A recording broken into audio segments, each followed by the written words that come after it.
Get fucked. Kieran's here with a grin, a stubby, and zero fear. Life's too short for worry and stress. He's here for the laughs, not to impress. Oh, get fucked, all of ya. That's his hello. Doesn't mean it deep, just part of the show. Fucking hate that guy. Doesn't matter who, he just says it loud like he always do. Here for the music, the drinks, the ride. Not for your trauma, bread or star sign try.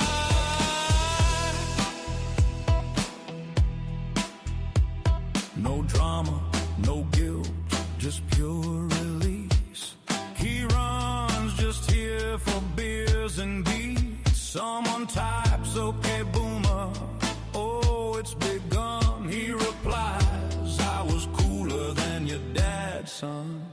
Get fucked, all of ya. And he means it kind, in a weird sort of Kieran peace of mind. He don't rage, he just winds them tight, drops a bomb, then logs off for the night. Fucking hate that guy, doesn't matter who, he just says it loud like he always do.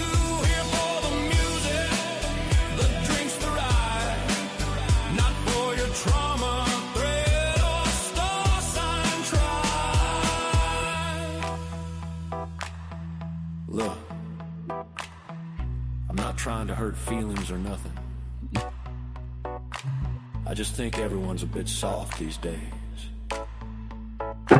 Especially that guy. You know the one. Fucking hate that guy.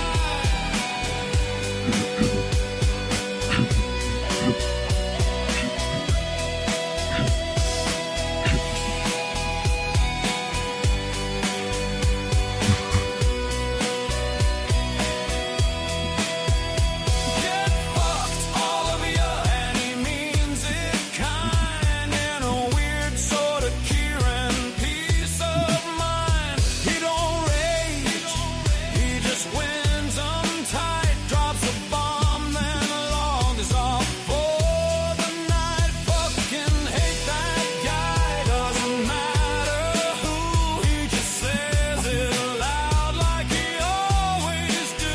Here for the music, the drink, the ride. Not for your trauma, thread or star sign try.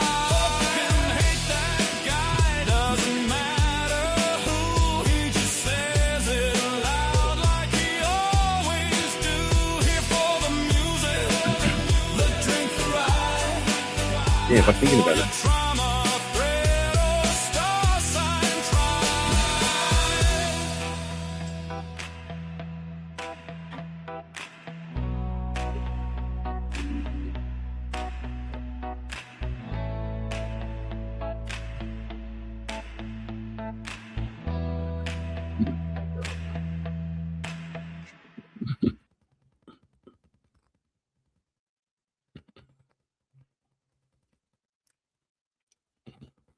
And there we go.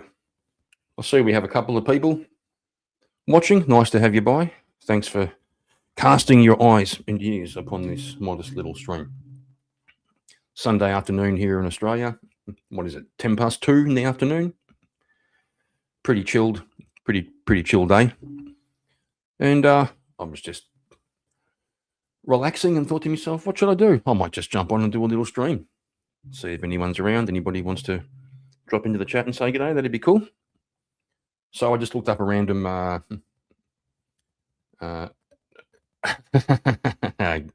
hey Grumple, good to see you, mate. So I just thought I'd do a little review of something. I did a random scan around the net and found a clip.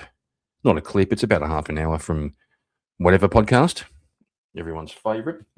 Andrew Wilson talking to a couple of ladies. I played the first line, the first 30 seconds, and thought, yeah, why not? I haven't seen this one, but I thought, you know, Andrew's always doing good work. Let's spread it around a bit. and I'll make some comments as well so that I'm not just stealing people's stuff and restreaming it. We'll see if we can add something to it. Which is something Andrew has said before. He likes people doing. He doesn't mind people making clips and things, and as long as they kind of credit him and as long as they do something with it, not just restream his shit. So we'll take that on notice, and we'll share this one, and we'll see how we go.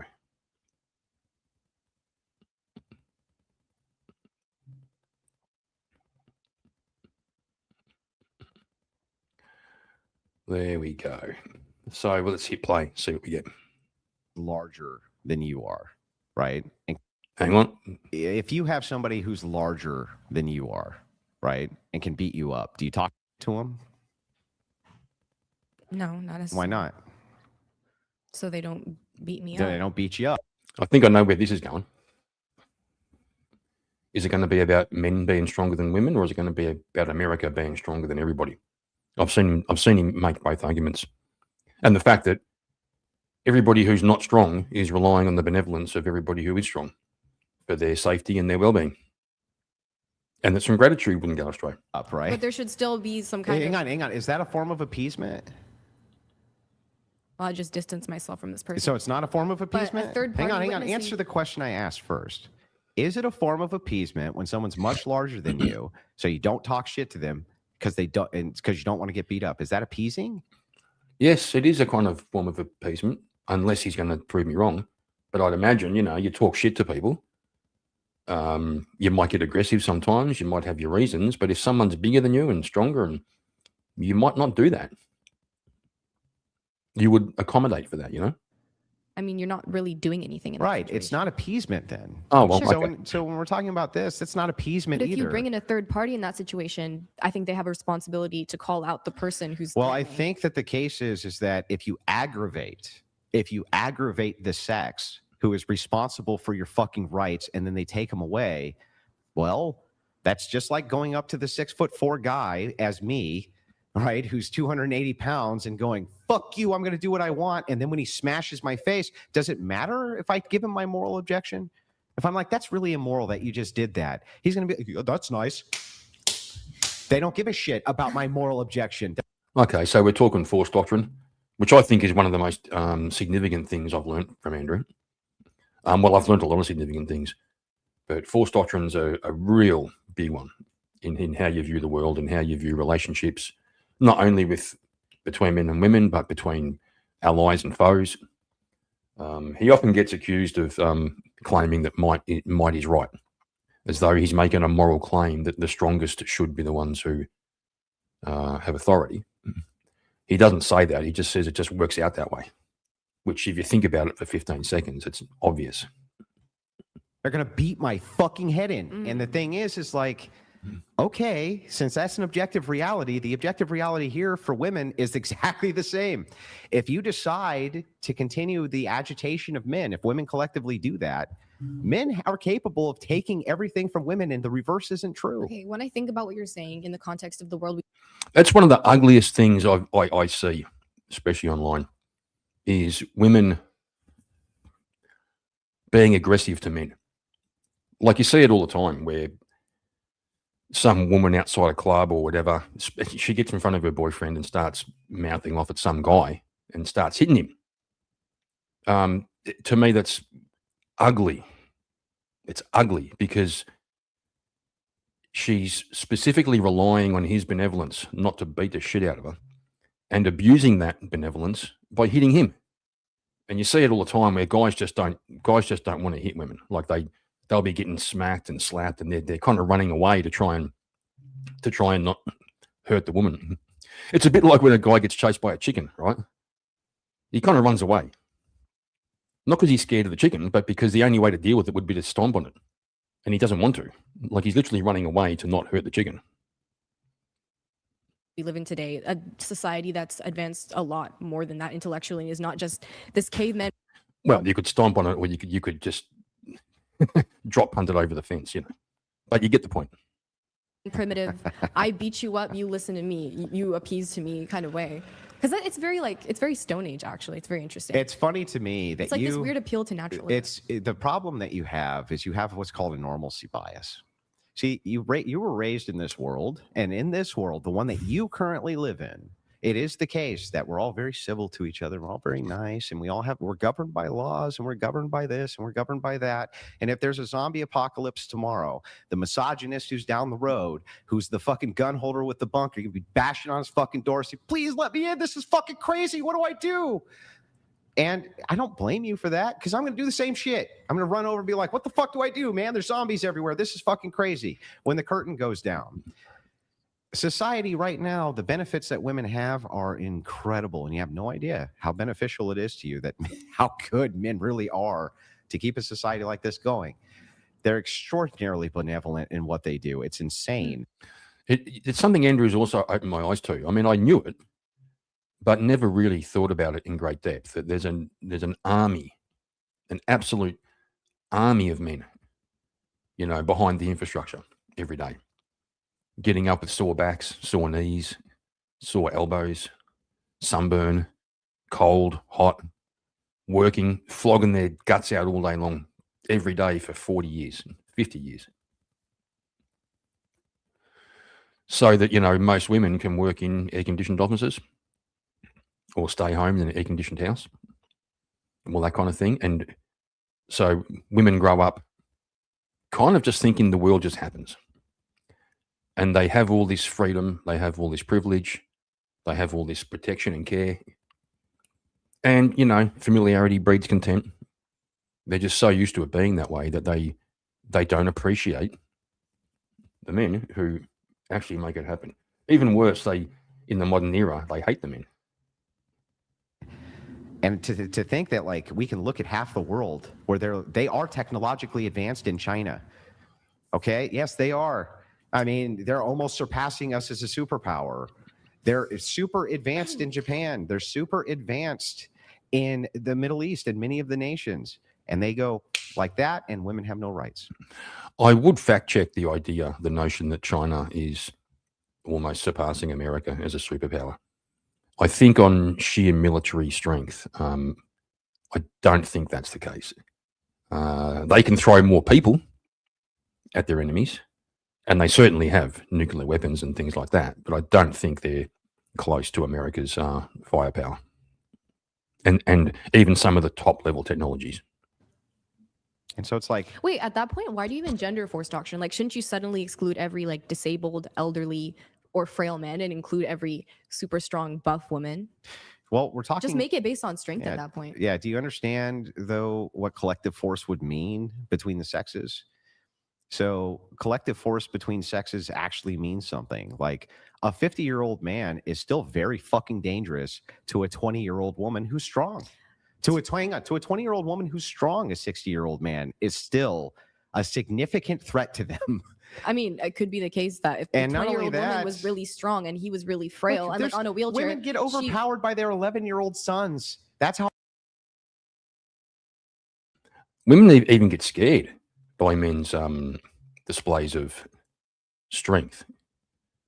I remember when my boys were, 15 and 13, and we used to rough and tumble in the house. We'd wrestle.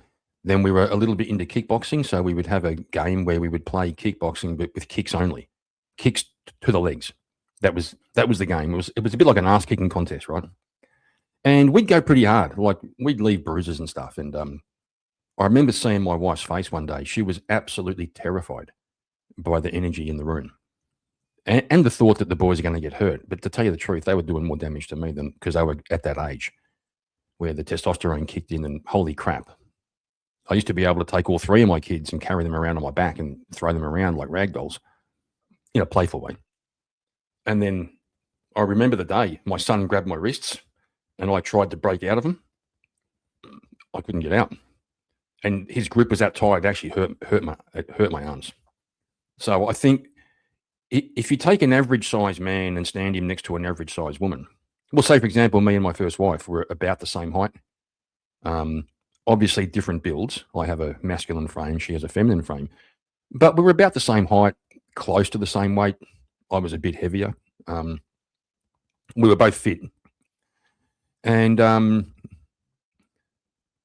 to look at us side by side, apart from the fact I had more defined muscle, in terms of mass, you wouldn't really be able to appreciate the sheer disparity in our strength between me and her. For the same size, similar weight, man and woman, it doesn't display the actual strength difference, especially upper body strength. How bad it is. It's not like A woman could overpower a really old frail man. Yeah, some. But the thing is, it's like true. you're talking about based around collective action. And when you're talking about collective action, it doesn't matter how many outliers you point to. Oh, there's a guy over there who's in a wheelchair. Oh, there's a dude over there who can't lift anything. Oh, there's a dude over there who can't use a gun. I agree. Those examples are there. But collective action is usually done uniformly between a collective. But then in that case, don't you think there's a sort of like injustice within this force doctrine idea? What's the injustice? It's a descriptor. Suddenly, it's not a prescription. It's suddenly every strong woman. Yeah, there's an injustice. Nature is unfair. Right? Life's unfair. Life's uneven. I saw Louise Perry one time. She's a feminist. She sees herself as a different kind of feminist. She thinks the sexual revolution was a bad thing, and some of her prescriptions for young ladies today are more conservative leaning. But she's still a feminist, and she once coined the phrase that Mother Nature is a misogynist, and it was in the context of a conversation I was having where Louise Perry was saying that women kind of got the rough end of the stick when it comes to reproduction, for example. Guys can, put in minimal investment and impregnate a woman, and the woman is the one who carries the burden of gestation, labour, and even the bonding and the attachment in the early years. And so to her, I think she was being tongue-in-cheek, but she still kind of said it, Mother Nature's a misogynist. Hey, Bill, good to see you, my man. Just doing a little chill stream, little review of this clip I found today. Just felt like doing a stream on a Sunday afternoon. So we're just commenting on, this is one of Andrew's explanation of force doctrine. And I was explaining how when I first discovered or came across this concept, I thought, wow, he's fucking right. Even when he went as far as saying, Bill, that sounds like a Bill Hicks kind of comment, man. Even when he's saying that, he goes as far as saying that all the men, if there was an actual war between the sexes, and all the men are over here with no weapons, and all the women are over here with all the weapons, men would still win. Men would win by lunchtime. Because there's more to it than yielding weapons. I think the biggest drawback that women would find is they wouldn't be able to organize themselves collectively. They just can't organize themselves into hierarchies. I saw a social psychologist who was studying the way that sports teams react to superstars in their own ranks. So you'll have a soccer team and there's a star striker. He's a pivotal player. He can't play alone. It takes a team to deliver the ball and to defend. But someone like Beckham, or Ronaldo or Messi, they're the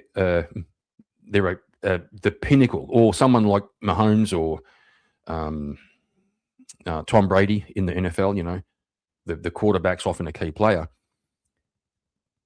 Male teams, they tend to venerate their champions. Like they'll put that guy on their shoulder after they win, and they'll sort of be saying, we're so glad that he's on our team and I play in this hierarchy under him. Whereas women tend to pull down women suffer from tall poppy syndrome even within their own ranks. It's got something to do with intrasexual competition. Men don't care if other men go and get chicks. Men will be like each other's wingman. Yeah, go on, mate.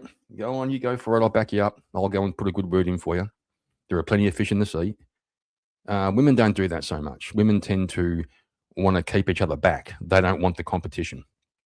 It's got something to do with the fact that men can impregnate pretty much indefinite number of women.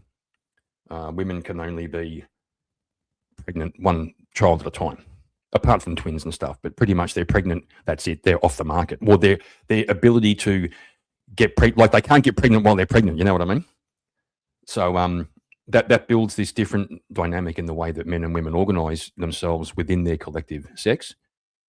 And if all the men had no weapons and all the women had all the weapons, the men would organise themselves very quickly. They'd figure out who's good at what. Right? You've been in the military, great. You can lead. You've done construction, okay. You can help us build something. Right? You've all played on sports teams, right? You're going to be the captain. You're going to be, second in charge, and they'll organise themselves that way to a common goal.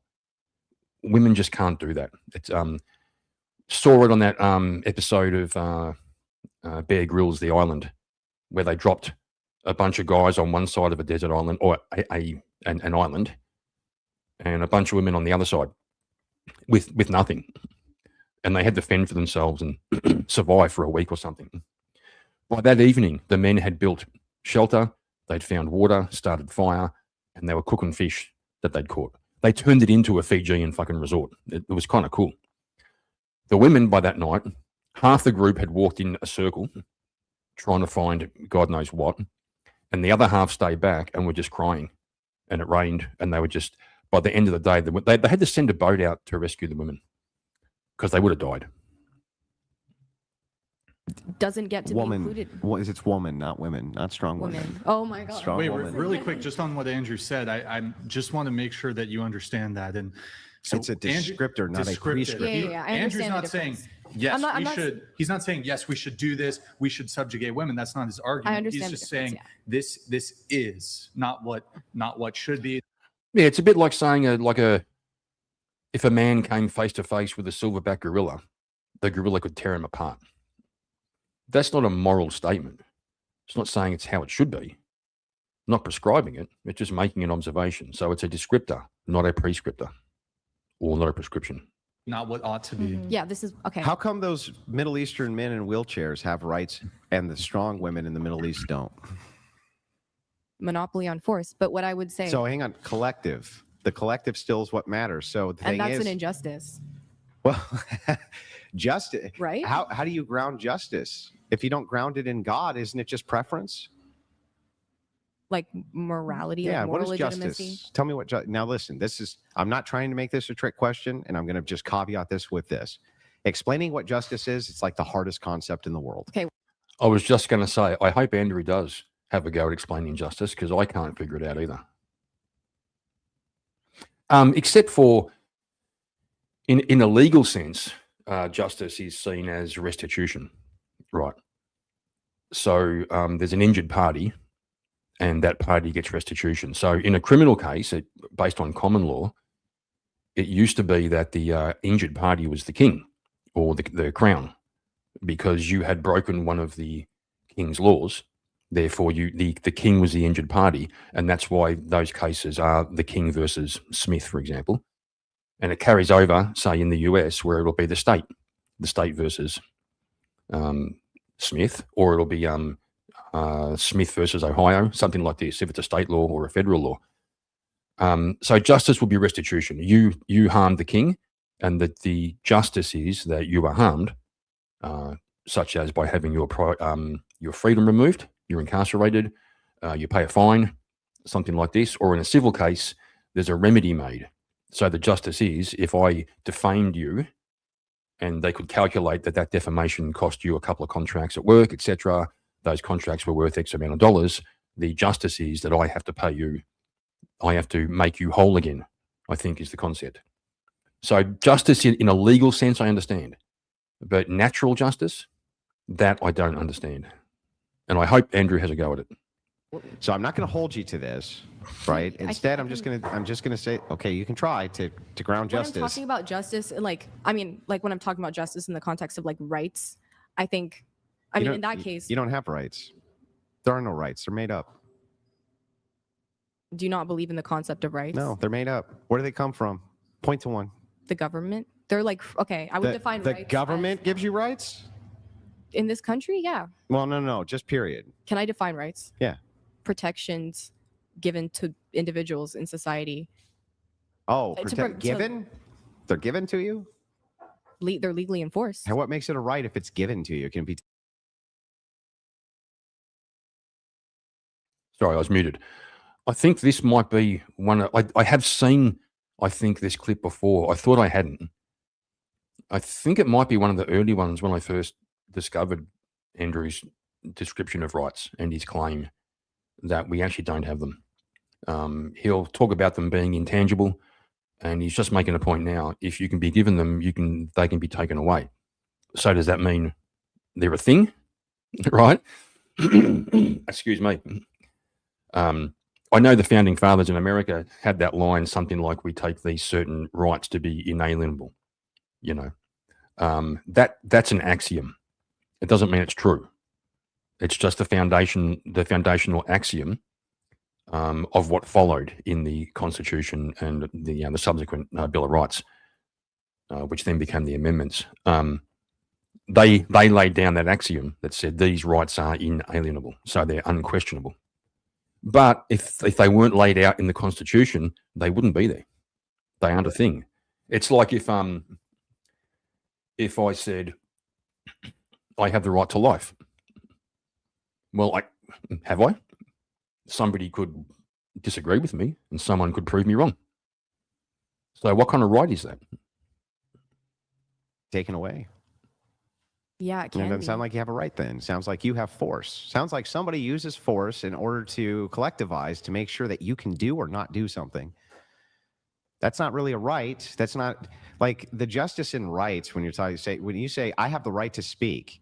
You have the right Freedom to speak. of speech. Yeah, that's a right. Yeah, it's a right. As long as somebody says you have it. How do you feel about the Constitution? Hang on. As long as someone says you have it. That's it. That's the only way you have rights. You don't have rights. Rights don't exist. They're concepts. They're made up. Just because something's awarded or given to someone, it doesn't mean it doesn't exist. Where does it exist? Where does a right exist? Can you point to one? Can you touch it? Can you taste it? Can you smell it? So if you can't physically or tangibly interact with something, it doesn't exist. Where does it exist? Okay, well, like love is a real thing. You can't touch or taste or feel love. Isn't love just a combination of chemicals in your body that give you a reaction? I mean, so that exists, right? Do you only believe in tangible concepts? That's interesting. Well, no, I'm looking at your worldview. I'm looking at I'll your ground worldview. it in something more like realistic. Okay, what is it grounded in? If someone tried to like kill you, then they would be arrested because my dogs are grounded in the law. So everything in the Middle East is fine because it's lawful. I didn't say it was fine. Okay, well then, what is it grounded in? I'm just talking about like the practical application of rights. If someone violates your rights, yeah, but what is it grounded in? What do you ground rights in, other than you like them? The law. So then if you take rights away via the law, that would be justified, right? No. You shouldn't take rights away. How do you ground rights in the law? But then if I say, well, I'm going to use the law to take your rights away, the very grounding you're using, that's bad? To be fair to her, she is really trying. You can tell she's trying to follow and trying to understand. Even myself, if I don't concentrate really carefully, it is kind of difficult to follow. Just to accept the idea that rights are completely what you might call a social construct, right? As he said, if you can be given them, they can be taken away. Now, I guess she would argue, well, if you're given a right, you have that right and the protection of it under the law. So she's speaking in a legal sense, and he's speaking more in a empirical sense, like in the real world, beyond. It's like, America might afford its citizens certain rights, and then if another country, God forbid, happened to invade and conquer America, those rights don't mean anything anymore. So to Andrew's point, then what is that right? He would say not a right. But the other way, it's good. What? How do We're you? getting confused here. 'Cause Yeah. No, I'm not. But I mean, like, I think the confusion is going from, like, you're saying that I have rights because the Constitution says so. You're And right. it feels like a moral thing to have. Well, who decided that was a moral thing to Right. have? Men in charge. And why did they do that? Because it was beneficial to them and their families and their comrades. What is a country? It's just a big tribe. The I would say It's rights just- are awarded it's by very virtue of being human. naturalistic. Right. By But- who? What do you mean? Well, there's all sorts I mean, of people by the who are. dog- By not collective writing the- society. And so, if collective society decides to take those away, why are they actually being immoral? Well, collective society would never decide to take them away. Except in half the fucking planet, which I can point to right now. Okay, if I'm not mistaken, he's kind of equating rights with objective morality, I think. I just caught that. I hadn't realized that before. Because now he's talking about, I'm going to go back a little bit, just a few seconds, and I want to hear that again. Men in charge. And why did they do that? Because it was beneficial to them and their families and their comrades. What is a country? It's just a big tribe. The I would say It's rights just- are awarded it's by very virtue of being human. naturalistic. Right. By But- who? What do you mean? Well, there's all sorts I mean, of people by who the are. dog- By not collective writing the- society. So, if collective society decides to take those away, why are they actually being immoral? Immoral. Well, collective society would never decide to take them away. Except in half the fucking planet, which I can point to right now. It's because in those Like all countries, third the world men have decided countries. this doesn't benefit Yeah. us anymore. Yeah. So I think he is drawing an equivocation between the concept of rights and morals. I could be wrong, but he's introduced morality here, which wasn't part of it certainly wasn't part of her reasoning. He was reasoning from that position, but he hadn't stated it until now. So that's interesting. So me tell break me, it so down tell me, more, if half, like, it's if a here concept. we if I democratically voted or convinced enough people to democratically vote to get rid of democracy, what did I do wrong? Democratically voted to get rid of democracy. What did I do wrong? Well, you can vote for whatever you want. Right. But if I democratically vote to remove democracy and rights from everybody, tell me why that's actually wrong other than, other than your preference. There could never be a situation in which you can vote in a democracy to remove democracy, could there? Yeah, you could. Yes, you could do it right now. Of course you could. Oh, by voting for Trump? Yeah. Didn't you? Don't you think he's a tyrant trying to take away your rights? Well, I mean, yeah. So yeah, you Like- can use democracy. Wait, And- don't you like not even believe in like full on democracy? Do you No, have, like some sort but of belief in like don't stakeholder pivot. democracy? Don't I'm just pivot. curious. That's bad faith. So the thing I is, just got distracted. let's That's move. not a bad Hang on, thing. let's move. Yeah, Billy, you sure about that? Yeah, it depends. If the American Constitution gave citizens the right to own slaves, does that presuppose mortality? I thought you said morality. Maybe I think you did mean morality. Yeah, let's go on the basis you're saying morality. Rights necessarily presuppose morality. That's if you're going to make a claim that rights are that we have good rights, and the role of rights is to protect people, ensure their freedom. You know, all the things that we hold near and dear as values, and we call those good. Then yes, rights would necessarily presuppose morality. But rights per se, you could have rights for to do all kinds of bad shit, right? You know, for example, the ancient Greeks and the Romans saw it as their right to invade countries and to conquer. It was seen as morally good.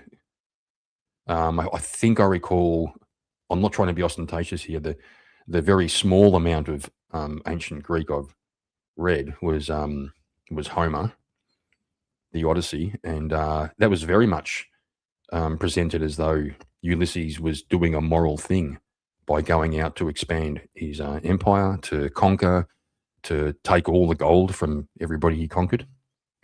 And I know in the South, in the USA, it was very much seen as a moral, almost a moral duty to, as a white person, to engage in slavery. It was seen as.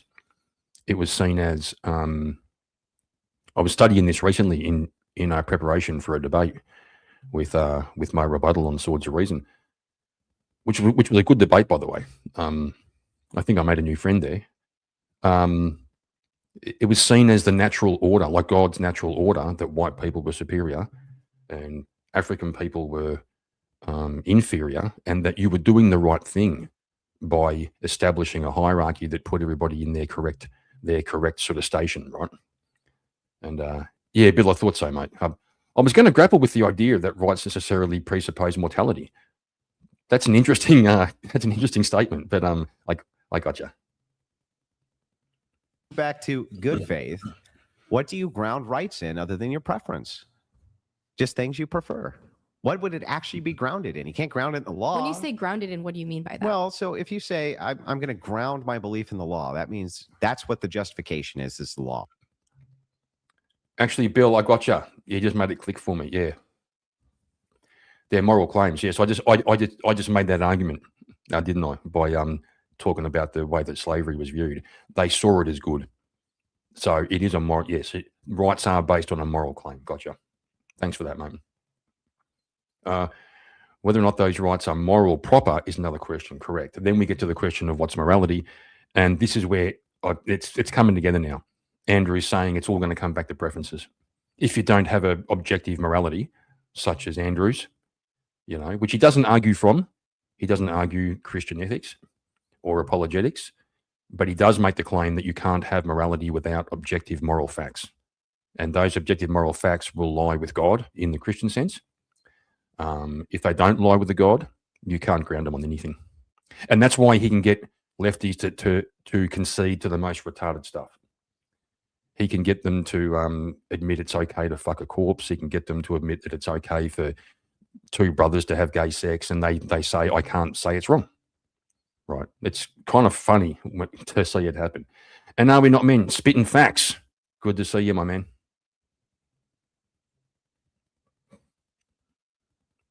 But if you make the justification that the law is what's correct, then if I change the law, then it's still correct. Are you asking me how should we decide what rights? No, I'm to asking give how to you people? ground it.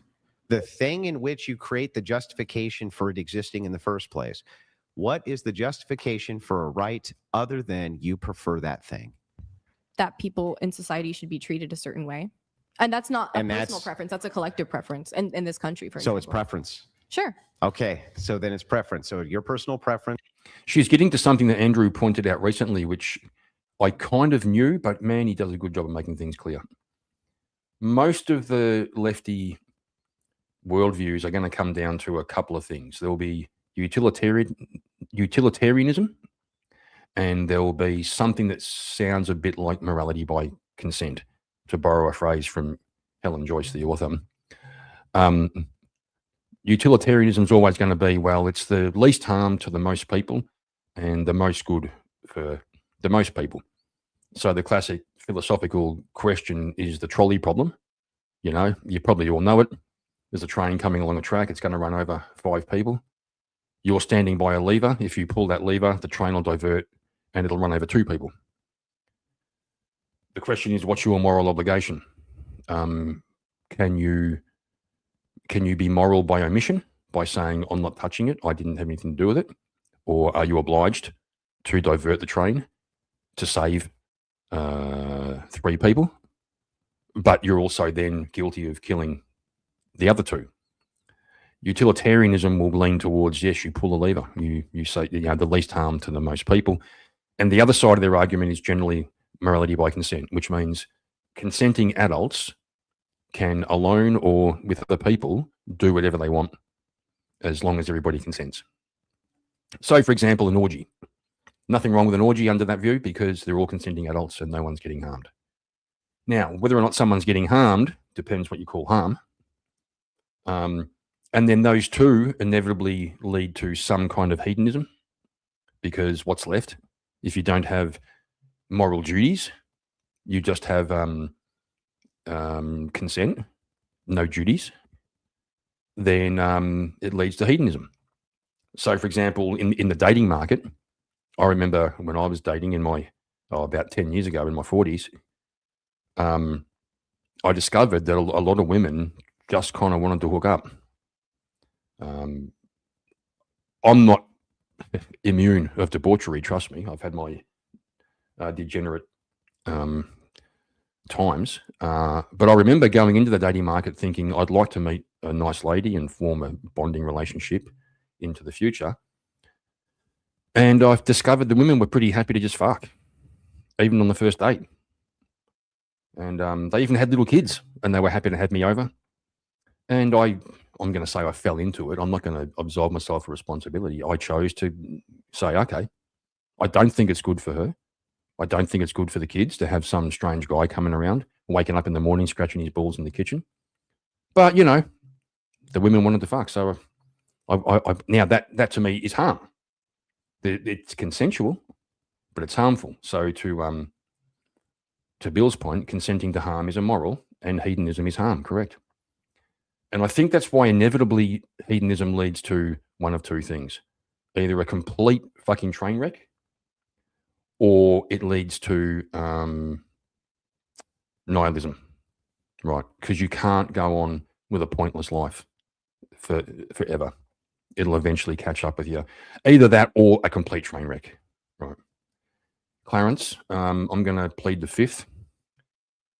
I plead the right to remain silent for the risk of incriminating myself. That doesn't mean I'm saying yes or no. I'm just pleading the fifth, fucker. Right now aligns with most people's preference. Hang on. But there's Hang on. it's Hang not on. a universal And I know the Fifth Amendment is American and I'm Australian, but you get the point. Hang on. I'll let you. I'll let you do an internal critique back. I promise.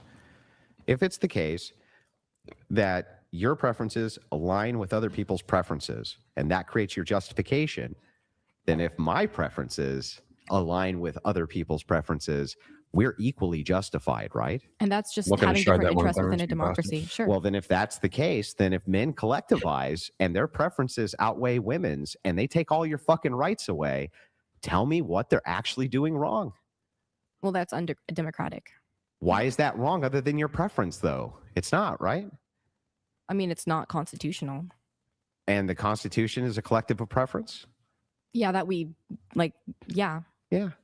So then if that's the case, if everything just boils down to what you prefer, then the second men decide to Well, don't prefer, you- hang on, the second men decide to and prefer to stuff your asses in cages, then they're equally justified. You keep talking. Hang on. How can't would they talk in this not be conversation. equally justified if they're just using the same standard you are, preference? Because when you keep attaching personal preference to what I'm saying and thinking, but don't you believe there's some kind of like, I mean, based on like reason, like rationality, like I don't want to use the word objective, but universally we have like, I mean, you could look across I'm religions, using across reason. cultures. No, you can't do it with reason. That was the most famous person to try to build a moral foundation off reason was Immanuel Kant. And he failed. He basically he basically just rewrote Christian ethics without mentioning God. Right. Because he even presented the idea, I forget the term for it, but basically the duty to be moral, right? He came up with that somehow. And I read someone who said, well, the question is, if you say duty to who? Right, who it doesn't mean duty to each other. It basically means you have a duty to God. And Kant just said, yes, you have a duty. You have a moral duty to be good, but didn't say who to. He just left it at that. So all he did was just lay down Christian ethics to a certain degree and just leave out all references to God. And he called that reason, like a reasoned way to build a moral foundation. Yeah. Across cultures, there's like universal understandings of maybe people should be treated this way. This thing is the right thing. This thing is the wrong thing. Even like in a secular context. Can I tell you about a little island off the I'm coast talking about patterns. called across- Papua Papua New New Guinea. Guinea? Up in New Guinea, here we go. Let me explain about this little island. Are we working in in exceptions now? Papua New? Well, okay. I'm just saying, like, listen. Before I'm not going to bring that up, even though it's hilarious to do. Mhm. I'm just going to point this out. Your argument is circular. You're saying me and the collective prefer this thing, and that's what makes it justified. And I say, okay, that's It's fair. not even that's not even about preference. It's like universal understandings that benefit. Can most members of are society. universal standards unchanging? Mostly, I'd say They're unchanging. they can change, but like a lot. Okay, then they're of not universal unchanging. understandings are Hang on, unchanging. unchanging means can't change. I'd say there are plenty that don't change. Okay, Like, can't. for- Then I'm let's not not, asking like, about don't kill do or people. don't. Yeah, I'm kind of glad that he diverted from that, Bill.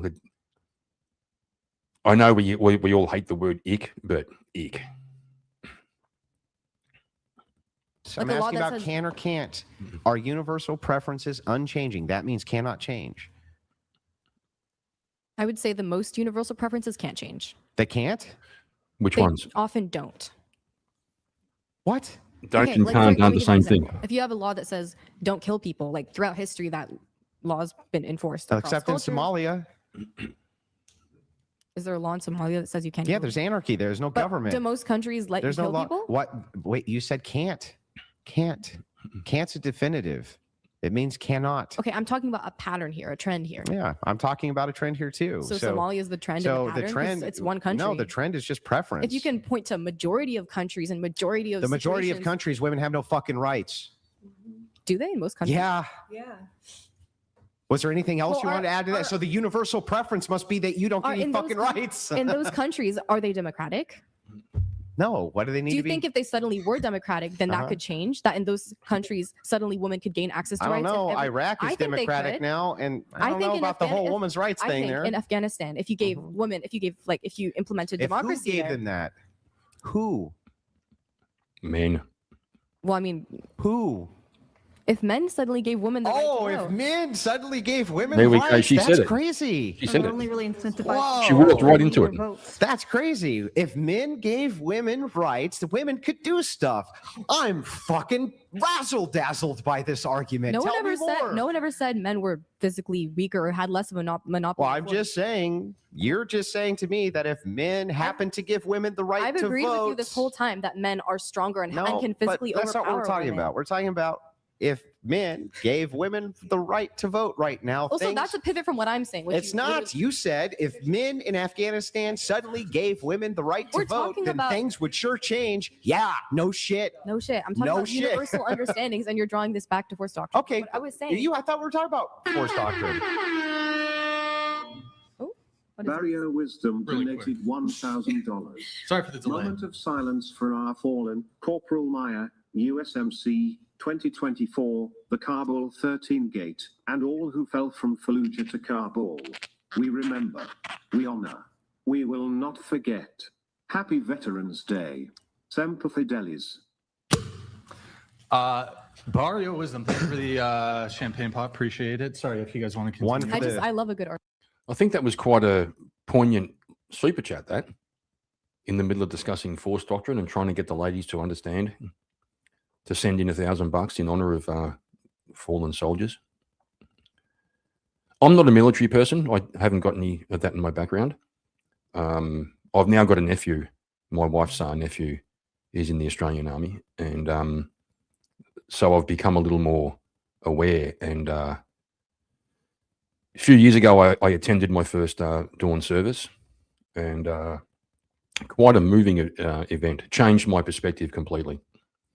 Gave me the greatest respect and appreciation for all the fellas who put their life and their minds on the line so that we can have this.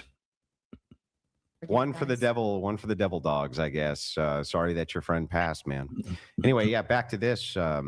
It sounds like everything you say just reinforces What force I was doctrine. saying when I was talking about universal understanding, because you were saying like, oh, in a lot of countries, there's like Well, actually, I'll have beer. women don't have rights. Continue. I was saying that if you suddenly gave everyone the right to vote in a lot of these countries where women don't have rights, then maybe women would not be as oppressed. Wait, say in that those again? countries. I want to make sure I got that right. We were talking about universal understandings and like morals, right? Yeah.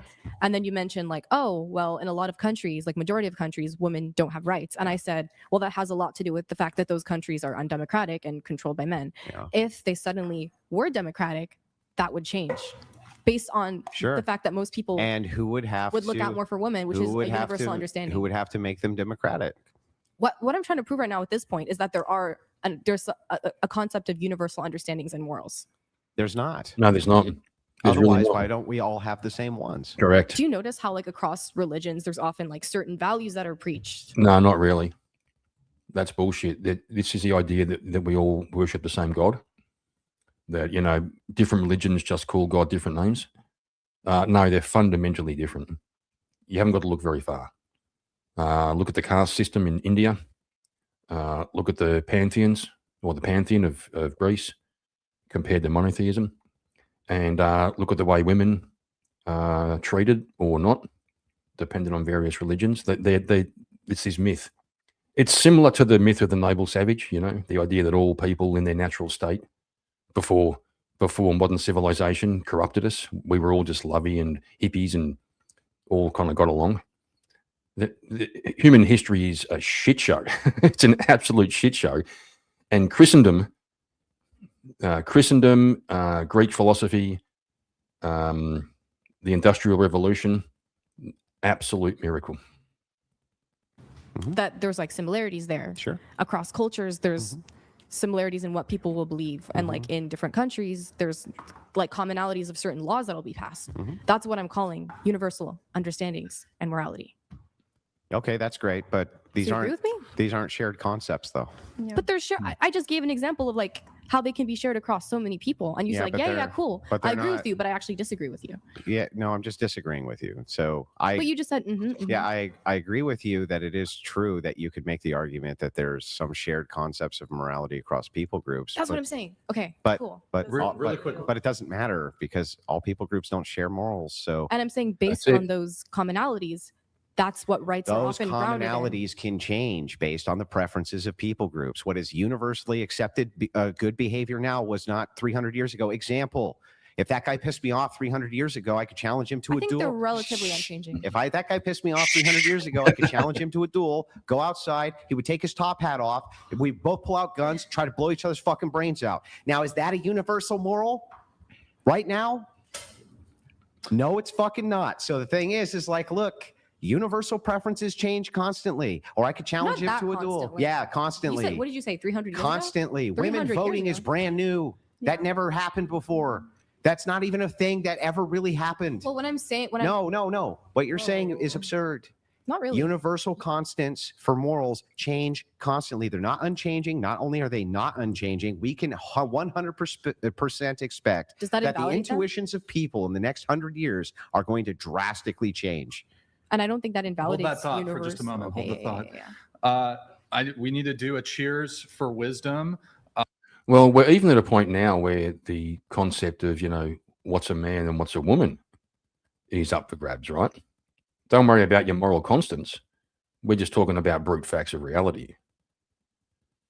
That one's a really good one because it is tricky when, for the first time in human history, probably, well, not really, but, you know, en masse, people ask the question, what is a woman actually? The thing is, it's so fucking obvious and so intuitive that nobody ever thought about it. So when you ask someone, what's a woman, it's like, and they try to explain it, it looks like it's difficult. And that's part of what the left use as a tactic. They go, you see, everyone struggles to define it. Therefore, it's an amorphous, undefinable sort of thing. And you end up with the circular argument that a woman is somebody who identifies as a woman, right? Circular. But the fact is, the reason people have a hard time answering it is because nobody ever thought of it. No one's ever thought about it. You literally know one when you see one. Okay, it's that fundamental. Cheers to Corporal Maya. Sorry about your friend. And cheers to the good conversations tonight. And cheers to the convo. Cheers. Salud. Salud. Ooh. So I guess Continue. can we do? Continue. Maybe we can finish. Yeah, no, this. I was just saying at a given point in time, forget like 300 years ago, because I think just because I'll tell you universal what. I'll understandings just go can ahead and grant everything that you're saying. Does Really? any of that in any way refute force doctrine? I think it draws like Something else I learned from Andrew, one of the most powerful techniques in debating, concede to everything that won't hurt your argument. Just concede it. Like you have to keep a track of it ahead. You have to plan ahead and think, what will conceding this do? If it'll do nothing and you can still make your point, just concede it. You'll get to the crux of the matter really quickly. this is a little more prescriptive. I'm aware of that, but it draws like where I would, like how I would give rights into something that's also And who moral would you and have not just give based those on rights and enforce them? humans in general. Oh, you'd have humans in general do it? And what if What do you mean? What do you mean? what if men didn't like the rights that you were prescribing? I'm talking about, okay, in like a democratic country. in a like democratic America. country, what happens if men don't like the rights? You think if, well, I mean, I think we have. You can see her stumbling. I reckon intuitively she knows what the answer is. one of the things about the left when they debate and when they argue is they can't concede. That's part of why it's so powerful on our side. Concede it, move on. The left can't concede a single point. They can't concede a single point. It's against their DNA. It's part of that apostasy doctrine of the left, right? If you aren't 100% with us, then you're banished. And they'll go after someone who breaks ranks more than they'll go after anybody else. We live in a system in this country set up today that's able to And control can the that kind of system thing. fail? And can men collectively use action in order to take the system back with that pesky thing called the Second That's a Amendment? pretty drawn out hypothetical, I think. Is it? Because this whole nation was founded in doing just that. So you think today that it's possible that men could just collectivize and just overthrow women in this country? 100% they could and can But and I always think have been able to. The government's designed in such a way that That wouldn't what? allow for that. So the United States going to last forever? I think it's going to last a pretty long time. I don't think Forever? that's an interesting question. Yeah, no. You think the so? world ends. Something I had this thought a little while ago. It sends a shudder down my spine or a shiver. The USA is an experiment, and it's a very, very new experiment. You know, a couple of 100 years. That's not real long for an empire. That's new. And the USA was established on that magnificent document, the American Constitution, which in itself was an experiment. And when Andrew asked the question, will the USA last forever? The answer is no. The only other question is, how long is it going to last? And I think that the Achilles heel of the American project is the tolerance itself. I've brought this question up before, Creedog. I've brought this question up before. Can the tolerant tolerate the intolerant? And my answer is no. Okay, then people will say, oh, you're being hypocritical because you aren't being tolerant. Yeah, so what? I'll stand by it. Right? It's a bit like saying, should we allow, should we ban communism in Australia? They tried it. There was a time in Australian history, I think it was not Menzies. I think it was Menzies. Tried to ban the Australian Communist Party. And he couldn't because that's, against free speech, etc., etc. But if you think about it, it'd be fucking stupid, wouldn't it, to have communists running for fucking parliament and because it's fundamentally opposed to everything that's the foundation of what we're doing. So if I say I'm a tolerant person, sure, I'll be tolerant. But if you're going to be intolerant, well, fuck you.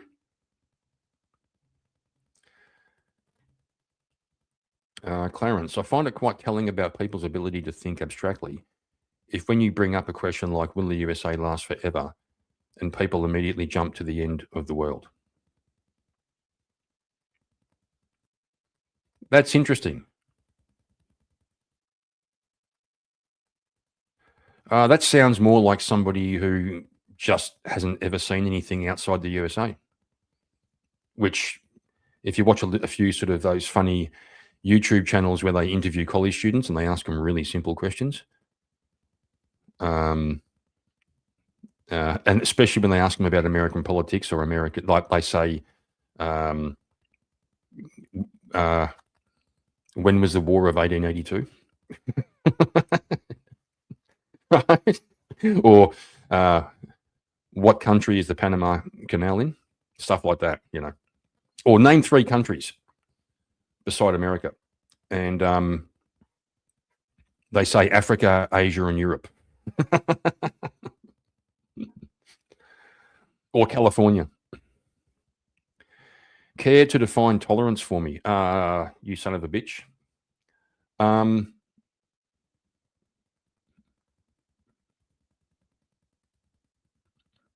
I would say tolerance has limits, right? So to me, the concept of tolerance, when it's applied properly, just means I can accept differences. I can put up with, say, for example, I have a group of friends and some of them have different ideas to me, or, but I'm talking more about annoyances rather than fundamental differences, right? But that's a really good question, because now you're making me think, how tolerant am I? And what does tolerance mean? What would we tolerate so that would be a good thing? Shit, man, I've got to think about that. That's a good question. What is tolerance? Because it's not a big leap to say tolerance means accepting things that are fundamentally opposed to you. Right? I think if I think about it multiculturally, probably something like tolerance might be something like, it should be something like not being upset if other people are practicing their culture. Right. But like if they move to a country and they maybe, when they're together, they speak their own language, right, with each other. Tolerance would mean that doesn't bother you. But as we're seeing around the world, there are certain cultures that do not mesh with the West. And so, no, don't tolerate it. So I've got to think more about that. I feel like I'm tripping over myself here, because that's a fucking good question. If Australia or the US ceased, spelling, bro. If Australia or the US ceased to exist tomorrow, the world would still carry on. Civilization would still carry on. Yeah, but if America, well, say for example, if Germany won World War II, it'd be a pretty different world, right? Like fundamentally different. And if not for the US, we'd all be speaking German or Chinese right now. No, of course not. You think men can't listen? Force doctrine saying this: men can collectivize whenever they want to take the rights away from women. And I'm sorry that there's a lot of women who are just rationally don't understand that that's the case. Hang on. Let me just finish what it is, and then you can attack it. But let me at least get it out. Okay. Women can't appeal to that same thing. They cannot collectively take rights away from men. They can't, and they've never done it once. Anywhere in human history have I ever found women collectivizing and using force to take rights from men. Since that's the case, they're always appealing to men for those rights. There are some people who will bring up the so-called, matriarchal societies somewhere in the past, or the Amazonian women or something like that. I haven't looked into it. Apparently Andrew has. I'll take his word for it. That they're all myths. Even having a queen, they'll say, well, the countries like England have a queen who's the most powerful person, the head of state. Yeah, but the enforcement arm is always men, right? I don't know a way around that. And every example you give, seemingly to me, just confirms that that's the case. Wait, what about democracy? We have a democracy. You have a democracy because men enforce the democracy. And the second men don't enforce the democracy, into the fucking cages you go. So my whole qualm with that idea is purely that it just it draws legitimacy from strength, and it doesn't really take into account It's not making it legitimate. Regard for Don't you understand? a person's humanity. Descriptive. Here's the word. It's a word concept fallacy, right? So hang on. Can I just say one thing? Yes. If your whole argument or idea with force doctrine is purely men can physically overpower women at any point, yeah, they can. Nope, that's not the argument. The argument is that they can collectively enforce their will, and women can't with force. That's what it means. And so that's kind of synonymous with what I said. It's not, because men, you missed this part. Women will always have to appeal to men, and men will never have to appeal to women for their rights. Men can change the conditionals of their own rights with force, and women have to appeal to men, change rights for them. So therefore, women will always have to appeal to men for their rights. And if men collectively say you ain't got none, you don't. And if women collectively say men don't, we do. He's making a good point that even within the cohort of men can collectivize against the men in power, right? And have a civil war, for example. But Women can't. So men can change their circumstances. The same as something that Kevin Samuels used to point out, that men can manipulate the environment in a way that women can't. Men can dig holes, build dams, all that stuff. Men can manipulate the physical environment. Even to the point, look at something like a chin up at the gym. If a man's falling out of a tree and he hangs onto a branch, most men in good condition, they can pull themselves up. They can rescue themselves. Most women can't. Somebody will point to some chick on YouTube or TikTok who can do 10 chin-ups, right? But they're outliers. For the most part, men can manipulate the environment. Men can throw their own weight around. And women can't. So men can collectivize against men in power. But women can't.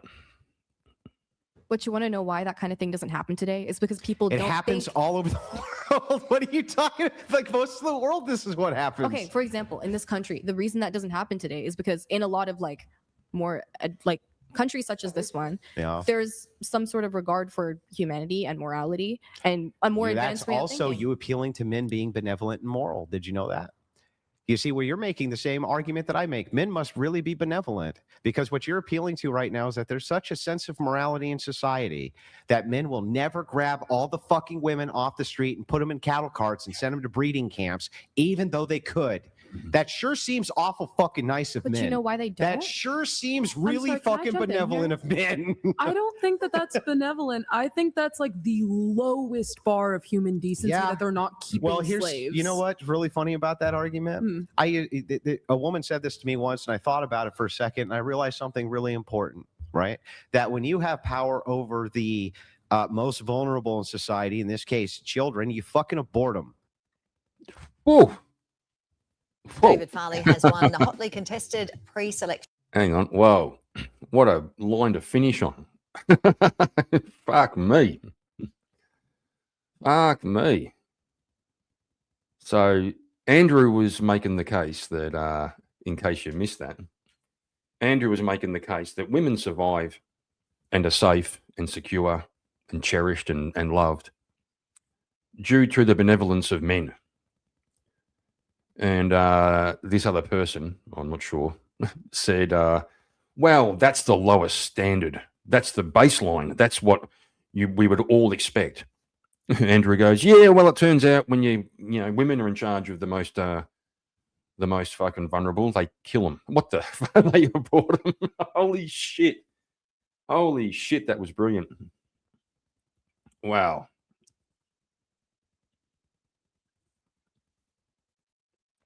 Yeah. Lord have mercy on you, Bill, for that pun. Okay.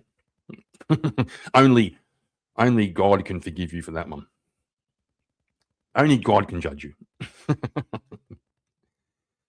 Well, that was a bit of a dynamite ending there. That was pretty cool. I don't know. You guys want to watch another one? I only planned on watching the one, but there's a handful of people sort of hanging around in here. If you want me to carry on for a little bit, I can do another one. Or I can wrap it up and send you guys on your way. It's up to you. I'll just have a quick scan through and see what's oh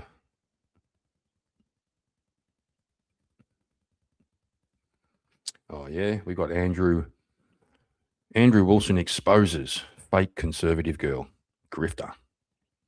I do like these ones. That's the other thing Andrew opened my eyes to was the covert feminists, right? They always start off like so self-righteous, right? They think that they're on the right side of history, and and then Andrew just comes in and fucking demolishes them. It's pretty rough, but yeah, we'll do that. At least part of it. The wife's going to be home soon, so if we don't get through it all, we'll just go through a bit and we'll see how we go.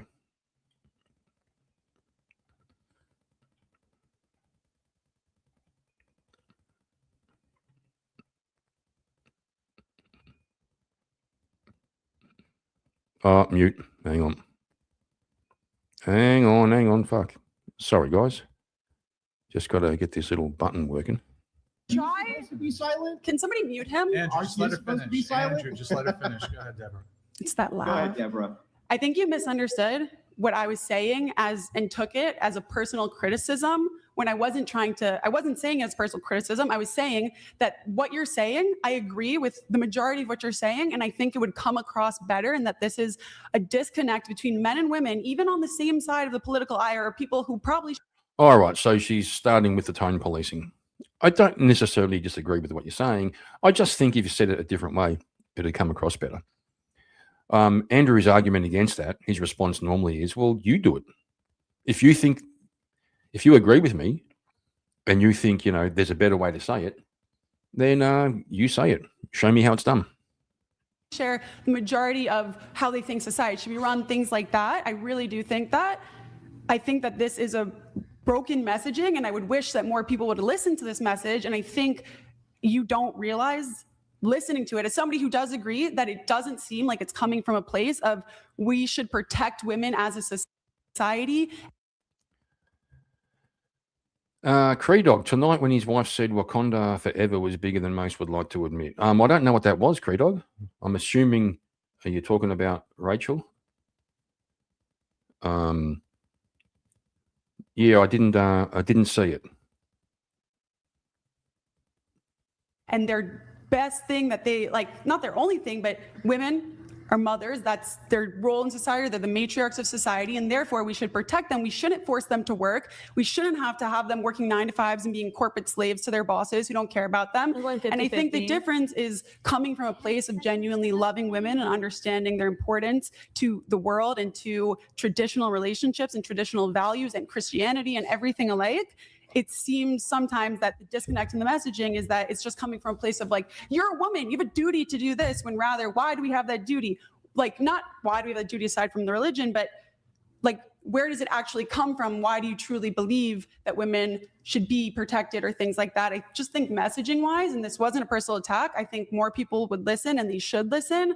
It just doesn't seem so much like it's coming off right now from a place of like, women should be protected in sports, in the workforce, in homes, and everything alike.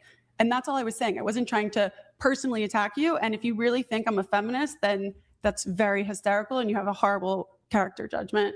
Great. But so that's can all. I respond now? Go ahead, To Andrew. all that prattle. So let me just respond and say, All that prattle. Fuck, he's awesome. I think it's hilarious that you say, oh, I heart patriarchy. And the second you're in a conversation with a man, the first thing you do is go, how dare you speak over me? Oh, I'm a proud, strong woman. Look at how great I am. You haven't spoken about duty at all. Yes, absolutely, you're a covert feminist. The idea here of what you're talking about is just pure tone policing. It's pure tone policing. I love your messaging, Andrew. I think you're totally right. Everything you're saying is completely correct. But if you used a different tone and kissed women's asses and packaged it in such a way that they thought you were kissing their ass, they might be more responsive to it. That's an opposition to what I want in society.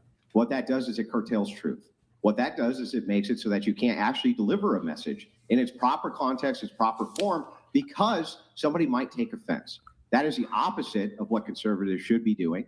And it is the opposite when you see conservatives doing that you see work. Case in point, Donald J. Trump. Donald Trump wasn't sugarcoating anything. He called women ugly dogs. He called women fat. He called them obnoxious. He called them all sorts of things. And he's the president of the United States right now. And women in lieu actually voted for him this time around. So the thing is like all this PC, politically correct, woke fucking nonsense of, Andrew, you must correct your tone. Because when I attack you, I do it in a passive aggressive way.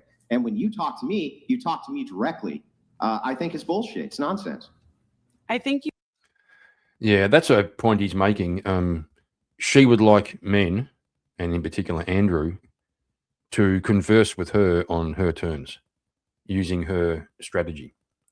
So she would like Andrew to be passive aggressive with her the way she is with him, because women rely on manipulation when it comes to the dynamics between men and women. It goes back to the force doctrine. It must be astonishingly difficult for women to negotiate with men. Something Jordan Peterson spoke about was the the unspoken threat of physical force that's always there, the potential between men. If men get into an argument, we all know if shit hits the fan, if things go sideways, this could turn into a fist fight. And, you better be up for it. Given the strength disparity, women, when negotiating with men, can't rely on that physical aspect. So they have to develop a whole range of tactics, which are going to be involving emotions and unusual reasoning and coercion and things like this. Similar to the way that women, always complain that men don't share their feelings. There's a reason we don't do that, because it is literally a vulnerability. We don't want to give you the ammunition because we know what you'll do with it if things go south. And that drives women crazy because they can't get a foothold. If you stand your ground, if you're stoic, and I don't mean being cold or standoffish, like with your wife or whatever. Of course you can share your feelings with your wife, etc. But in terms of debates and things like this, men know to just keep their cards close to their chest and get to the point. You just take everything I say, put it through a weird machine, and then spew it out and think I said something completely different. The machine's called logic. I never said, "Oh my God, you're talking over me." This highlights exactly what I you're think. Such a strong woman. This is what I think. I think you just don't like women, and that your desire for this doesn't come from a place of you genuinely loving and caring about women and thinking that women are special. You know? You can read my heart now. The way that you're talking to me. Listen, sweetheart. It's not that Andrew doesn't like women. He just might not like you. The fact you happen to be a woman has nothing to do with it, right? You think that I had to freak out and said your time. I'm talking to you like you won't let me get 5 words out. It doesn't matter if I'm a woman or you're a man. It's called a debate and a conversation. And if you're not letting the other person get 5 words out, it doesn't matter about our gender. It matters. I don't know why you think that's crazy for me to ask you to be quiet while I respond to something that you said, or let me talk for 10 seconds without jumping over me when we can only hear one person at once. That's not. She's really butthurt that he called her a feminist. Oh, shit. Of course, you attribute that to me being a woman freaking out, but really just asking you to shut the fuck up for a second. I'm going to let Right. I'm going to let. Right, hang on. You're going to hit me with, I heart patriarchy until the people who you would consider patriarchs are speaking to you. And then suddenly the patriarchy should be disrespected. You should talk over it. You should be able to do whatever the hell you want, right? So the second we come into this, we find out that no, your true nature is revealed very quickly. It's just another entitled, TPUSA girl, right, spewing a bunch of nonsense and trying to pretend that you're a conservative. You're LARPing as a conservative, covert feminism. Okay, Groiper. This is we're talking about marriage, right? Wait, first of all, why are you calling me a Groiper? Because this is you're everything you just said. I literally, it's just so obvious. Do you want to rewatch? Yeah. Okay. Time for the personal attacks. Bill, the women at your church are great. Hey, brother, I went to liturgy this morning. So that's my 3rd time going now at the local Greek Orthodox church. And yes, the women are great. They really are. So are the dudes. After liturgy, you go to the hall next door and the ladies have all made this food and stuff, and there's coffee. So I hung around and I've sort of met a couple of guys there now. So it's nice to catch up and chat. The nicest people, man, unbelievably friendly, and not in a evangelical way. They're so chill. Yeah, I'm still waiting, Bill. I think I might have mentioned to you before. I registered for the catechism about 6 weeks ago, and apparently I had a chat with the priest and also with another guy there who he was a Catholic, and he got he did the catechism, and he told me, yeah, they're pretty. He said, what you need is patience. He said when he came in, he was so keen to go. He wanted to learn all the things and get right into it. And he was told, just calm down. Just calm down. Everything in due course. And yeah, man, they're genuinely friendly. It's not performative, and you can feel it. You can, even between the married couples. And I've seen, like, I'm talking adults, obviously brothers and sisters and sister-in-laws and their husbands and wives. They are so affectionate and friendly.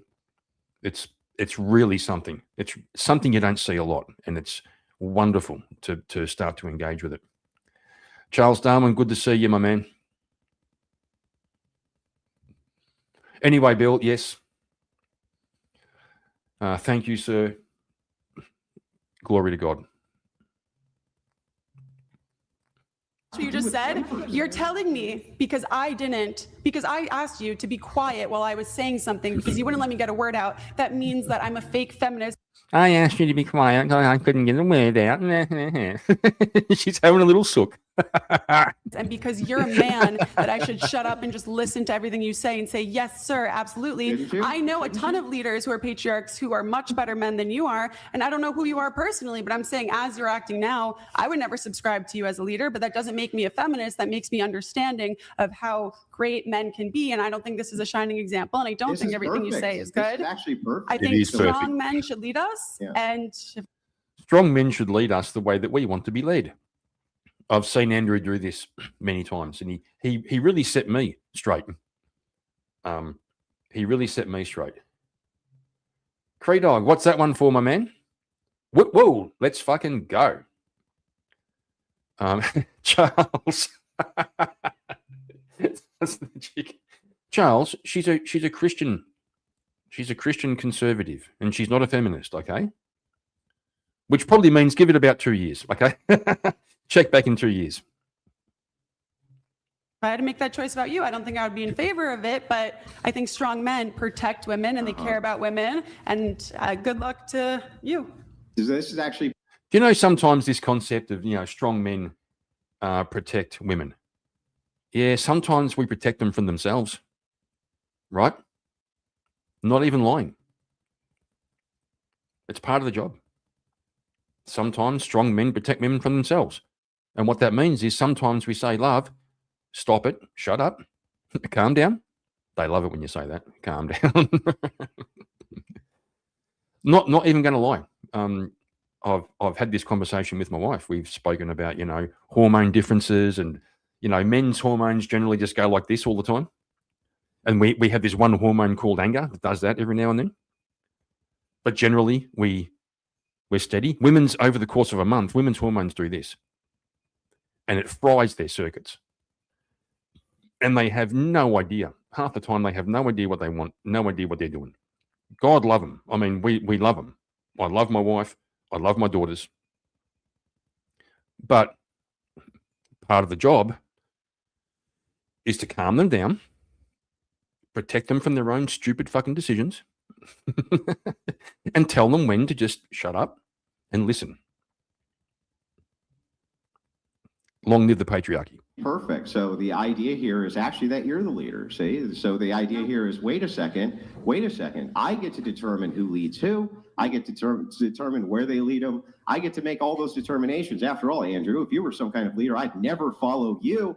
So the idea here just moves into the regressive notion of feminism.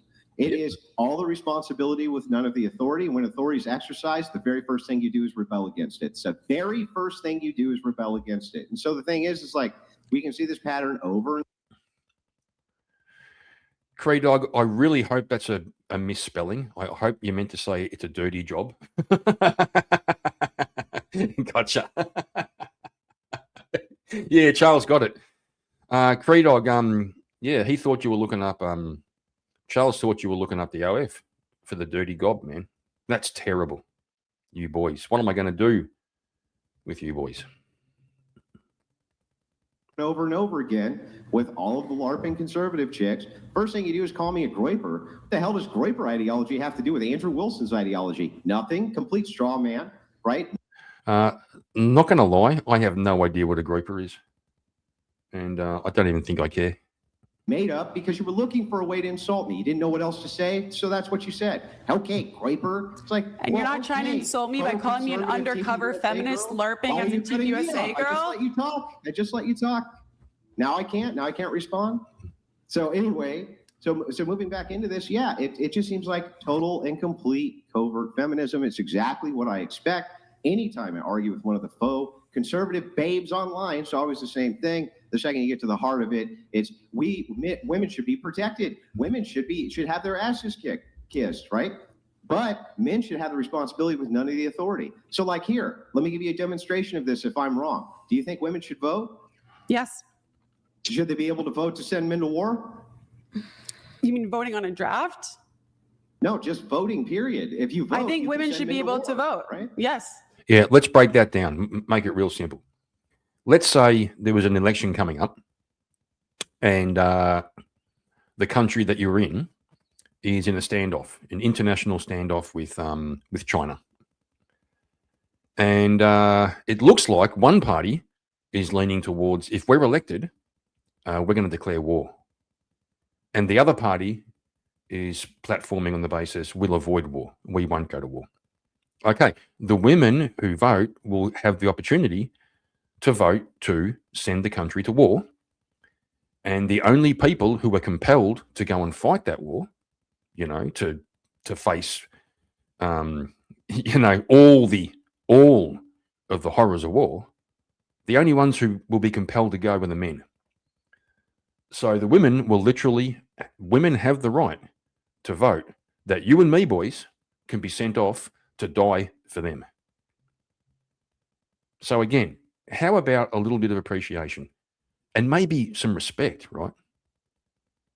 Yeah. So send men, and are you eligible to be drafted?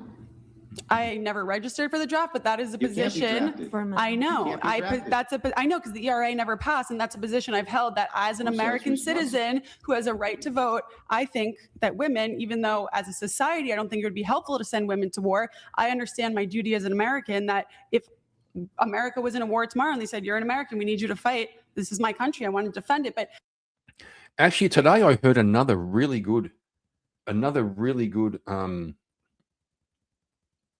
reason why we shouldn't put women into combat roles. I heard a few before. Where did I hear this? It was on a whose podcast was it? I think it was Chris Williamson. Modern Wisdom, I think, is his channel. We've heard the main reason is that women are weaker than men, and so they're going to, a chain's only as strong as its weakest link. So just leave the women out of the combat roles. The second one is that, women have special needs, such as during that time of the month, they're kind of incapacitated to a certain degree. So why even bring them into it? Just let them stay out. The other one is that, if your brother in arms goes down, but strategically you have to leave him behind and go, as hard as that is, men can do it. Their fallen brother will say, go, and you'll go. If you have a fallen sister, it's a bit more difficult, right? So there's a very strong compulsion in men to protect women. So that can cloud the collective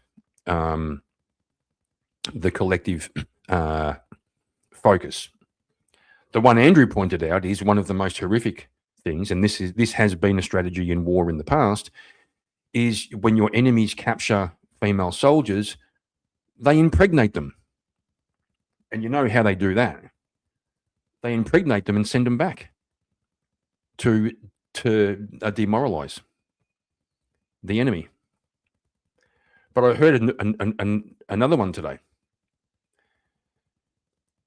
A society can afford to lose half its men because the other half the men who are left, they can impregnate all the women, right? And you can keep up your birth rate and keep your society going. Now, this is, horrible stuff, but it's a fact. A society can afford to lose half its men. We already have twice as many female ancestors as we do male ancestors, right? Right. It turns out, we do. We have twice as many female ancestors as we do male ancestors. But if we lost half the women, we're in trouble because the women can only get pregnant one child at a time. So there are so many practical reasons for everyone to not send women to war. And most men, are prepared to do it. Most men, if the enemy was at the door, if the enemy was invading the shore, even my old ass would get myself down there to stop the enemy reaching my front door where my wife and daughter are. And I'd be prepared to die or suffer whatever it is that, what other horrors men can suffer in war. So wouldn't it be nice if this chick here, wouldn't it be nice if she had a little bit of humility and a little bit of appreciation?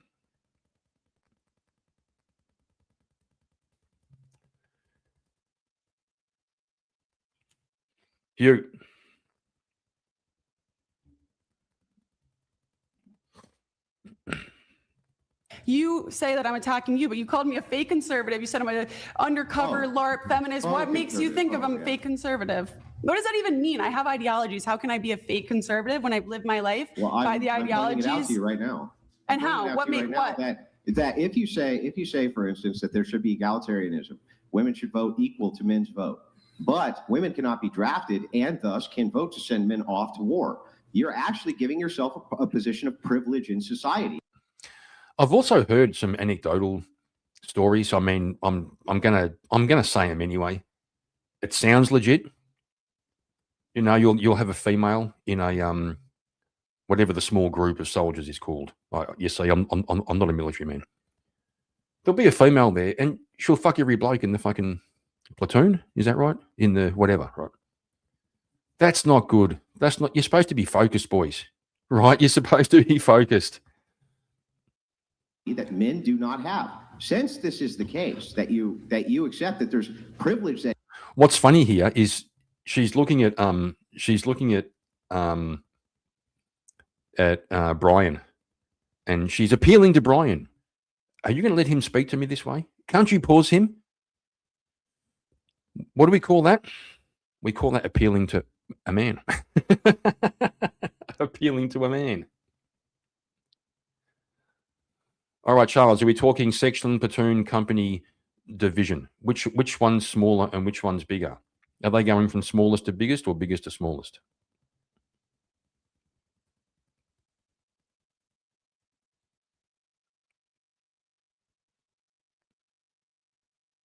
Anyway, regardless, whichever one it is. Small to big. Okay. So she fucked every bloke in the section, okay? Let's hope she didn't fuck every bloke in the division. That would be... that women have, that men, on the other hand, do not have. You say, for instance, wait a second, I think it's my duty to get drafted. They're not going to send you to the front lines to fight. It's ridiculous. If they never would, our army would get crushed. So that doesn't even make any sense. So you're pissed? Hang on, I'm almost done. I just let you talk. That's not that. First of all, it's not a conservative principle. It makes no sense at all, right? And again, this is the idea of men responsibility absent authority. Absent authority. It's still taking away authority. If you really wanted men to be an authority, why would you advocate women vote? That makes no sense. Because I love voting, and I think women should vote. Because I love voting. What a solid argument. I love it. Love voting? Because I'm an active member of society. Okay. Because I want to, Andrew, because I want to. Well, this is what I mean when you take what I say and you put it, this is why I called you a groiper too. You don't think women should vote. You take what I say and you put it through a ringer it's not conservative to say that I would defend my country if we went to war because I agree with the values of American values. And I think that's worth defending if it were to come to war. But at the same time, I don't think it's a mark of a good society where women and children are protected and they're not sent to the front lines like they're doing in Ukraine right now. There have been a lot of women. That doesn't make sense. She said, I think, I should go to war because, I agree with the values. Then she also said, but also I think women and children should be protected. Doesn't make any fucking sense. The problem is if you sit on the fence, you get beat up by both sides. women who've been drafted. There are situations like that. That makes me a fake conservative. I don't think there's been Not drafting. They were asked. They were trying to recruit women because they've been running so low on soldiers. Can you mute? Okay. Okay, so I just knew. just tell me. You I know. just want to answer my question. What's your question? When you take everything I say and flip it around. If you really want men to have the authority and women to be the followers and men the leaders, men actually have the authority. Why do you advocate for women to vote? Can you actually tell me? Is women not voting going to suddenly is that going to take away every single woman from a powerful position in this entire country? Because we're talking reality. We're not talking in floofy land where anything can happen right now. Why do you think women should not have the right to vote? Why do you think that? I just told you. So if you advocate that men have the responsibility, right, but they don't have the authority, which I think you're advocating for, it's a progressive feminist viewpoint. If it were true that you wanted men to have the authority, right, and the responsibility, then you would advocate only they voted and not women. Can you actually give me? Well, Bill, you got to adjust your fence sitting game, man. Like, don't straddle the fence, man. Go side saddle. Okay, I'm going to give an example, like a micro example, which I've done before. So forgive me if you've heard it before. I am given the responsibility to protect Mrs. Markin, right? So that's my responsibility. Now, should I have authority in that context? I would argue yes, and here's why. Because if I'm going to put my body on the line, if I'm going to cash checks that she writes, I'm going to have authority. So let's say me and Katie, we go out for dinner one night. We go dancing afterwards. But we had to park the car a 10-minute walk down the road because it's a very popular area. We parked the car around the corner. We got a 10-minute walk to get to where we are. We come out, had a nice night, got to get back to the car.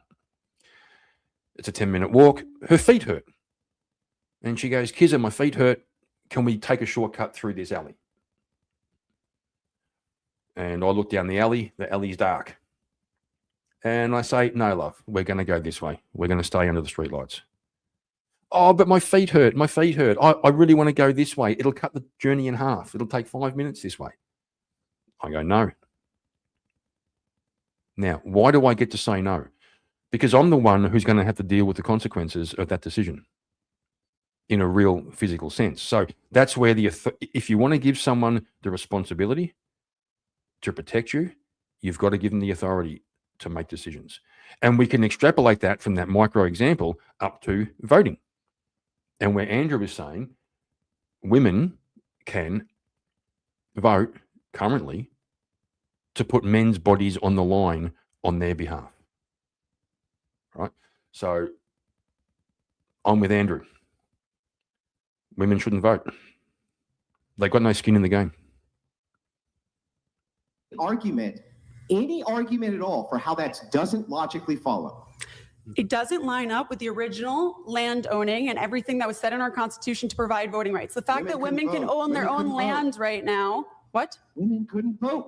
I know. And when we changed and gave women the right to vote, I think that was a good thing. I think it got more women involved. And I think this ideology of yours, and again, why I called you a groyper, is because the majority of reason why far right men do not want women to vote is because women tend to vote liberal. I voted conservative across the board. I voted Republican in every election, but I'm not going to defend my values that I know near and dear to my heart and the candidates that I've worked for, including Rob Astorino. I was on Trump's team on his coalition of Jewish voices. Across the board, I've helped Republican candidates get elected, so I don't really care what you have to say, whether you think I'm fake or not. That's not an argument. Can I actually get an actual argument? I think she does care what Andrew says, actually. I think she does care. I don't care what you think, Andrew.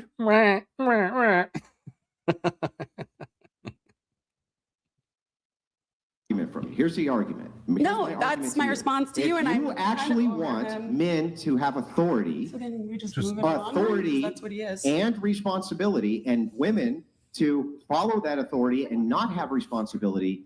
Why would you advocate women voted? That makes no sense. Can you give me an actual argument? The strongest response for this time is that the men right now, you know, the old saying where good times create strong men, strong, or whatever it is, good times basically create weak men.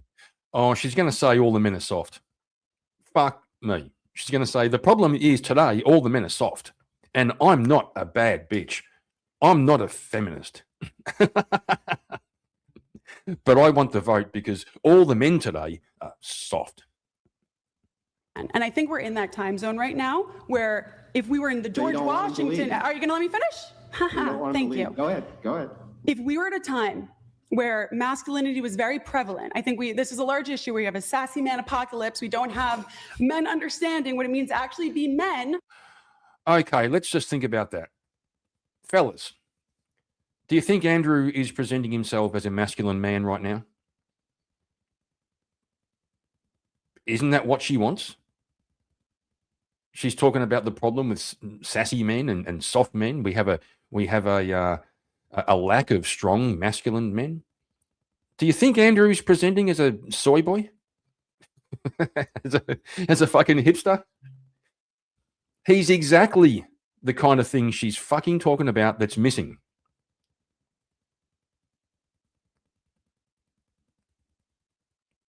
Just saying. But what happens with these chicks when Andrew exposes them, they know in their heart of hearts that they can't win this. They go completely blind. Right? They go completely blind. They literally cannot. The blinkers come on. They can't think abstractly. They can't think sideways. They're just in this fucking, like a little fucking corgi trying to swim. Just fucking trying to get to the edge of the pool. Get to the edge of the pool and find they can't get out.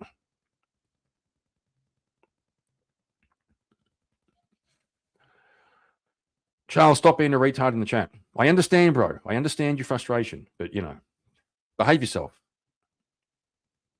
I think that if we were in a time zone where men were strong, true leaders, then we can go to that. But when we have men out here who are soy boys, they don't want to speak up, they support abortion, they think that they should just listen to whatever their wife should do. They don't actually think that a woman has a value. They think that they should be a stay-at-home dad. A lot of things like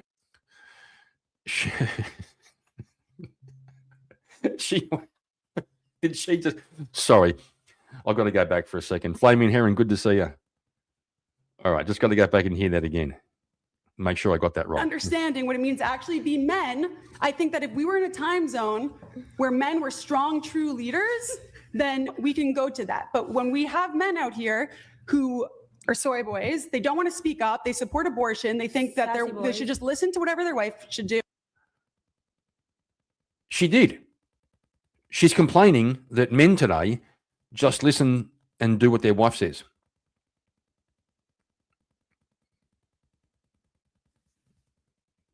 In the words of Kevin Samuels, you can't make this shit up. She literally just said her complaint is the men today just listen to their wives and do what they're told by their wives. And she has spent this entire conversation arguing that Andrew should do what she says.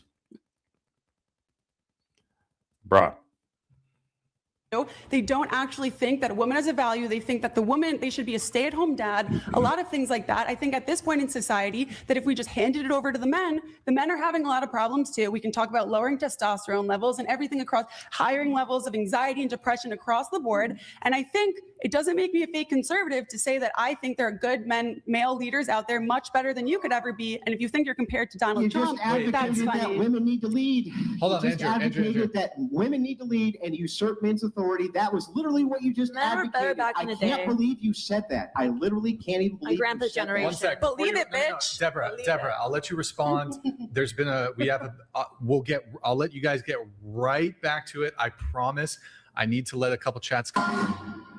We'll get right back to it. Arvo donated $200. Thank you, When Nasha. Andrew asked the women to raise their hands if they think they're the prettiest, you mumbled under your breath after making a face like you might raise your hand. I'm not going to.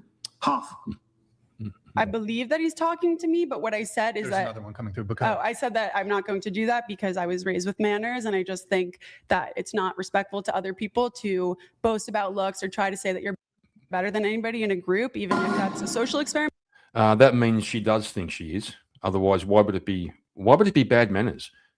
If she was asked, all the girls raise your hand if you think you're the prettiest one here, and she said, I didn't raise my hand out of good manners. That means you think you're the prettiest one there, right? Otherwise, why is it good manners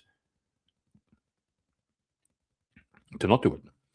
All right, I'm going to let it play for a minute. I've got to go and take care of a couple of things. I'll be about 2 minutes. So I'll let this play. Man, I just don't think that's Arvo respectful. donated $200. Thank you, Nasha. We can see your inflated ego of self. You lead with nails and coloring because you are a pampered princess. You enjoy standing on your soapbox and casting stones, but you're the exact what you criticize. There's one more coming after this, but your quick response to that if you want. I lived in the Middle East. I've survived rocket attacks. I've survived drone attacks. I have volunteered with widows and warriors and people who are amputees and victims of war across the world. I don't know. That's my response. Kiss my ass. All right. We have Winged_Jaeger93 donated $200. Been a long time silent watcher of your content, Brian. Keep up the great work. Andrew, spit that fire. Yeah, I would like to just real quick, and I'll move it right back to you. But just so you know, what you just said literally was that the reason that women need to vote is because we need to usurp authority from the men in society right now because they're too weak to have it. That was your actual argument. I can't actually believe it, but you actually made that argument. I wasn't listening to the first half. I was making sure I wasn't. Well, here I'll go ahead and reiterate. Well, okay, hold on. No. Stop. We can debate on Piers Morgan. This is a dating podcast. Stop. Okay, first off, it sounds like you're scared. I kind of let No, it just sounds like you are. Hold on. Now I need to address this bullshit here. What? This woman's trying to accuse me of I let it slide the first 2 times. You were not fucking Chase mistakenly put a Zin in your drink. I object to you trying to frame that, even if it's a joke, that he was trying to drug your drink. Now you're actually trying to. There's a little bit. I was just checking. Have you ever had water Have you ever had fucking water that has some bubbles in it? It's not bubbles. It was just something on the top. See, after I poured water into her drink, I poured some of it into fucking mine too. Let me make a disclaimer. Absolutely ridiculous. You would never drug anybody on the show. When I say Zin, that's not a way to drug people. It was literally just somebody I had a bottle of water next to me. I poured some into yours, then I poured some into mine. There's not that kind of person. Maybe you fucking backwashed. I hadn't drank from it yet, so that's why I was just. It could have been shit in my cup. It doesn't mean. I don't know why you're getting so upset, Brian. Because you stopped the show. Oh, what's this? And then you're saying, before we continue, let me make sure that Brian I didn't hear what he said. Drug my fucking drink. I didn't say drug it. I said I was looking. Sounds a bit like false accusations, boys. Bro. Flaming Heron, I think she said drinking. I haven't drinking it yet. Yeah, something like that. It didn't slip by me either. This is literally a false accusation. Can you imagine being at a bar with this chick? Bro. Was in it because he was saying something and I couldn't listen. Yes, but I need to clear up the air that the implication here is that I don't think Zin is drugging somebody, and it's not a Zin. There was no Zin. There was no implication that you put it in there. It could have already been my cup. There was just something floating at the top, and you were sitting next to me. So I said, "What do you think that is?" Yeah, I don't think you poured it in there. I was just, "What is that?" Here. For the girls who saw me pour the water, did you also, after I poured the water into the cup? No one thinks you poured anything in my cup, Brian. It's that there was something floating. It could have fallen from the sky. I could have turned to her and said trauma that she was sitting too far back. It was literally just asking. A hair could have been floating there. I would say, "What do you think that is?" I don't think you poured it in there. Just the way you were framing it seemed a little fucking. I don't think that would. Well, I'm sorry that if you felt that, I don't think you would ever do that. There was just weird shit. Don't you love apologies like that? I'm sorry you feel that way. Because I didn't mean it like that at all, and I'm sorry if it offended you and that you thought that I framed you in that way. Because I don't think you would ever do that to anyone. Men get ruined over even the hint of an accusation like that. So like, I know for women, you guys can just kind of like, you live in la la land because you have no fear of being falsely accused of fucking anything. But men's whole careers can be fucking ruined by even the hint of a fucking accusation. Man. Fucking so preach. like, yeah, it's no big deal for you, but for us men, we take that shit really seriously. I can understand. In any case, I didn't mean to interrupt that, but if you guys want to continue. Well, I just want to, we can. I want to close that out. That You know, when I had my not that long ago, a few years ago, I worked for myself. I had a like gardening and lawn mowing business, right? There was this one woman I went to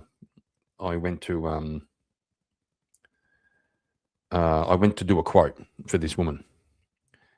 And she had a couple of kids, single mum. She showed me around and I was working out the quote, you know, all that. And before I left, I said, look, I'll give you a call. You know, I'll go home, work it out, whatever it was. Before I left, she said something about, she brought it up, that her previous gardener had been making advances on her. And that the one before that had also been inappropriate when he sort of crossed paths with her in a different context, like down the street. I thought, really? Two gardeners have both been inappropriate? I thought, I don't think so. So I let that one through to the keeper. I understand that. I think that's horrible. For the record, nobody has ever drugged me or whatever tried to drug me on this. Somebody accidentally spit in my cup last time, and I just was asking, not because I thought you poured anything in it. I just saw something floating in my cup that looked like dirt or whatever it might be, and I didn't want to chug it. If it was go something. Get your own water next time. That's like, I was trying to do you a favor. I was pouring your own I know, and water. Just go get it your had own nothing to do with you pouring the water. This is the most ridiculous thing I've ever heard in my life. Again. I understand that men can be extra cautious about it, and I won't make any more jokes about it, but it wasn't even a joke. I genuinely just saw something floating in it, and it had nothing to do with Zins. I just wanted to know, and he was talking, so I made a joke. I don't know, everybody's so fucking sensitive on this show. But next topic. Next topic. I'm not sensitive. I would just very quickly. I'm almost. I mean, I would just like a very quick answer to this. I'm sensitive. I'm gonna get a fresh glass of water before, because I don't want anybody to be upset about anything. So there's a glass of water. I know, right? but apparently this is a bad. Well, Charles is getting excited now because he's standing up. How is it a bad water? What? What a shit show. Wow. Now this is ridiculous. Now she's just gone and tossed the water. I was leaving out the cup because there was something weird in it. There was nothing in there's nothing Wow. in your cup. There's nothing in your Wow, cup. what a spur. Can we? By the way, I trust you, but let me just dump the water. Oh my God. What a spur. Absurd. Never had this happen on the show. Let's do something else. Okay, well, you need to be very clear and like walk back and like just make an affirmative statement on this. I'm not gonna allow myself to be falsely accused. Can I come to the next podcast? This is not it. There was bubbles of some sort, not in concerned of a drug way. I saw a little fuzz piece floating in my cup, and I turned to anyone normal and would go, what is that? It could have been from beforehand. I just had curiosity, and I did not mean to implicate that it had anything to do with you pouring me the water or any of your actions. I was just asking. Just so you know, it wasn't that she didn't mean to implicate. She didn't mean to imply. Just saying. Fuck. Anybody like I would hear what their humble opinion, what that was. And that's all. And it's gone. And I got fresh water, not because I was concerned, but because maybe there was dirt in my cup from when I first got the cup. And I just wanted a clean cup now. So there's that. No one's drugging me. Nobody's doing anything. Cut the cap. It's cleared up. It's cleared up. And I'm sorry, not that if you felt that way, but I'm sorry if I framed you in that light, because that was not my intention. Is that okay? Next topic. Yeah, no, we can't turn the responsibility. Yeah, I think she needs to go to the Quality Leering Center in Minnesota. Get her off to the Quality Leering Center for the kids who don't speak English good. Over to men for voting because they're too weak. This in turn is actually saying that women need to have authority. That's what your actual argument reduces to. Do you understand that? No matter what I say, you're just going to tell me what you think I am and what you think I know. So I think that Holy at crap. this point, it'd be best. It's a miracle. It's a miracle from God. She's literally overpowered Charles's Darwinian drives. She's overpowered evolution with her retardation. It's a miracle. We just moved along because you're clearly just not respond to that genuine. last point? No, my response is that whatever I say, I could say the sky is blue. You're like, and she thinks the sky is freaking pink. So I think asking it's you a better to question. just move on and Yes. involve the other guests who have been traveled I here know, from I just far wanted away to to be a answer this part of last this question. conversation. That was my response to you. You can take it or you can cry about You're it. not going to answer? I think that everybody else is here to be a part of a dating like this conversation, whole and there are a generation lot of fucked. topics and situations. I heard this saying once. It don't matter how hot she is. There's some dude somewhere who's sick of her shit.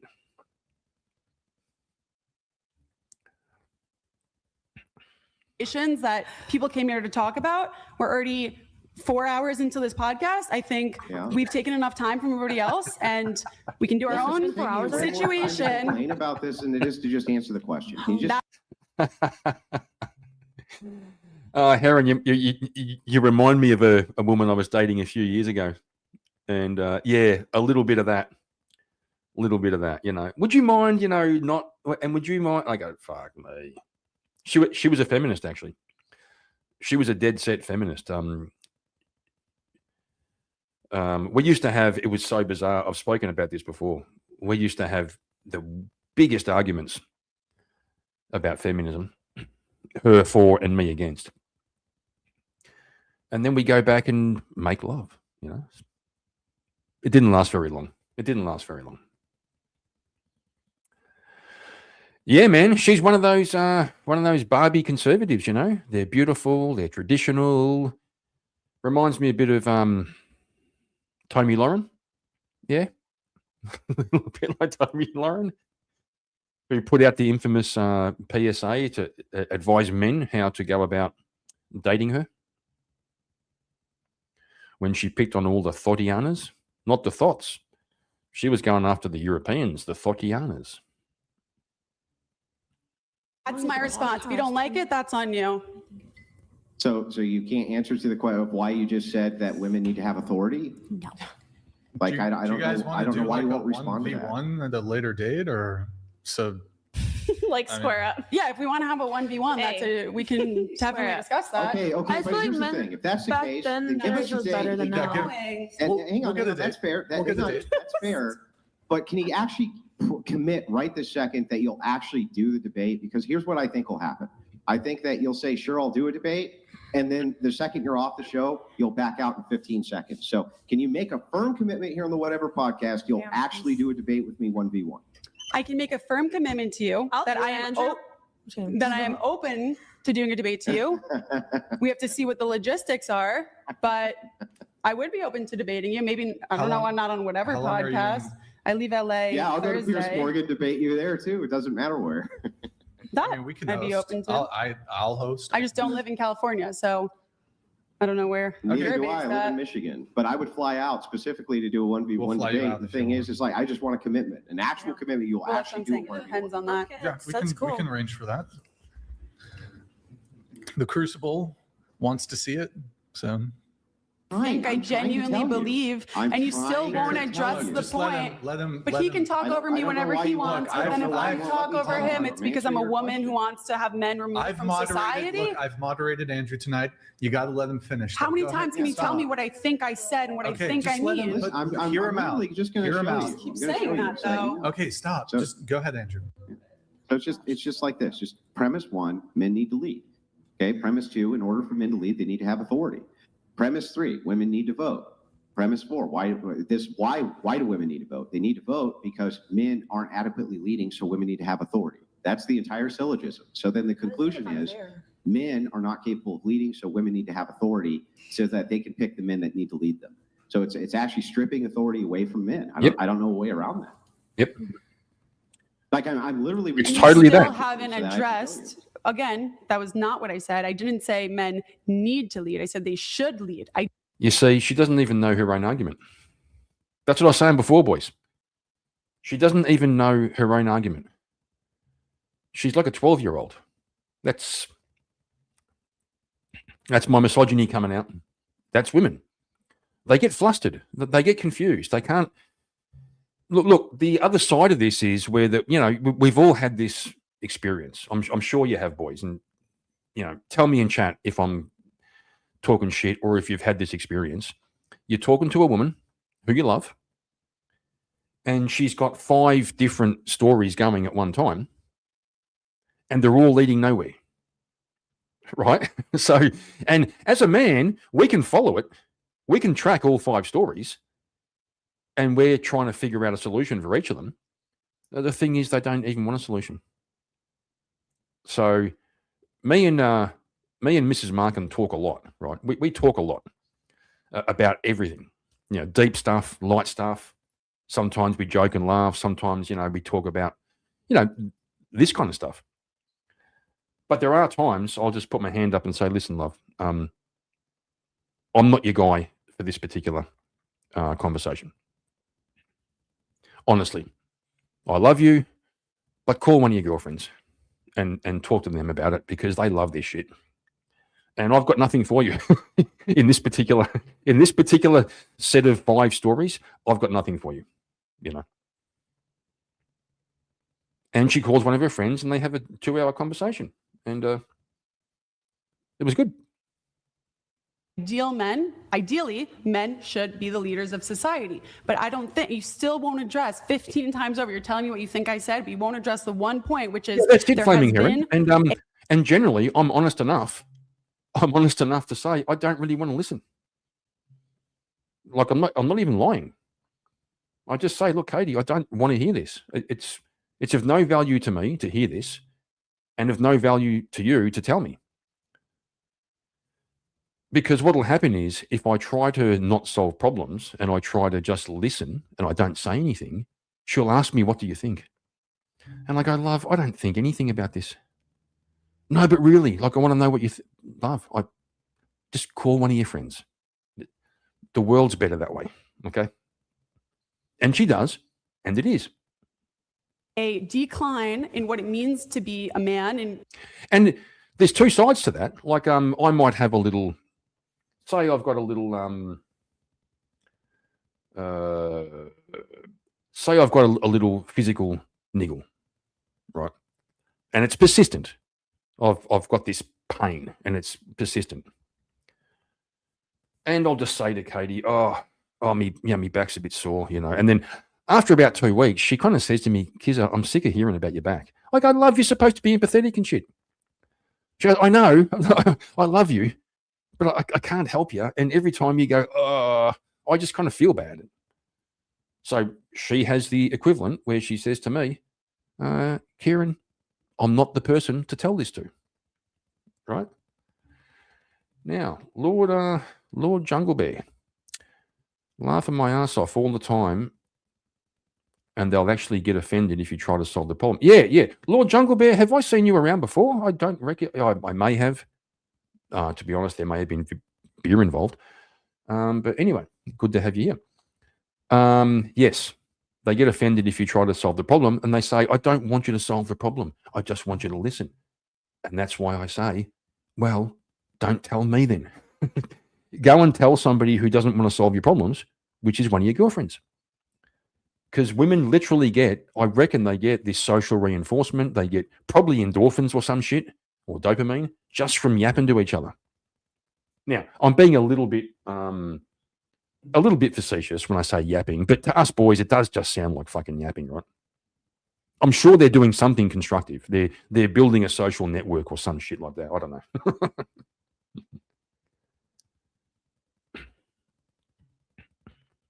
In terms of masculinity, in terms of chivalry, everything like that, across the board, there has been a decline. So if you agree with me that men are not, and this isn't only a male thing, but just speaking about men as leaders, that men at large, there has been a decline of what men's role in society has been, what they feel to be a man, and all of that combined means that right now, doesn't mean we should take authority away from men. It's the one thing you won't address is that I think we as a society, as women, as men, as Americans, as whatever, should work towards getting back to a place where men and women are more strong and embrace their femininity and their masculinity. And I think that will lead us to a better place where women who can embrace their femininity will naturally approach matriarchy. Heron, I was going to say the same thing. Yeah. I wonder why men are disenfranchised. I wonder why there's a what do we call it? A tragedy of masculinity in society. I wonder why. Could it be because for 70 years we've been told that we're pieces of shit, that we're useless, that they'd rather choose the bear over the man? Right? Could it be that the people that we would die for have been telling us that we're fucking assholes? Right? Not it's bad enough. It's bad enough to say we don't need you. It's something even worse to say, we hate you. You're useless. You're violent. You're the cause of all the world's problems. That wouldn't hurt a man's feelings. A man wouldn't lose heart in the face of that, would he? They will naturally say, wait, maybe, you know what? I actually don't love my corporate job. I know a lot of women who have convinced themselves that being powerful and that they need to work for 30 years and make $1 million and then they'll have kids in their 40s. And then I personally don't agree with that. And I think that if we as a society get back to a place where originally women were not expected to be in the workforce, things of that nature, then men hopefully can recover in whatever that means to them, and masculinity can become something that means more to them and is not seen as like I'm not done. Toxic masculinity, all of that stuff. I'm almost done. You can wait. All of that toxic masculinity stuff has taught men to feel bad about themselves and not embrace their masculinity. So I think the most important part of this is not stripping away power from men or saying women are better to lead. I think we need to focus on fixing that issue, whether it's through strong fatherhood, whether it's through stopping this idea that everybody's saying toxic masculinity anytime a man wants to actually act like a man, opening the door for a woman and a woman gets a... She's been doing that the whole fucking time. Calling Andrew a groiper, saying he talks over me. Oh my God. She's literally been doing that the whole time to Andrew. I think moving away from that as a society will get us to a place where men at large will be better equipped to lead society. Oh, that's what she thinks, boys. That's what she thinks. I think she's onto it, okay? She's worked it out. I find nothing funnier than watching women try to explain what a real man is. I love it. Women explaining masculinity. They have no freaking idea what it is. Come on. And it doesn't mean that right now, I'm not saying if I really meant it, I would say it. I'm not having any secret arguments. I'm saying what I mean, which is the step one. I think ideally men should be the leaders. And the step to get there is to fix masculinity. That's what I'm saying. So to address, you keep saying I want to address this argument, but the argument was my premise. So the thing is when you say, okay, but you haven't addressed what's going on with men in society and the lower testosterone and the fact that they're not leading as well. But I actually did. That was the premise of my original argument, which is the reason that you see a failure in men in society is because they have all the responsibility without the authority. They have the responsibility absent the authority. So I say, okay, so how do we fix that? How do we fix the idea here that you have additional responsibilities without authority? Your premise here is, well, we need to move back to all of these things, which are preambles to women voting, by the way. That all of these things that you're pointing to, this is pre-women's suffrage. And so I go, okay, well, that makes sense. So then why is it then that you would say that men, right, who have this additional responsibility as leaders, right, you wouldn't want them to have the authority to exercise that responsibility?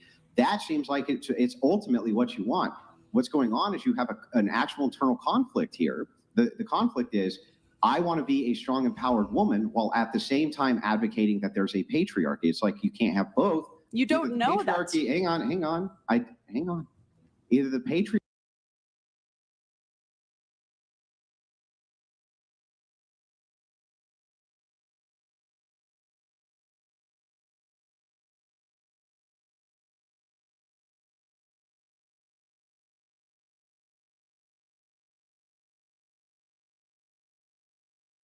Sorry, Heron, I was mute.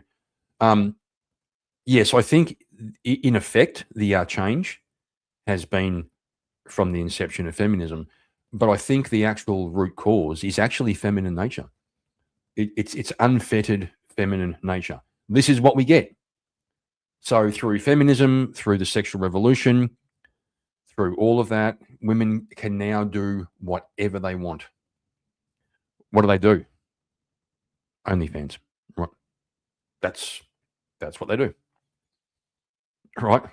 They now, young women are aspiring, instead of going to college and all that good shit they were supposed to do, OnlyFans. So Andrew's right. Men should be leading. And look, we can see it right now. Let women do whatever they want. And today is what we get. And then they flounder. Oh, we need men. We need men to do this, but the way we want them to. But no, not like that. But, don't. Fuck. Patriarchy is empowered with the authority to lead, or it is not. And if you say it's not empowered with the authority to lead, women need to be able to select the leaders. You have a matriarchy then, not a patriarchy. You have a second class that has additional responsibilities women don't have, but have a limited amount of authority or equal authority to women. That's the opposite of patriarchy. It makes no sense. I just don't understand what position or where you're coming from where you consistently think that you know what I actually feel. Like I'm having an internal conflict. You don't know anything about my values before this show. He's responding to what she literally said. He's literally laying out her argument. She doesn't know. She reckons he doesn't understand her argument. She doesn't understand her own argument. So maybe you follow me. I don't know. No, you're not listening to what I'm saying. You're saying the opposite of what I say every single time. And that's why it's just so frustrating. I have an internal conflict because I want to be an empowered woman. You're pushing what you clearly don't like about women onto me, somebody that you clearly don't know much about, or you can happily look through my social media. Listening to your arguments. And based off of that, you are saying that I'm clearly a secret feminist who wants to be an empowered woman. Finally said it right for everybody else, but you're telling me that based off absolutely what? Nothing. Absolutely nothing. Logic. I'm showing you logic. No, that's not logic. That is you trying to push what you think about women onto me, trying to catch me in something. Is he going to ask her what's logic? I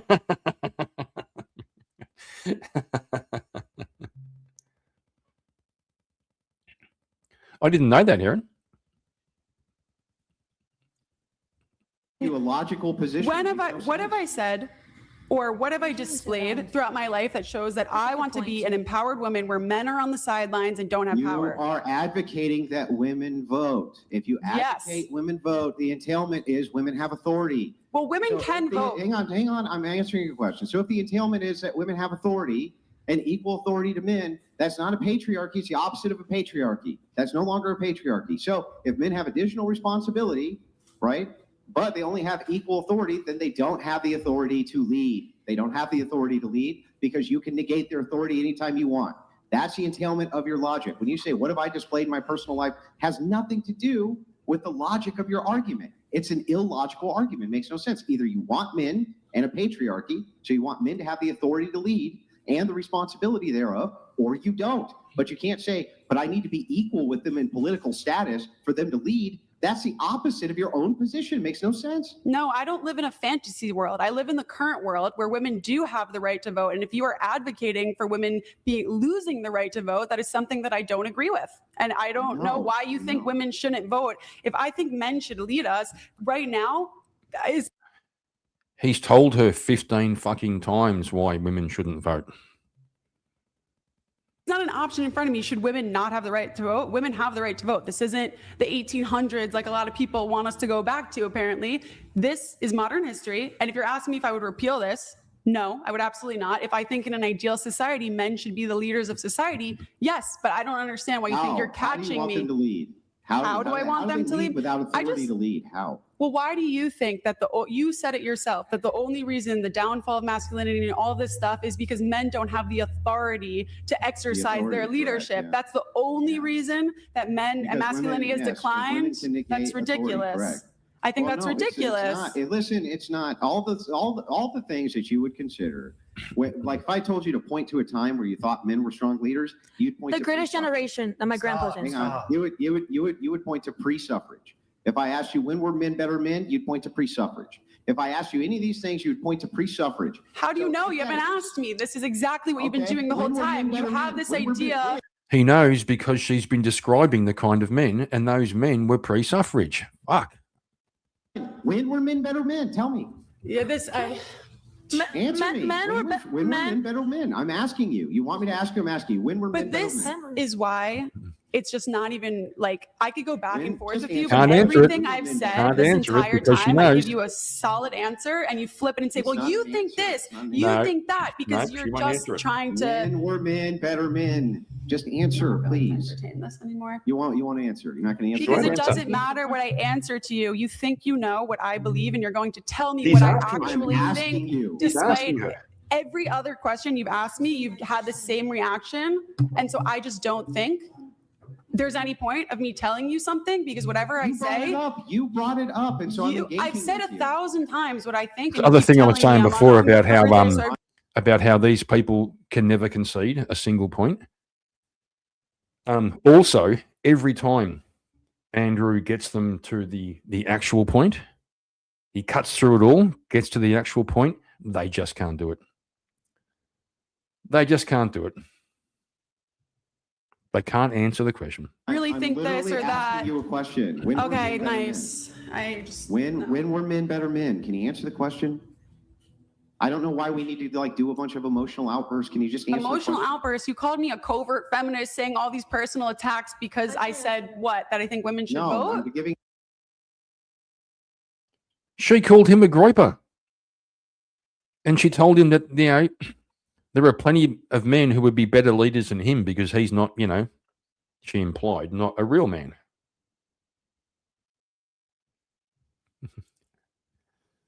I noticed that little pause after I don't think. I did notice that. Your declarative statements of fact. I haven't personally attacked you at all. So the thing is like just very quickly, can you just tell me when you think men were better men? When? No. What's the time period? I'm not going to. Of course not. Of course not. Right. Okay. Can I do it, I Andrew? can't. I can't force her to engage in the conversation. But Deborah, why don't we get through your notes here? Proud to make a woman cry and tell her, yeah, you should be crying, even though I You don't agree think she should? I You think don't the think she should? situation was a very bad situation, but I don't think Oh my trying God. to Is there make any other somebody excuse cry. you want to make for horrific people? No, I think that that's a bad act, but I think as a person who wants to Good represent Lord. godly values, just going out of your way to make somebody cry and be proud of that is not a thing to be proud of. I think you can get your point across and have somebody come to the light in other ways. And if that makes me a fake conservative, that I don't think I should go out of my way to attack people with my words, that I can use my words to change their mind and their hearts. She has a man sleeping in a bed on her floor. Defend her harder. Go ahead. I've never defended it. The whole time we had a conversation about that, I said it's just multiple that things. Andrew's not Are you going to nice. let me It's just talk? Do Andrew you not see? nice. Okay, for those who don't know the backstory, I have seen this one. This chick here in the back with the black jacket on the left. She has some kind of weird kink going on with some guy. So she treats this guy like a dog, and he acts like a dog. He sleeps on the floor beside her bed. When she has friends over, he acts as a coat rack for her friends. And Andrew called her out and said, "You've obviously got a friend, like a man there with a mental disorder, and you're abusing him. And basically, you're a horrible person." And she tried to defend herself, and Andrew said, "No, the fact is, you're just a horrible fucking person." And she started crying. And then Red over here is now defending her. Every Right time back to I the talk, sisterhood. you talk over me, but then when you talk, I have to shut Lady, up. you talk 5 times as much as me. Calm down. Tell me to calm down, please. Thank you. I did. You can't be like, I'm just going to filibuster the conversation, talk for 20 minutes, and you can have 30 seconds, Andrew. It's ridiculous. I've listened to you and I've It's caught like, myself. relax. It's like, relax. You could just have the conversation without freaking out. It's not Any other necessary. things you want to say to a woman like that? Cutting me off again. You definitely Okay. don't. And she's done it again. Is that how you speak to a woman? You can't play that card, girl. If you want to be a strong, independent woman, you want equal Equal rights come with equal fights. Right. That is retarded. Is that she wants to go head to head? She wants to go head to head in the exchange of ideas. But really, is that how you speak to a woman? Get the fuck out of here. To defend the horrible acts of horrible people. I'm not defending. I'm condemning you for the way you delivered that. I'm not defending her acts whatsoever. I said straight up that having a child in that environment is repeating the cycle. This is me for okay. Here, I'll move the conversation on. Okay, guys. Like, I mean, can I just get a point out? Like, you don't. Can I just get a point out? Can I just get a point out? Yes, Stop freaking out, buddy. Babe, just take a breath. Just take a chill. Just relax. It's okay. You don't have to be so emotional. It's fine. It's okay. Just don't freak out. Just smoke your cigs and take a beat. Just smoke your cigs and take a beat. Okay. You're spurging out. Calm yeah. down. Oh, I'm just saying. Relax, buddy. Defend horrible people. It's okay. It's not necessary. It's okay. You're okay. Andrew, as somebody with autism, I'm very offended. Yeah, very offended. I'm very triggered, Andrew. How dare you use that pejorative? I mean, do you think that filibustering the combo is a good look? It's not a good look. Autistic? No, he didn't. He called you a.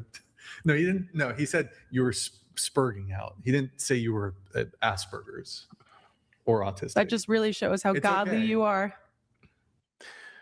I never thought saying somebody was spurging was related to Asperger's. I don't think it is. I could see how someone could think it is, but I don't think it is. Because do you have autism though? Do you think I have autism? No, I'm not coming for you, Deborah. I'm asking if you do. Like, it's not an attack. I'm probably autistic. She got that dog in her. This is a point. I'm trying to get commonality. I'm trying to get like. No, we don't have autism in common. Even if we have autism, we're still awful people. All right, guys, we're gonna move it on. So okay, the bear. We gotta do the bear, guys. We're doing the bear. Maybe I'll just. She's in the. Oh my god, bro! Everybody's getting up. Okay. How about before I come to the bear, I'm gonna get to other people's. So what would you want the minimum yearly income to be for your future husband? I mean, Can you tilt your mic down just a bit? I mean, I would say I don't care. Okay. Yeah. Do you want to get married? Maybe you don't. I'm not sure right now. Okay. I'm still in the process of getting divorced, so give me some time. Okay. Okay, we're going to come back to that. We'll go right into the bear now. So going around the table, starting with Deborah, would you rather cross paths with a man or a bear in the forest? I love this question. Do you love? Especially when it was all over social media. I Do thought you, there was a lot of sweetheart? funny TikToks. I wrote the bear. I thought about it long and hard.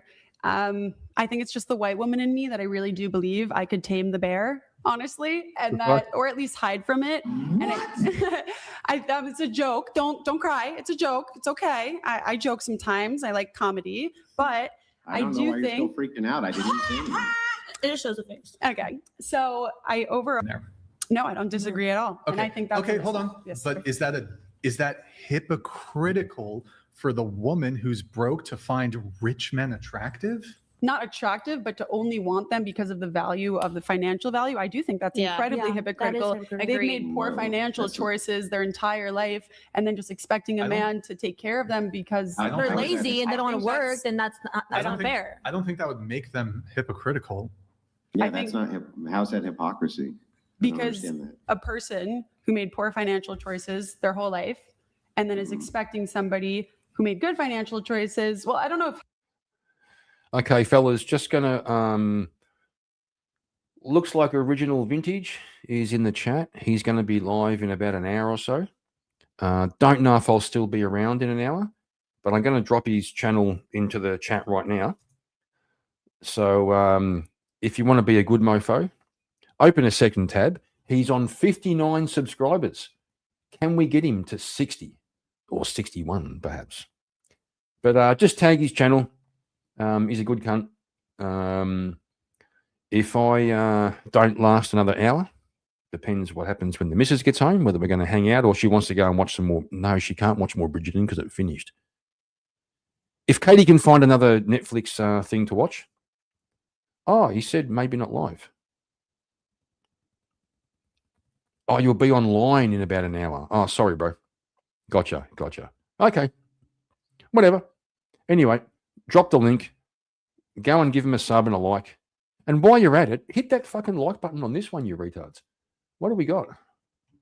See, I'm awful at grifting. I'm terrible at it. We've got 7 likes. Okay, you're forgiven. Love you guys.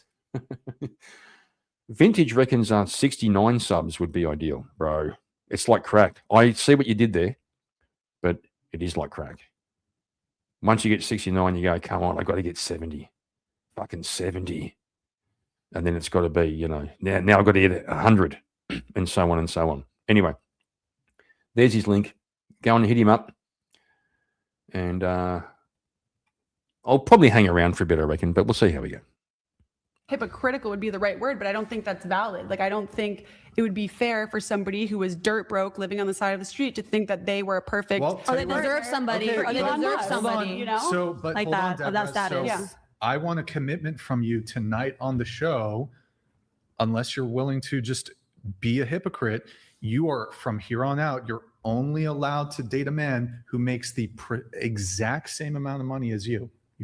You can't go above. You can't go above. Otherwise, you're a hypocrite. Why can't Right, I that go would be- above? Hold on. You can't go above. Yeah, Why? because Because if you go $10 above, right?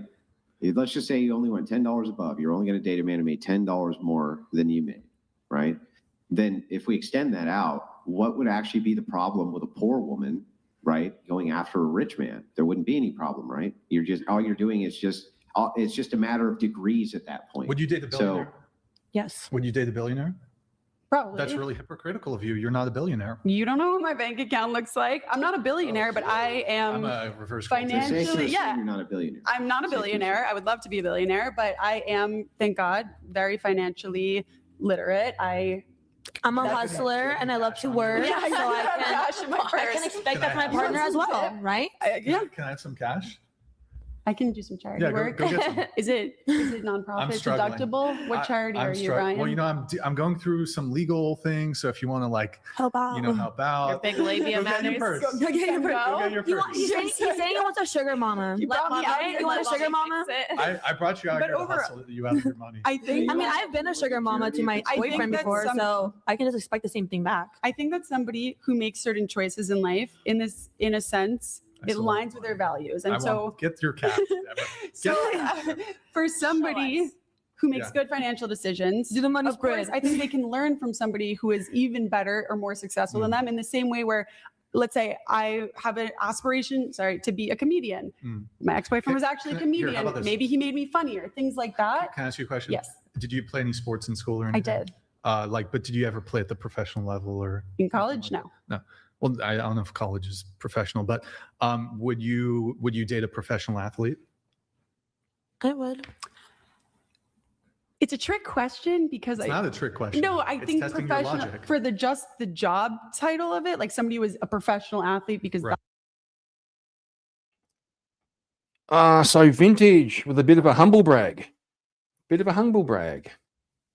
He's letting us know the interesting point was that he won with 69%. A very clever way of introducing the announcement that Vintage won his first 1VK. Good on you, son. Good on you. It's a good feeling, eh? You kind of feel a bit loved. You do. It's a weird love, but it's a good love. Well done, mate. I also had to look back. I saw you were there. You were there in the finals. Pretty good. Pretty damn good. that's their passion, yes. But I know that people in spotlights, athletes, things of that are in worlds where there's a lot of temptation. I don't think it's like dating a DJ to me. I don't think that would He'll be perfectly loyal. align with He'll be me. loyal. He'll never. It cheat wouldn't on be you. ideal for me. I would rather somebody a little bit more behind the scenes or at least less in a major thing where they're flying across the world with their team and all that stuff. That's just a personal preference of mine. But like I think it's important for my partner to be athletic. Or a better example for you, Brian, health. I am obsessed with working out, cold plunging, wellness, everything about that, living a very healthy lifestyle. I would never marry somebody or even date somebody who did not value health. That is a huge, important value to me. And whether they were extremely overweight or just really unhealthy, that's a huge turnoff to me. And that's something that it's a choice, but it's also I guess fair look, for me. I guess think. the point I'm trying to make is that when it comes back to like this hypocrisy thing, Mm-hmm. so I don't think there's anything wrong with a man who has a high body count who wants to date a woman with a low body count or a virgin, simply because, one, I think there's asymmetry between what men and women want. And then secondly, it's just, look, women all the time chase after men who possess a myriad of traits, behaviors. Perhaps they have they've accrued. On Prime Crime. My name is Chloe Driver. It's 11.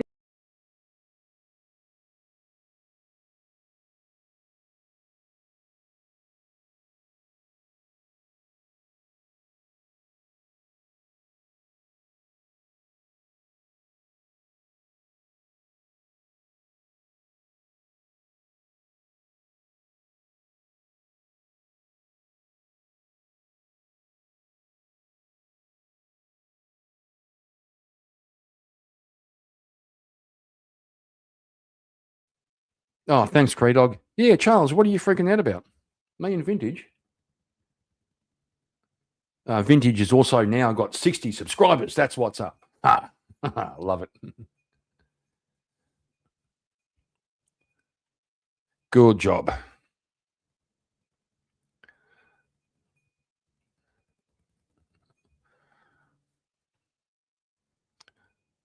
All right, one more. Maybe one more. We'll see. It's actually kind of cool doing a stream on a Sunday, Arvo. We've got the Oceania crew. That's kind of cool. That is kind of cool. All righty.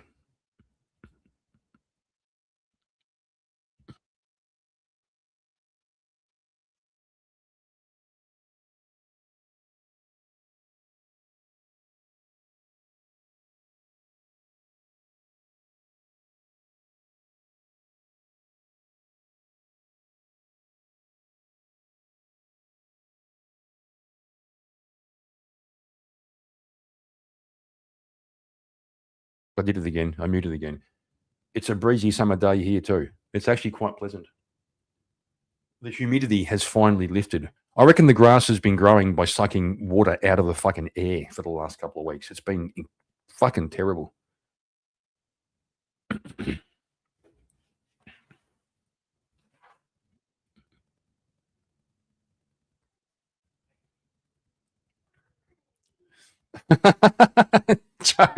Charles, you fucking retard. No. Don't do that, man. Don't take something wholesome and make it dirty. Don't do that. All right, got to share this screen. Oh, the missus is home. So I'll run this and I'll go and say hi to the missus for a minute.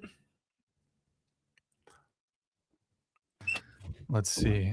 Going back to your notes here, you said controlling ass men, like the ones on Secret Lives of More. So I don't know that show. Secret Lives of what? It's Mormon Wives. It's a show that's You're really too far. great. Please, come on. Mormon Wives. It's a show that's out right now that's kind of popular. Right. where- I think I am. Sorry. But yeah, their husbands are just very, very controlling when it comes to that. How does that mean? For example, there was an episode where they went to Chippendales as like a fun little activity, and two of their husbands threatened like divorce. So because they went there. Good. Sure. Yeah, what's wrong with that? I mean, you don't think that's a little controlling? No, and, you like, don't they go to a trust fucking. their wife? My wife don't go to a Chippendales. You get to get a Really? divorce. Say it's like a bachelorette and it's a group of her friends. No. It's not her idea. No. Really? Yeah, no. Why do you feel that way? Why? Wait a second. Why would it be okay for my wife to go look at naked men? Because she's not touching them and she's So? not, you know? Yeah. So what?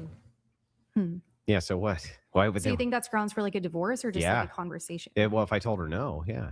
Well, here, let's reverse it. Mhm. Right. I think it would be fair grounds for her Mhm.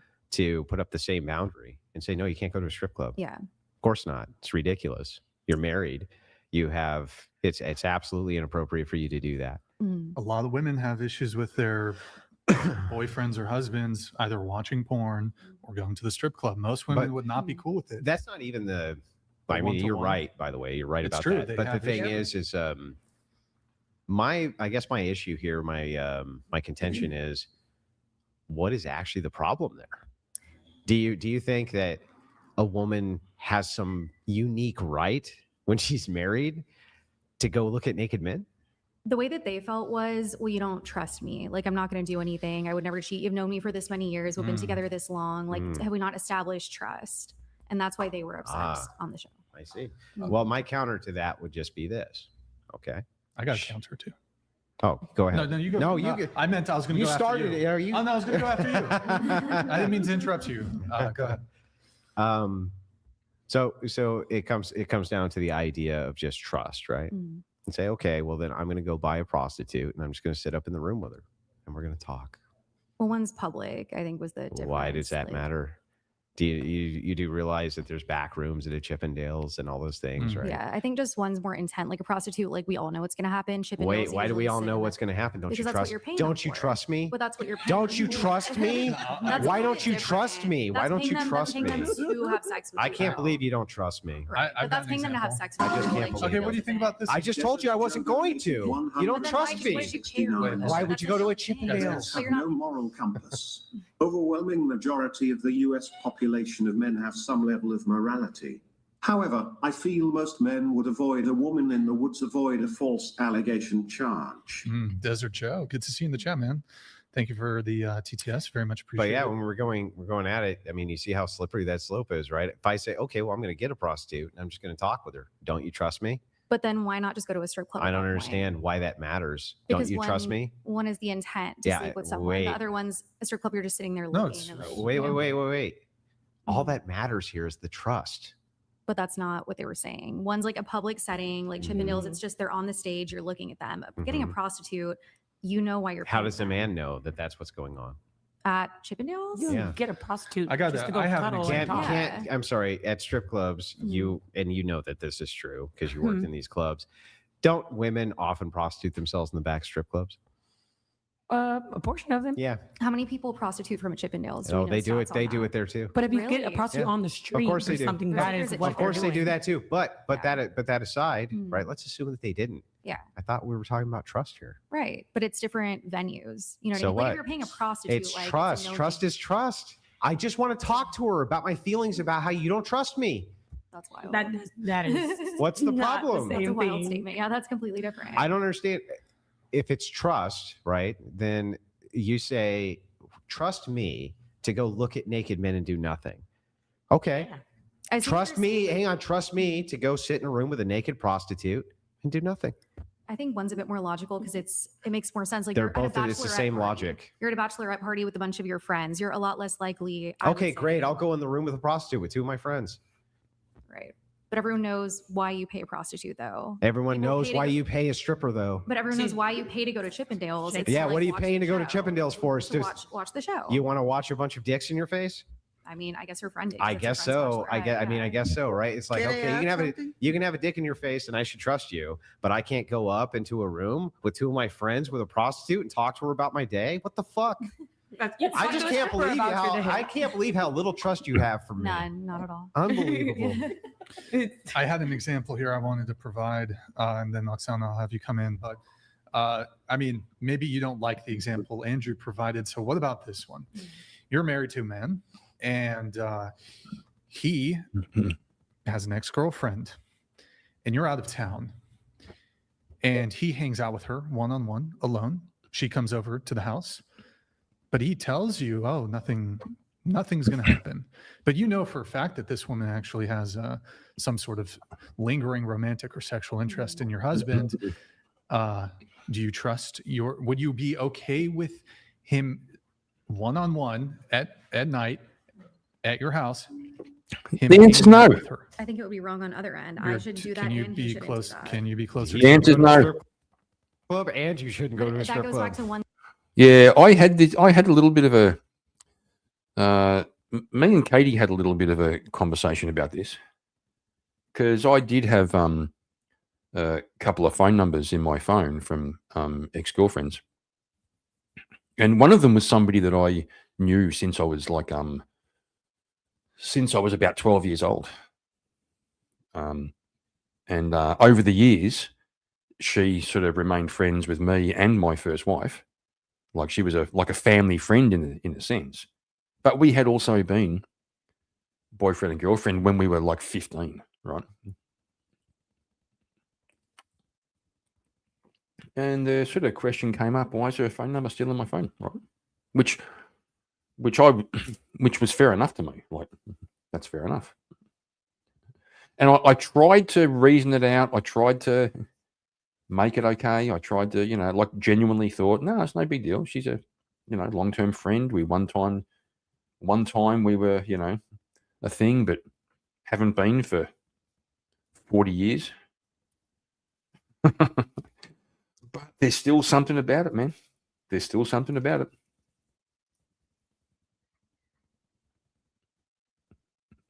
In public, and one's like a show on a stage. Another one is someone who has feelings. And So you'd be fine if he was hanging out with her in But public. it's about trust. I think it also comes into play what they're doing exactly. Like in this instance, it was for a bachelorette for her friend on a stage. They're watching the show, but the other one's like someone who has feelings As long as for it's them as long as at it's your public, house alone. he can go out to dinner with his ex-girlfriend, right? There's all kinds. Hang on, of- he can go out to dinner with his That's ex-girlfriend. completely different. Why? again, It's because public. She went to this place to watch a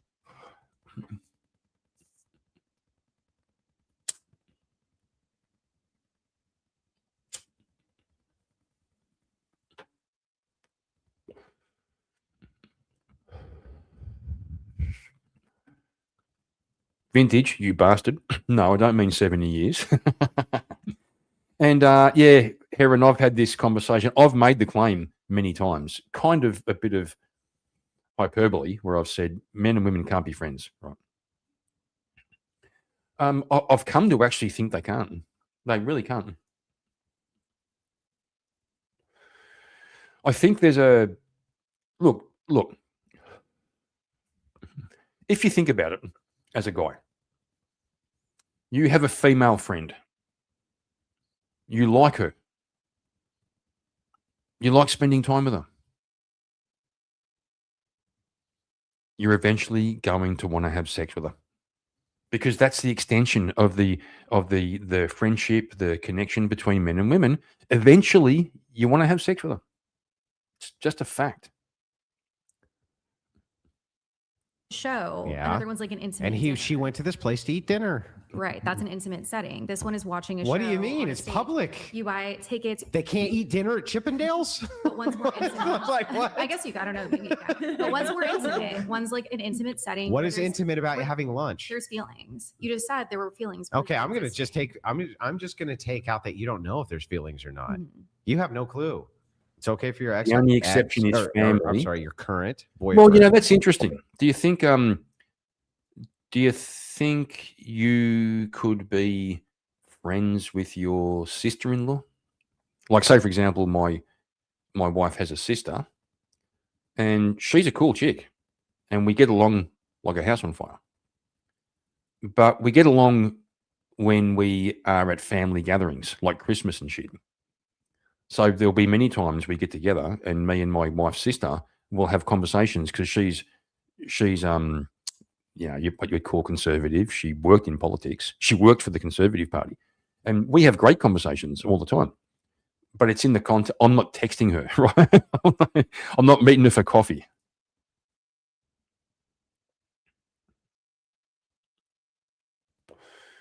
Yeah, Charles, it'll do that. It happens to me all the time. Sometimes I have to rephrase a comment like 5 times. I don't even know what they have a problem with. Or husband to go have dinner with their ex, right? There were feelings though, and that's what matters. You know what I mean? They did care about each other at one point. So Got it. Okay. But, I mean, who Got knows? it. Maybe if And there's- that's and you would expect, of course, that since you would be not okay with that, he wouldn't be okay with it back. No, and that's okay. Of I course. shouldn't do that. So if he wasn't okay with you going and having floppy dicks in your face, right? What's the problem? But it was like a show up on a stage, I think was So the what? issue, and it was for her friend's bachelorette. So what? She does. Yeah, that show on a so why stage does a thing man- is retarded. My first wife was a great fan of Pearl Jam and Eddie Vedder. We went and saw Pearl Jam about 3 times, 4 times. Pretty good concerts, actually. One in particular was Pearl Jam at Rod Laver Arena. Fucking epic. Great fucking concert. But she was a bit of a Eddie Vedder fangirl. And we were staying with her brother and his wife in Melbourne. We'd been to the concert, And then my wife somehow, through the fan page, got word that Eddie Vedder might be making an appearance at some random pub in Melbourne, you know, like a bit of a surprise meet and greet. And she wanted to go. And I said, fuck no. Fuck no. Why would I take my wife to see a rock star who she's enamored with? That's retarded. Why do you think that it's appealing to a man to think that his wife's going to go look at naked men? I just don't know that it's grounds for divorce. Maybe a discussion, maybe even therapy, but like a divorce. No, that's not what the grounds for divorce is. The grounds for divorce is not that she wanted, even though I think that's bad enough. It's that they pushed it. Why would you push to go look at other naked men if you're married to a man? That's a fucking horrible thing to do. Like that's such an over the top awful thing to do. Tell me a lot about you. Tell me a lot about what type of person I was dealing with. So say it wasn't even her idea, and it was her friend's bachelorette, and she just went to support. She should have immediately been like, no, I'm not going to do that to my husband. What would she think if her husband was watching porn? What do you reckon? Do you think she'd think it'd be okay? You know, she's married, and you know, some Sunday afternoon she goes off with her girlfriends to, you know, and he's at home, you know, watching that. Do you think she cares about that? That's unconscionable. What kind of horrible fucking bitch goes to their husband and says, "Hey, baby, I'm just gonna go to a bachelor party and look at naked dudes with my friends." Yeah. Like, what do you think he's gonna say? Oh, okay. Well, I mean, that's not grounds. I trust you completely. What kind of fucking simp would do that? Like, what kind of bitch made man What would about do just that? going to like a regular bar or club with your girls? Like it's her birthday or something. You're going out to a club and you guys are going out for drinks and Why are you dancing. going out to a club for? Just celebrating your homegirl's No, for birthday or male something. attention. Yeah, I think that going out to like a public restaurant or something like that, not a club where you're grinding your ass on men, right? And Who says that's twerking on the men? dance. This is like a red pill talking point where they have this phrase. If you want to live a single life, then go and be single. If you want to do single things, be single.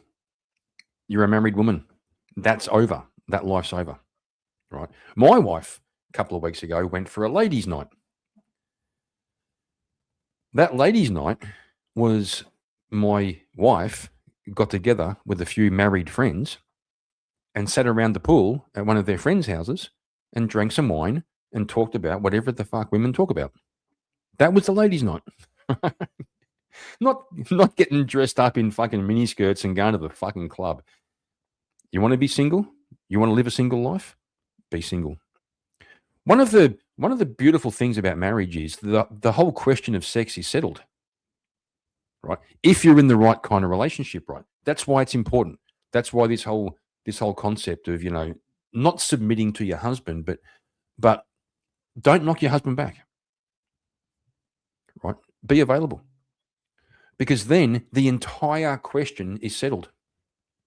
It's settled. It's so liberating. And I've heard, I'm going to trust the people who told me, married people have much more sex than single people. So what the fuck are you going to a club for? Like there's a lot of girls that smack their own homegirls and ask them to dance. What if they just keep to themselves, like in a section or something, and they're not, you know, they're not there to meet men. They just really want to celebrate their. Then why don't they dance at home? It's not the same setting because when you go out, it's like not the same setting What's because the men difference? can't see you. Look. Okay, what the difference is, I know like a lot of women can relate to this. It's like getting ready to go out with your girls. You guys are. I mean, I did see Andrew talking to Mr. Slave, but I don't recall the details. I just remember that I just thought that, what the fuck, dude? What the fuck? You know, it's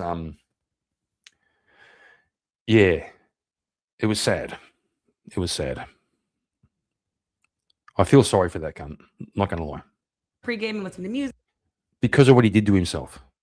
Everybody's picking out their So outfits. you can still do that. It's Do all fun. that shit. And you go out. Literally everything you just said, you could literally do at home. They go downstairs to the room that you have the dance music in, and all of you can twerk together. Still do it. It's a different type of feeling when you go. Yeah, because there's not. Vintage. Mr. Slave is this dude in a gimp suit. You know Pulp Fiction? Literally in a gimp suit with a collar on and a lead. And his I don't know, his master, whatever the fuck she is, was sitting there on a chair holding the lead. And he was explaining why it's so awesome to live that way. Yeah, I don't think so, Cree Dog. I don't agree at all. I used to agree with you. Well, I used to lie to myself and think it was good. And I'll tell you why. I'll tell you why. First of all, women don't feel good about that because they don't hire ugly women to do porn. So so your wife is going to be sitting there with you watching the porn. I'm going to say porn. YouTube can do what YouTube does. Because we're having a good faith conversation. So if YouTube wants to smash this stream because of that, well, so be it. First of all, there's nothing you need to learn. Right. You can both work it out together. That's fine. But she's going to feel self-conscious by watching these really sort of, Cree Dog, no, I'm not calling my wife ugly, you retard.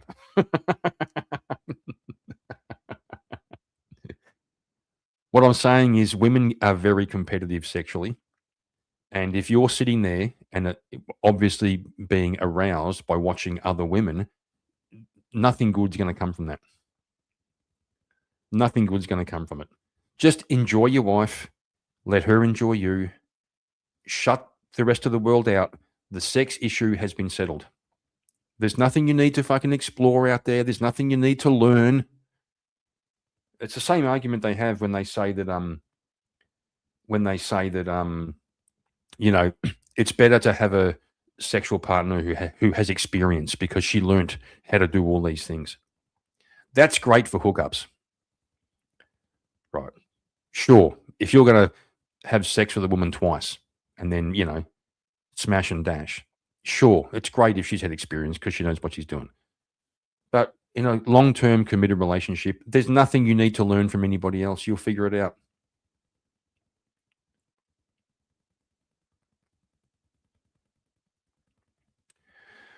More an issue with that. And if she does, you can have a healthy chat about it. So I disagree. Your sex life must be boring. Whatever you reckon, my man.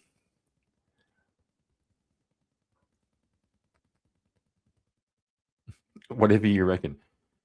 Now, did Army Not Men send me a fucking... I saw a Discord prompt come up. Hang on.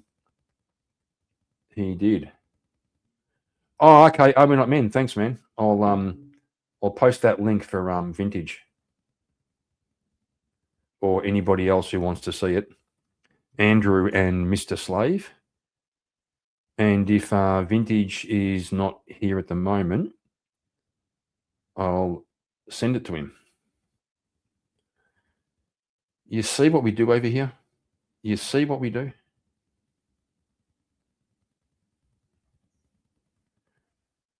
We Oh,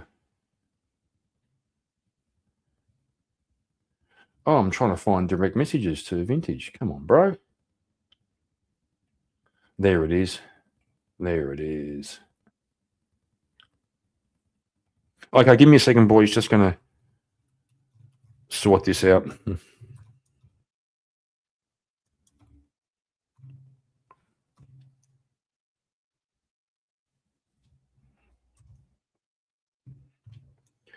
Something for Vintage to do a react to.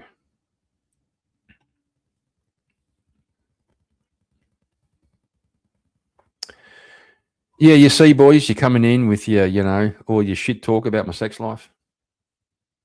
You got nothing. You got nothing, you poofters. Yeah, you do. But what adults do, so long as they're not harming others, is fine by me. Morality by consent. But not for me to judge. Pretty sure when you said my sex life was boring, I'm pretty sure you were judging. Just going to say. favorite men, song? because or there's the not DJ fucking men, because we there's could do not both. men. There's all the above. You go It's- out like, okay, it's a different feeling. Okay, it's like we're all on the dance floor, we're dancing with each other. They play one of our favorite songs. Why can't Boom. you do that at home? Both.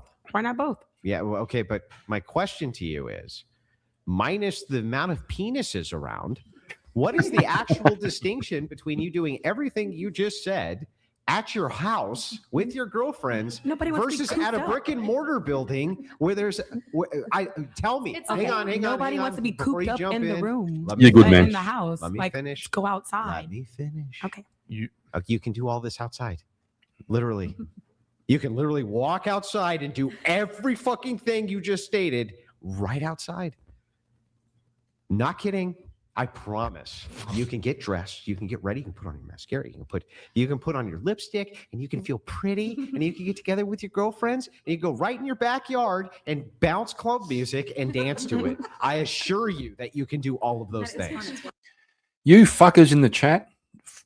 What the fuck's wrong with you people? Shit. So it is fun as well. So you don't want to go out with your friends and maybe go to a bar, go out and get drinks and dance and hear music with your friends out in public? Well, okay. Well, not dance, but like, First of all, I'm just saying, like going to bars. I know a lot of men that are married that go to and bars. here's what men do at bars. They walk into bars filled with other men. You know who's not usually hanging out at bars? Shitloads of single women, unless it's at Yeah, it's single true. bars or fucking clubs. It's true. I saw a great stand-up set by Mickey Flanagan. He's a Cockney comedian. He talked about when he goes to the pub. So his wife's sitting there and he goes, I'm going to the pub, love. And she goes, ooh, who are you meeting? He goes, don't know. I'll just see who's there. And she goes, what if no one's there? And he goes, I'll have a pint and I'll come home. Oh, but you have to make sure something. No, I don't. I'll just go. So he goes to the pub, meets a couple of boys. He comes back home and she goes, ooh, who was there? And she goes, well, there was John and there was Mick and there was Baz.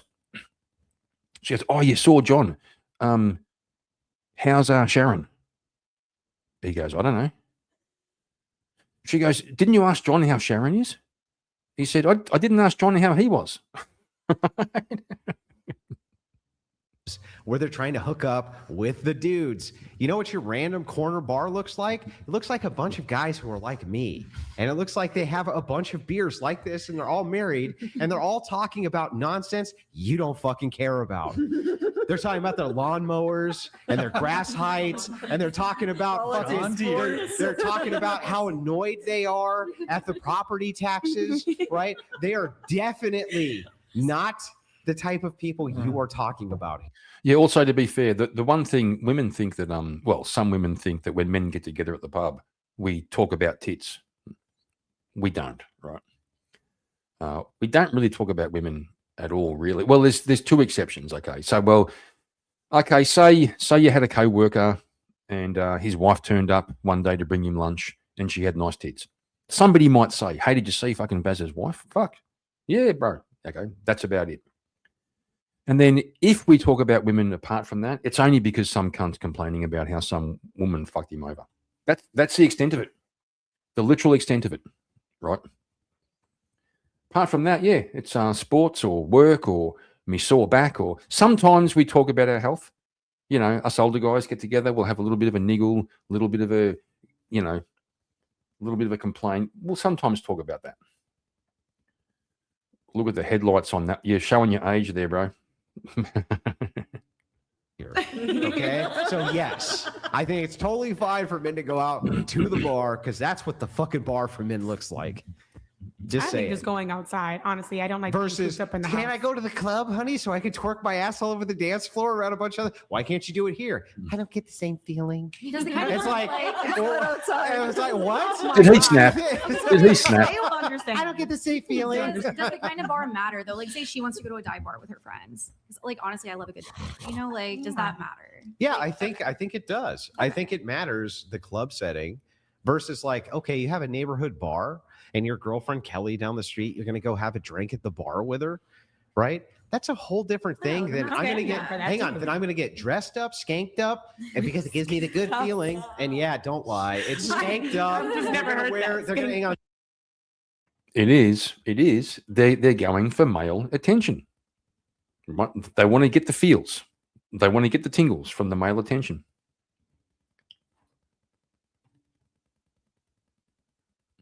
They're gonna wear the night. They're gonna wear the night clothes, the lady of the night clothes, right? Busty chest, short skirts, and they're going out to the club dressed like that, right? To get the feeling, right? Of what? Charles, why can't you fucking do that DJ. at home? I What love is you, the man. feeling you're after? We know what the feeling is, and it's like fine if that's what the feeling is, the feeling of male attention. Then yeah, of course your man's not going to be okay with that. Why would he ever be okay with that? Versus, oh hey honey, me and Chuck are going to go down to the bar where there's 3 other guys who you know are always down there because they're barflies, right? Lord Jungle Bear, honestly, bro, contrary to popular belief, the most promiscuous acting women are the most sexually inept because they're dumb and haven't ever truly connected or bonded with someone. They lack the insight. I hear what you're saying, but I'm going to push back. I have, in my DGen days, been with some promiscuous women who were pretty skilled. Now, I'm using the word lightly because there's not that much you need to know, right? It's not that fucking hard. It's the most natural thing in the world. But I have met some promiscuous women who, yeah, it wasn't their first rodeo, okay? But there is something else about that bond, yes, which brings a whole. That's what I was saying before about being married, right? And you have that bond, and you've shut out like the whole sex thing settled, right? That does bring something else to the equation. Right? And then any given time she walks in, the only thing she has to do is drag your drunk ass out of the fucking bar. The only thing that's hitting on anything in that bar is your head on the fucking bar after you had too many drinks. It's like, that's the male bar experience. I thought you meant period. Like they shouldn't go out at all. You know, like not even a dive bar. No, you have to. It has to comport with reason. That's fair. I think But that's it's fair. beyond. It's beyond obvious that women who are going and dancing. Vintage, when we first reconnected, my boy, you struck me as a nice, good, healthy young man. I'm seeing a creeping in of the degeneracy. I think you've been hanging around the YouTube too long. Just be mindful. Be mindful, son. If you dance with the devil doesn't change his moves. You do. Dancing in skimpy outfits at the club who say, "Don't you trust me?" are being very fucking disingenuous because there is no male alternative which we can present. And because there's no good male alternative we can present other than Brian saying, "Okay, fine, I'm going to go out with an ex-girlfriend." No, that's not okay. That's insane. One-on-one. Yeah, yeah. But what are these distinctions? They're just made up nonsense distinctions. Well, it's just more There's no intimate. intent on trying to get.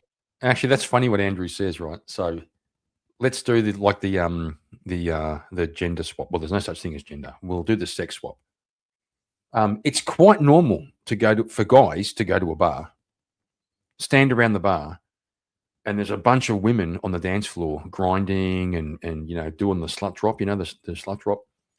Women grinding on each other and being sexy and doing all of that, and the guys just watching from the bar. Can you imagine an alternative reality where women go to a bar and lean on the bar, right? Lean on the bar, watching the dance floor, and there's a bunch of dudes in tight t-shirts grinding? Holy crap.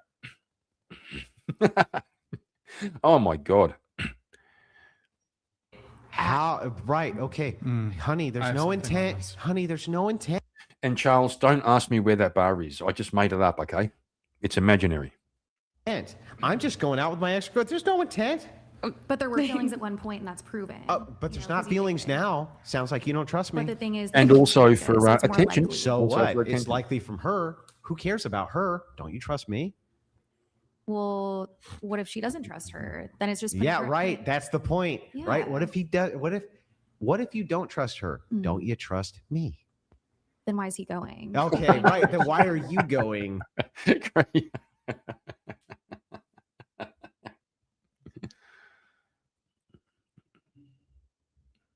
It's But the it's same. not meeting with It's the an same external logic. setting. Yeah. It's not literally as the intimate. same But logic. it's not as intimate. It's not meeting with one person. Oh, okay. It says who? I think a man thinks that if you're looking at naked men, that's pretty fucking intimate. Not gonna lie. I But think it's not that's what you have a pretty relationship with. intimate. Yeah. Like, how's that not intimate? Honey, I'm gonna go with my friends to look at naked I mean, dudes he's seen his dancing. ex make Oh, it that's one not too. intimate, honey. Have a good day. Have fun. It's like, Mm-hmm. of course he's gonna be upset. Of course. So I'll just add one word, not so long like you guys. For me, it's Sorry black if and we white. interrupted your Whatever. interruption. I'm kidding. ahead, I'm go kidding. You finished, right? No. You're good. You're good. Okay. So it is black and white. Cheating is anything that stimulates you sexually other than your partner.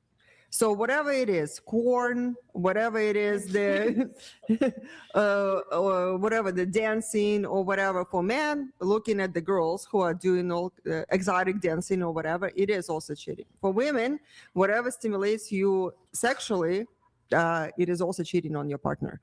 It is like a little seed that goes into your mind, then creates a certain fantasies, then creates a certain ideas, creates a certain thoughts, creates certain actions, then creates habits, and then it creates divorces. So like And- micro cheating, like even if you're small. But that's how it starts, even with drugs. It starts the same way, little by little. You put that seed in there, and it's gonna start cultivating, start growing there. So whatever stimulates you sexually, other than your partner, is cheating. And we were talking about knuckles or whatever. A little. I mean, that goes even without saying. Emotionally. Now, what? Again, when I'm coaching my female clients, when we're talking about relationships or whatever, I am telling them that when they start changing their circle, when they start developing their relationships, they are with someone, their circle should be changing. There's no more like single girlfriends. The new surroundings should be successful. That's actually true. That's a real good point, right? Married women shouldn't have too many single friends. I'm not going to lie. Not going to lie. That's a real thing. So when I was a younger man, my first marriage. So I got married at 18. Had 3 children by 23. It was still a thing back in the late 80s, early 90s that you get married fairly young.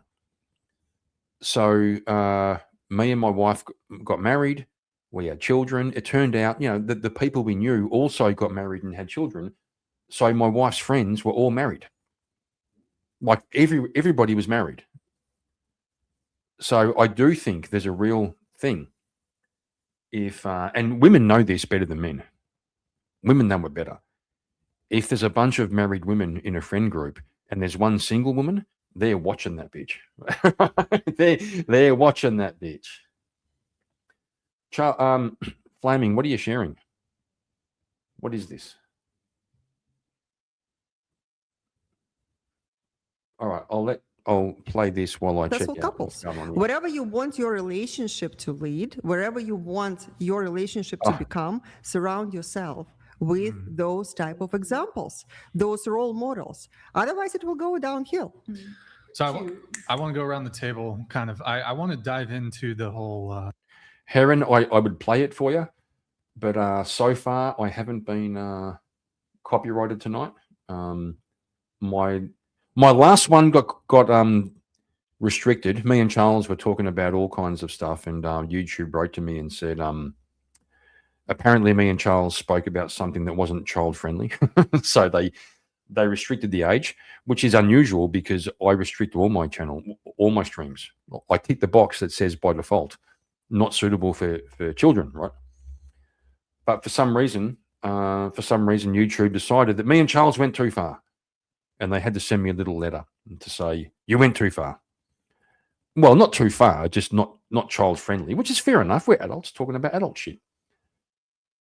The previous one got copyrighted, not copyright struck, but got restricted because we played. Her name's Dooley. She's from Luton in England. We were showing how a certain culture has invaded an English town. I thought she'd be okay with it, but no, they hit me, slap on the wrist. Going out to bars, clubs, parties, this sort of thing. So going around the table, if your boyfriend told you, let's say you were inclined to go out to parties or bars or clubs, and your boyfriend told you he didn't want you to go out and do this anymore, would you stop? Yeah, honestly, I have, like, in relationships. Into the mic? In relationships, I have before. Yes. It would be a discussion. I think I'm an extrovert. I like to go out. I like to party. I like to have fun. And it kind of, if he's like the one that doesn't, especially if he doesn't want to go with me, then it's going to be kind of like, well, you compromise. So the discussion is, this is a boundary for me. Don't want you to go out anymore. You continue to going out, the relationship's over. That's the discussion. Is you breaking up? Or are you saying, I love you, let's stay together, I'm not going to go out anymore? I think I probably won't go out no more. That sucks ass.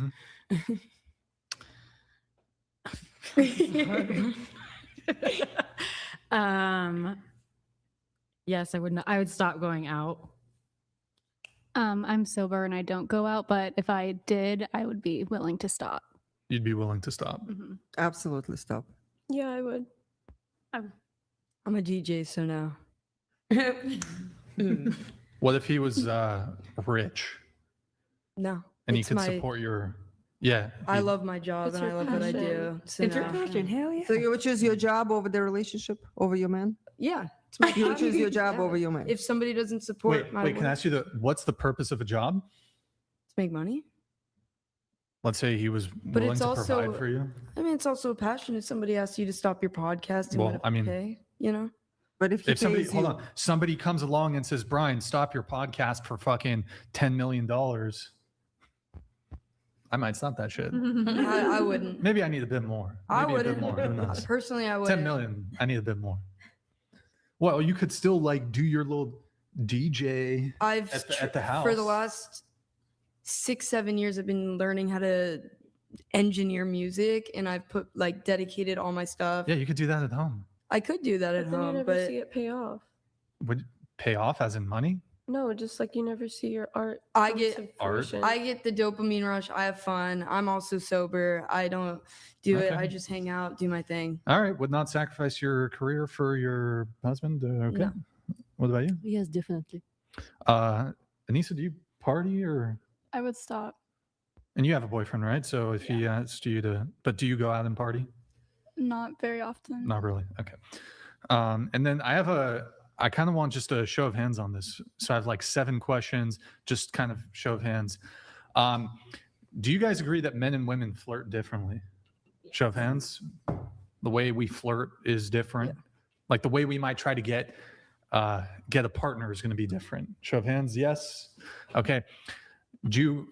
Sort of similar question. Do you agree that men and women go about finding a partner differently? I think men don't really flirt now once a woman engages with you and interacts, you might reciprocate the flirting, but I don't think men flirt. I think men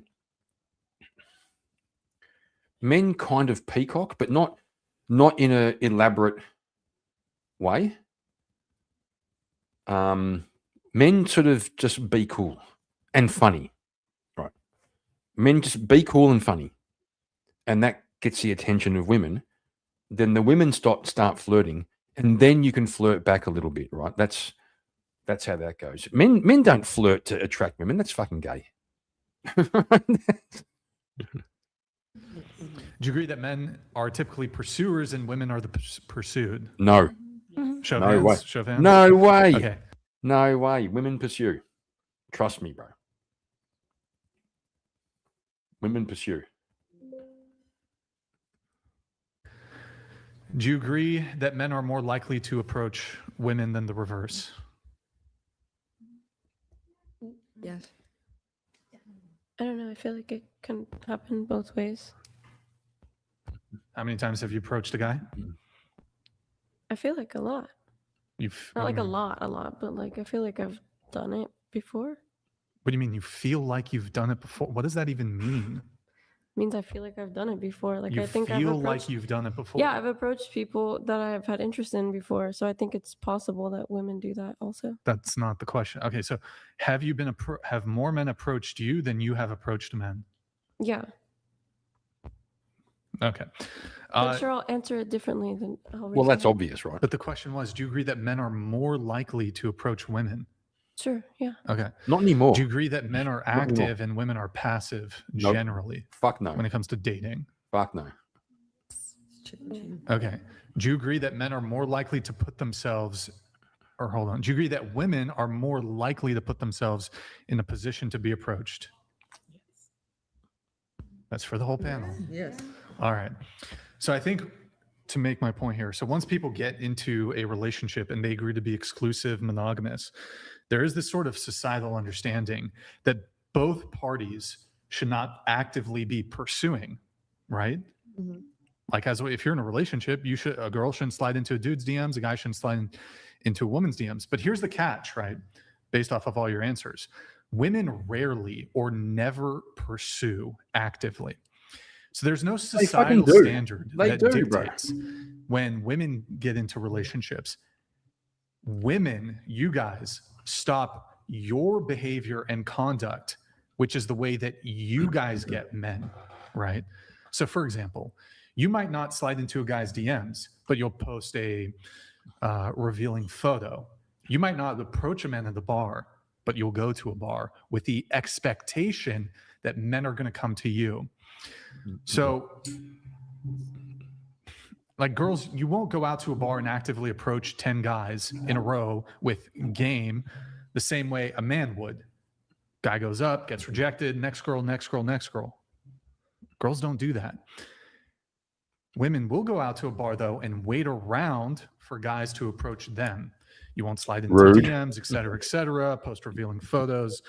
But when men say that we want you to give up your means of flirting, posting revealing photos, putting yourselves in positions to be approached, going to the bar. Hey, fellas, just give me a shout out in chat. Can you hear a bass in the background? My wife's watching the telly in the other room, and I can hear the bass coming through the window. Just let me know if you're hearing background noise or not, please. Appreciate you. It's met with like massive resistance. And so you want to paint us as like controlling, but it seems like a fair proposition given the very real differences between men and women. We give up our edge. You guys need to give up your edge. Yep. Is that a fair proposition? So that's why to get to your thing. Thanks, boys. We don't want you going to the bar and the club because that's how you flirt. Because if I go to the club, ain't one girl coming to talk to me. That's a good point. I could go to a club 100 nights in a row. That's a good point. That goes back to Andrew's point before about the difference between men going to the bar and women going to the bar. If men go to the bar, they aren't being approached. Like they're fine. They go to the bar with their boys, talk a bit of shit, have a few drinks, go home. Women go to the bar, they're being approached. So, do you want your wife going to the bar? Fuck no. And like I said before, why is she going to the bar? If you want to live a single life, then be single. There's a real, this is a real thing, right? So I had this little thing, right? When I'm on VK or around those circles, you know, we all have similar people we talk to in chat. If I'm speaking to an older woman, an older woman like a Shazzy Bear, or I'm speaking to a married woman like Mrs. Pacheco, I refer to them as ma'am. That's ma'am, okay? Because something happens when you get married. Your position, your status, it changes, right? So I'll talk to Kat or to Paige. and I'll talk a bit of banter, a little bit of this, but I specifically use the word ma'am to refer to married women and to older women as a sign of respect that you have changed your life, you've changed your position by getting married. It's a little thing, but it's just a little thing that I like to do. I mean,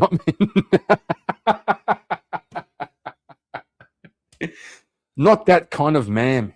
Okay.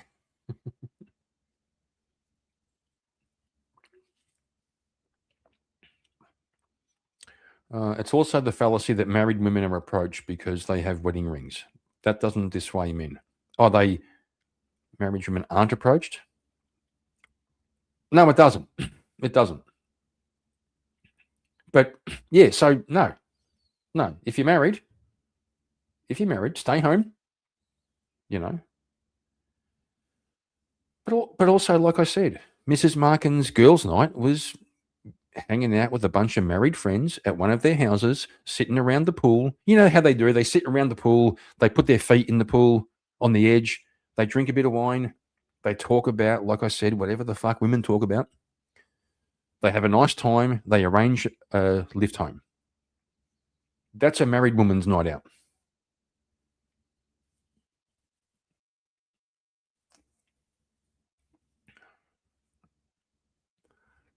This one's almost finished. Damn. No girls coming to me to come talk to me. You go to the club with certainty, you're going to get like multiple guys coming to you. Yep. It's a given. So with that said, don't date chicks who go to the club, bar, party. Get your girl in line. If we're curbing all of them.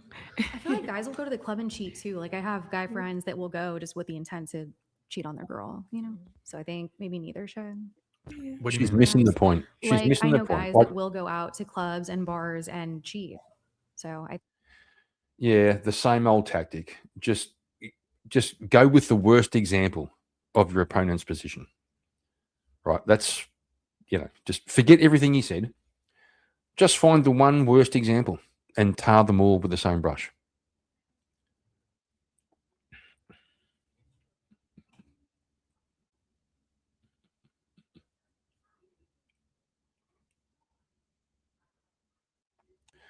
Wish I had a great video I saw on a woman saying she goes to the club when her man is away and she says, "Oh, I just reject them and show them my ring."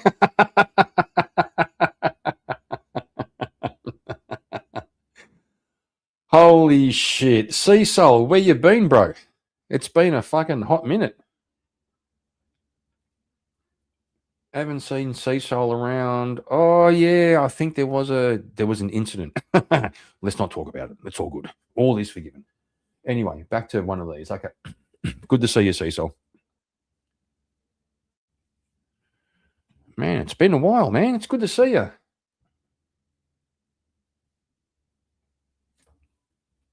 I'm kind of enjoying this Sunday afternoon, reviewing Andrew Wilson. He's fucking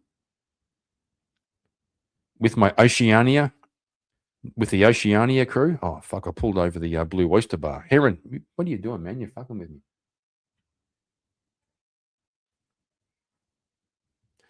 Oh, no, oh, fucking... No, there it is. Damn, do you know what? Do you know what, boys? Having 3 computer screens that's a humble brag. Having 3 computer screens is a challenge. It's a first world problem.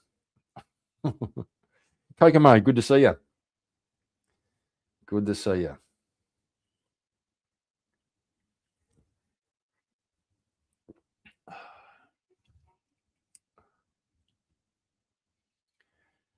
No, but I mean it, Sea Soul. It's good to see you, brother. It's been a long time. It has been a long time. It's good to see you.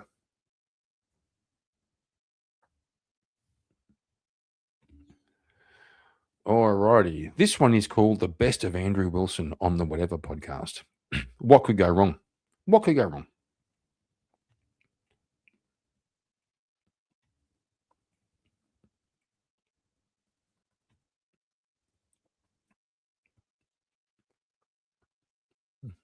Mm-mm.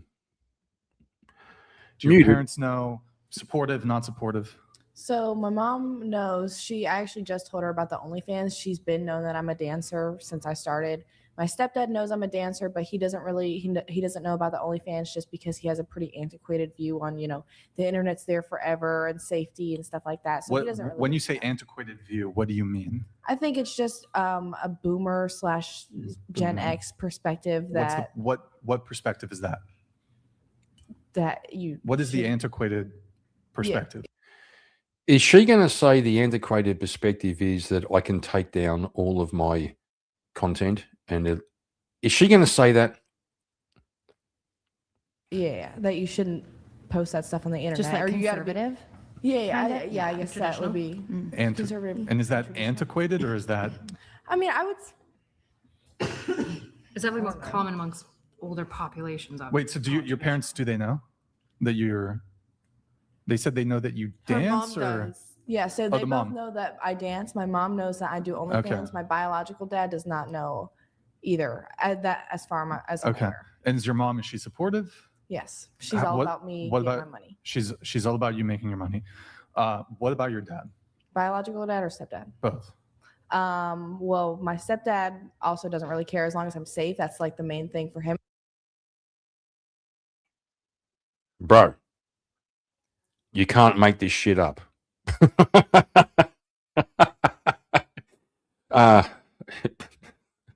Holy shit. My stepdad doesn't care that I have OnlyFans.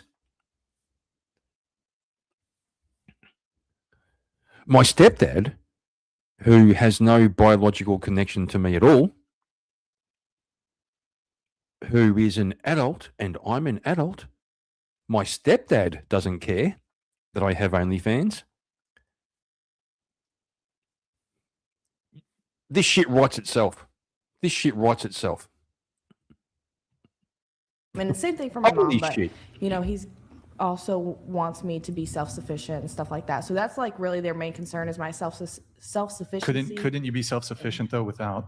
It's a lot doing more OnlyFans? difficult. So I did Sure. as a young person, the only options that I have, for a job is entry level stuff, and then also like fast food work and stuff like that. I could work my way, as a manager in a fast food restaurant, but that's really the highest up position Sure. that I could get. And then Nala, I think you maybe talked a bit. So my about dad, it. my entire family knows. My mom and I don't speak anymore. She's very religious, conservative. We've never had a good relationship throughout my entire life. Didn't even matter when I was a pastor's kid. Based on his mum.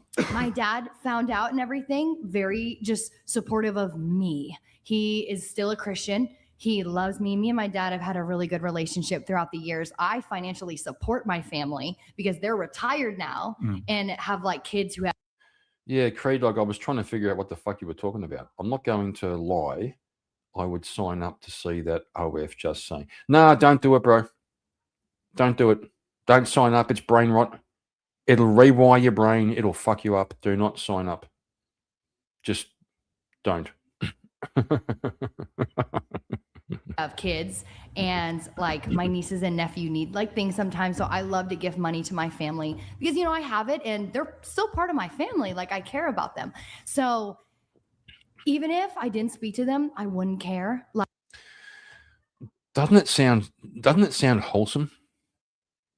Doesn't it sound wholesome? I love to give money to my family.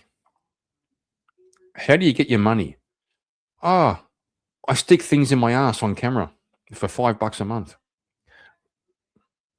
It's okay though. You give money to your family. Okay, it's wholesome.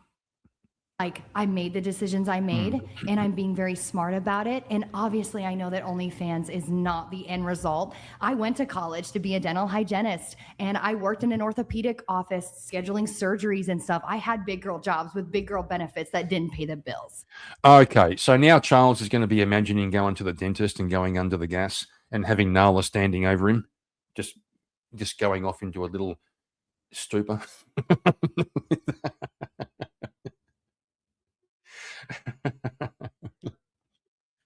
Yeah, heroin. That's it. If I was a drug dealer, does that also make it okay if I make money? That's her logic. I give money to my family. I support my family by selling pictures of my butthole on the internet. Fucking based, right? The fuck. So I'm like, listen, I have huge pursuits like snowboarding. Snowboarding's f***ing expensive. I want to be tutored in Japanese. That's expensive. Like, I wanted things that I couldn't achieve with a normal job and like something that men think that I should be doing. So now I can afford all the things because I sell photos of my butthole on the internet. You're not making a good argument, love. In fact, you're making a terrible argument. You know, so me pursuing this OnlyFans career gave me so much freedom to expand as a human being. And I was like, wow, like this is what I want to do. And again, this won't last forever. Just out Mm-hmm. of curiosity, you couldn't have gone snowboarding and learned Japanese without doing OnlyFans? What I'm telling you is that it costs money that Yeah, I I didn't have doing things like Oh, no shit. Things cost money. Oh, my God. Boys, listen, Nala's spitting some facts here. Things cost money. And to get money, you've got to do things. But fuck me. I finally see it. Things cost money. And to get money, you've got to do things. Got it. Fucking genius. being a surgery scheduler, working like I said, I went to college. Like I got my little degree and everything, and that got me nowhere. Especially with this economy right now. It's like, so bad. I it's could so not live in hard. California doing what I did. There's Absolutely inflation. not. It's so bad. And You then can't even I was pay like, I have to get a second job as a female who doesn't have a boyfriend. Oh shit. Had to get a second job as a female with no boyfriend. Back in 1992, I had a wife and 3 children. Had to get a second job. Boys, I was working overtime 5 fucking days a week, working Saturdays in my second job, having spells where we work 7 days a fucking week, but I never sold my butthole on the internet. Not that anybody would buy. That's why. That's the only reason. That's the only reason I didn't start at OnlyFans, because nobody would buy. Okay, that's it. That's it. So what I got to do is get my ass up out of bed in the morning, go to work. The bullshit that Nala is promoting here is that money makes it okay. You can sell your fucking soul as long as you make the money, right? Money might make you happy, but I'm okay crying in my Mercedes Benz. Get the fuck out of here. This chick is poison. She's poison for the young girls. As long as you make money, you can sell your fucking soul. Hey, Mate, what you walk into? We're having a big fucking moan and bitch session about, I was going to say female nature, untethered female nature. Okay, we'll put it that way. Yeah, untethered female nature. And by the way, nice to see you. Want to play? No, I do not. Army, not men. I wasn't being supported by anyone. So I was like, okay, you know what? I think I'm really good at having a presence online. And I pursued so much. I don't just do OnlyFans. And OnlyFans is really like my content for OnlyFans is slowed down so that I could pursue bigger things that led me down different financial routes. So again, this was a starter, not an ender. Can I ask one question about to all the girls that do OnlyFans? Because Lord knows y'all make a lot of money, and I'm gonna be honest. Sometimes I make jokes at work, and I'm like, I work obscene amount of hours to not make anywhere near as much money. But there is a part of me that's also wondering, like you like you said, you can't do this forever. No, and when you go back into, let's say, civilian life, you're gonna look at everything and be like, I'm not gonna accept any of this because you're gonna make a 1/8 of what you made. So it's not about before? that. What I'm trying to do is set myself. I almost want to answer on. You're gonna make Hold on. money. No. But the point of making if you're smart, the point of making that much I was money about to is say, like, I'm not going back to a normal if job. you're smart, but If that's you're the whole smart. point. If you're So smart you're about it. investing. Not you're every buying, girl is. You're investing. No, they're you're not. buying I real see estate. No. Hold on. I think, I mean, perhaps you don't have any history on Nala. Nala, let me ask you a question. If you wanted to retire today, could you? $1,000,000%. I could have retired Okay. a year ago. So it's, I mean, you're not familiar with Nala, but I think asking her that specific, granted, there are women who do OnlyFans who they will face that challenge, but I think Nala here is an exceptional You're an earner. exception for it. Well, So- it's just so much more about growing yourself as a person and not just growing and making content and Okay, so something else. This has been a learning from Andrew Wilson night. Something else Andrew Wilson taught me. Don't believe a single word these people say. Don't believe us. Start with the premise, or call it an axiom or a presupposition. They're lying. Fucking liars, all of them. Okay? You watch interviews with Bonnie Blue. Lies. Every single fucking word out of their mouth. Lies. taking pictures. If you turn that switch in your brain and assume it's lies, it looks different. Trust me.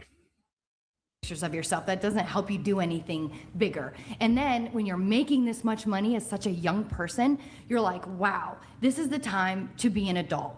You need to set up for your future self. Like, you need to think of like the future Nala and be like, you know what, she'd want to be comfortable too, and she would want to continue sending her parents money.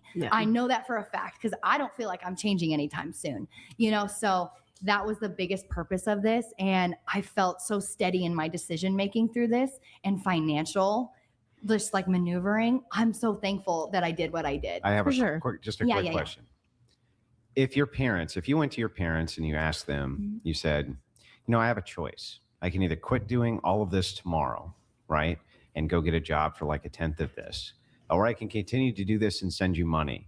Which one do you think they would ask? My mom would say, absolutely quit. My dad, he'd be like, oh my God, no, why would you ever quit? Your dad would say that? My dad would say that I send money to my dad so that he can be comfortable with And he's their a family. pastor? No, he's not a pastor anymore. They stopped being a pastor when I was like 18. Okay, but he So- was, and he retained his faith, right? He did. I'm his daughter, though. I'm not just some stranger. He's like, you know what? If I want her in doesn't my that make life, it worse? Like, wouldn't that make it Absolutely worse? not. Don't you have to accept your kids for who they Yes, are? it makes it worse. It makes it worse. I'm his daughter. That makes it worse. That's all the more reason. Bro.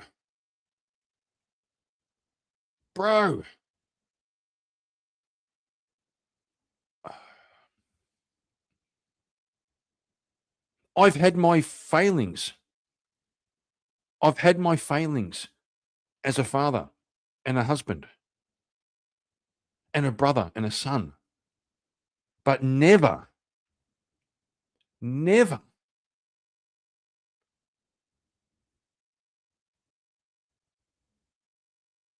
I'm his daughter.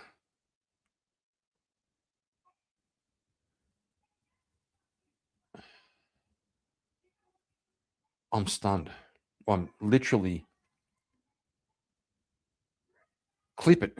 This is one of the few times you'll ever find me lost for words. Whoa. And Charles, yes, failings are a fact of life, but there's failing and there is failing. There's failing. There's failing when you're trying, right? You try to be a good cunt and you fail. And then there's failing when you've given in. Right? When you've signed off, when you signed that fucking letter with the devil. A father endorsing his daughter doing OnlyFans so she can send him money.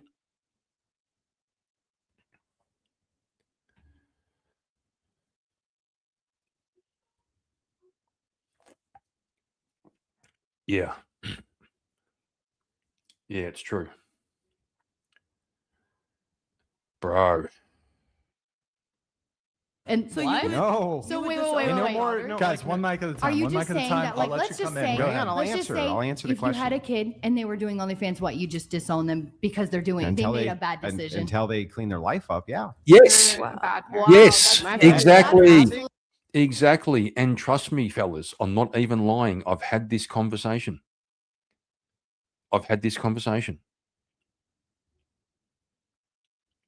You know, you want to prepare your children. You want to see the landscape ahead. You know what your children are growing into, what world they're growing into. You want to prepare them. Right. I'm not saying it was a concern or an issue, but the same as you teach your kids to, look both ways when you cross the road, you also prepare them. Yes, vintage. Yes, about OF.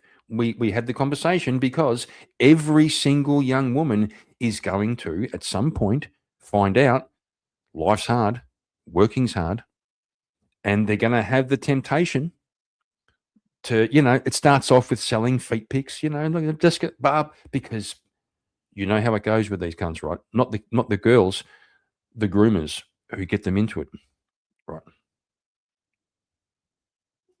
Right.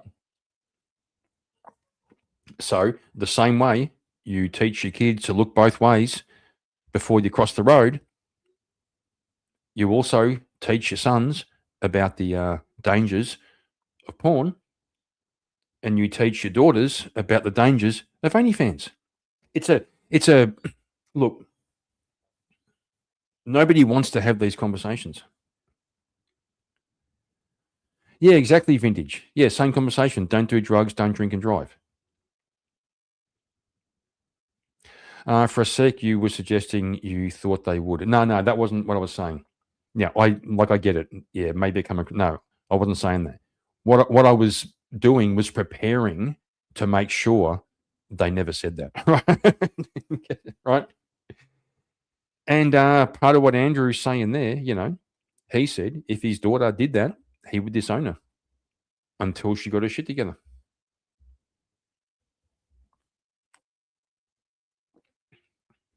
Right? Unlike Nala's dad, who says, it's okay, just keep sending me the money. Fuck. It's just the world we live in. Vintage, you've got to teach them the dangers of AI also. That's true. Not going to lie. My stepdaughter is pretty fucking switched on. She surprises me all the time. Now, people will say she's not your stepdaughter, she's your daughter. I just say that because I do have a daughter who's like 35, but my stepdaughter's like 18. So I just say it to clarify who I'm speaking about. But yes, she's pretty switched on. My family would 100% parenting. disown me. Okay, well then, 100%. well, what about you're a bad kid? No, Okay, you can we're allowed to make bad Guys, please. Yeah, one at a you time. can- One person speaking at a time. Go you ahead. can think your then kid you guys is can talk. bad. Go ahead. You can think your kid is bad and disagree with their life choices, sure, but as a parent, you're supposed to be like a guiding figure and a loving figure, and part of they've that is not rejected abandoning them in their time of need. They've- And what if do you you want, mean? if you They're want to giving talk you the about middle finger. Christianity, if you want to talk about Christianity, if you want to talk about like God. Well, that's it, Panchuchin, right? Right? Is it a distasteful conversation? Yes. Do I want to? No. Am I going to be a little fucking poofter simp and not talk about it? Am I going to say, I don't want to talk about this uncomfortable conversation? No, fuck no, we'll talk about it. We'll talk about it. We often mix it up with like jokes. Sorry, I banged the mic. Like you have to, right? So we'll kind of mix it up with jokes and try to make it light. But the reason we're having the conversation is serious. Like proper serious, man. Same with the porn thing with our young men.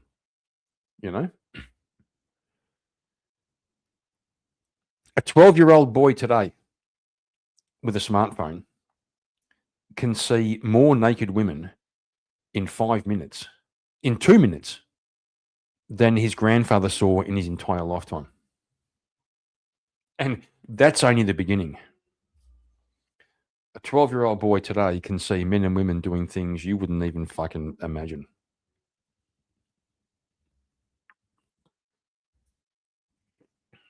So, yeah, they're fucking horrible conversations, but the stakes couldn't be higher. And Jesus and the countless stories there are in the Wait. Bible of like still I got to accept. respond to this. I got to respond to this. Okay, listen. First of all, let's dive into this just a little bit.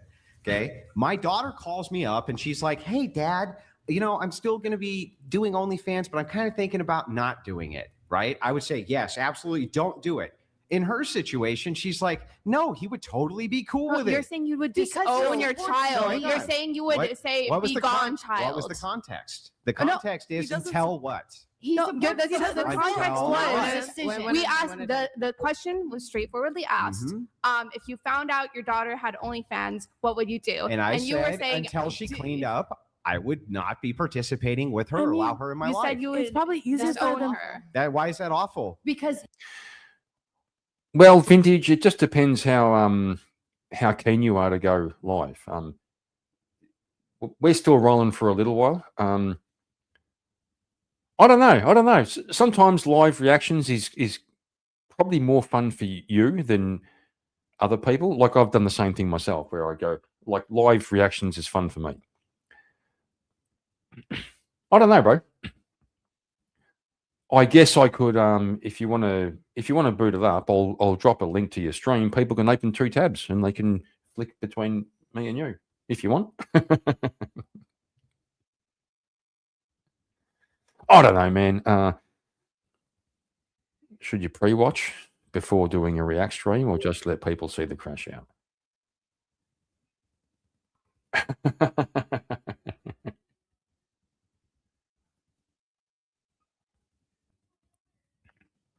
Don't know, Vintage could go either way. Sometimes a cold reaction is kind of cool. Oh, okay. He's going to hang around here for a bit. Okay. Sounds good.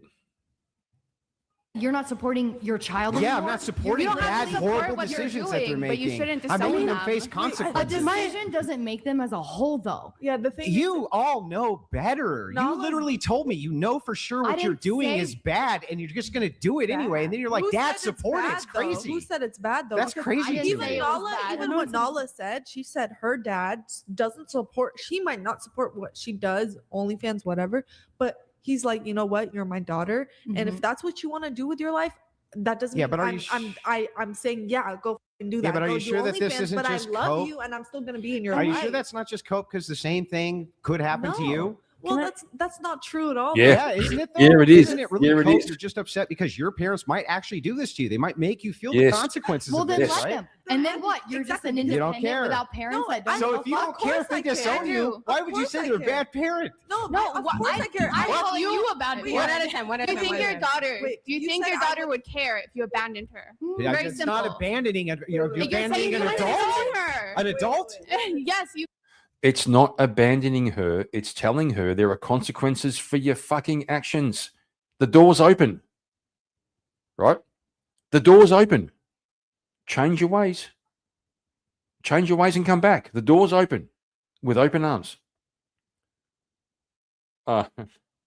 Vintage, don't worry about that. I appreciate it, man. I appreciate it. What Andrew's saying is,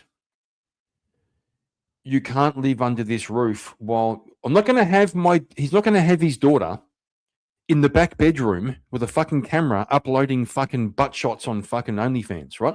You're going to do that shit? Get the fuck out. Right? Seriously. Oh, he hates his daughter, right? Oh, he doesn't love his daughter. Yes, he does. He wants her to stop being a retard. So, but you know, love, change your ways. Stop doing that. Come back. there is no age that you can not abandon your Stuck child. with your kids when they're 60 and making bad choices You in don't your have to 80s? support them. What? You don't said you have to say No, no, you no. don't have to One say at a time, one at a time. okay. You don't have One to at a say time. every decision they do is good. You don't have to support every decision they do. But that is very distinct and disowning your own child. And Do you I know- hope we can all agree. Do you know with what that a here. limit is? Do you Yeah, know what- you're do you know- allowed to Can I say have. Let's something? make Stop it being no, so no, no. emotional and be logical for 5 I seconds. am being Can I- Here, logical. go ahead. Go ahead. For me, so my mom, she's extremely Catholic. She grew up in the Philippines, like the only place where divorce is illegal. And when she first found out, obviously there was this. Want to try to reel I have a other big people question into though. the For me, conversation. it's like, what if you committed adultery against your wife, and then your kid found out about that and disowned you because Well, should you my made wife that? abandon me? Should my wife abandon me when I commit adultery and do something she I'm doesn't talking like? about the daughter. No, Is it answer my right for- question. Hang on. This But is you a didn't answer perfect. my question. wife. So Is my it a question with a question? now? Yeah. I'll Oh, answer. okay. So I'll answer. Then you answer. So the answer is yes. I would. But Sorry. I did say that she could go. So Yeah, I'm, I'm sorry, sorry, but I'm go ahead.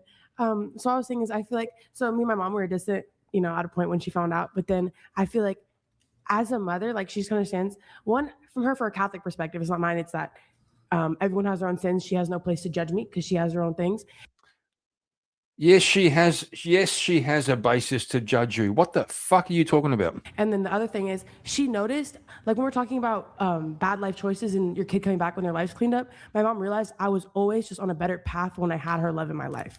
Like when I was distant from her, then I was going further into things that she didn't want to see me in, because just having your parents' love is just kind of motivating. Having your parents' acceptance, any goal you have of your kid just doing better for themselves will be easier when they know that their parent loves them. Depends what you mean by doing better for yourself. Right? Holy crap. These people think that money can substitute integrity. They think money can substitute reputation. They think if I make enough money, fuck you all. That's the bottom line. Fuck your morals. Fuck your integrity. Fuck your fuck everything. I got money. I'm making bag. Yes, see, so it's all just materialism.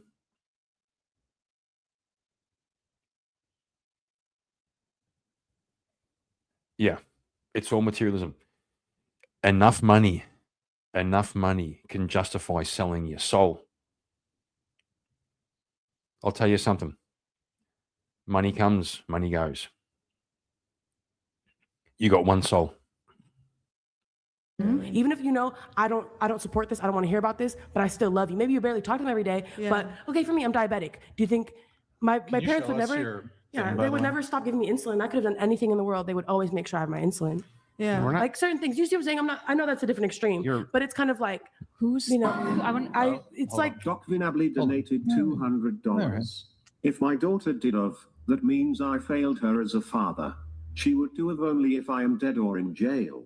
Your fathers are morally weak men. They are morally weak men. I guess, could I ask you, who do you think is the example? Well, I mean, you can say f- you, but he's right. Look, the chatter's right. Can I ask you a question? You know, hang first? on. Let me finish my point. Because he takes your side? I'm going to tell you, right?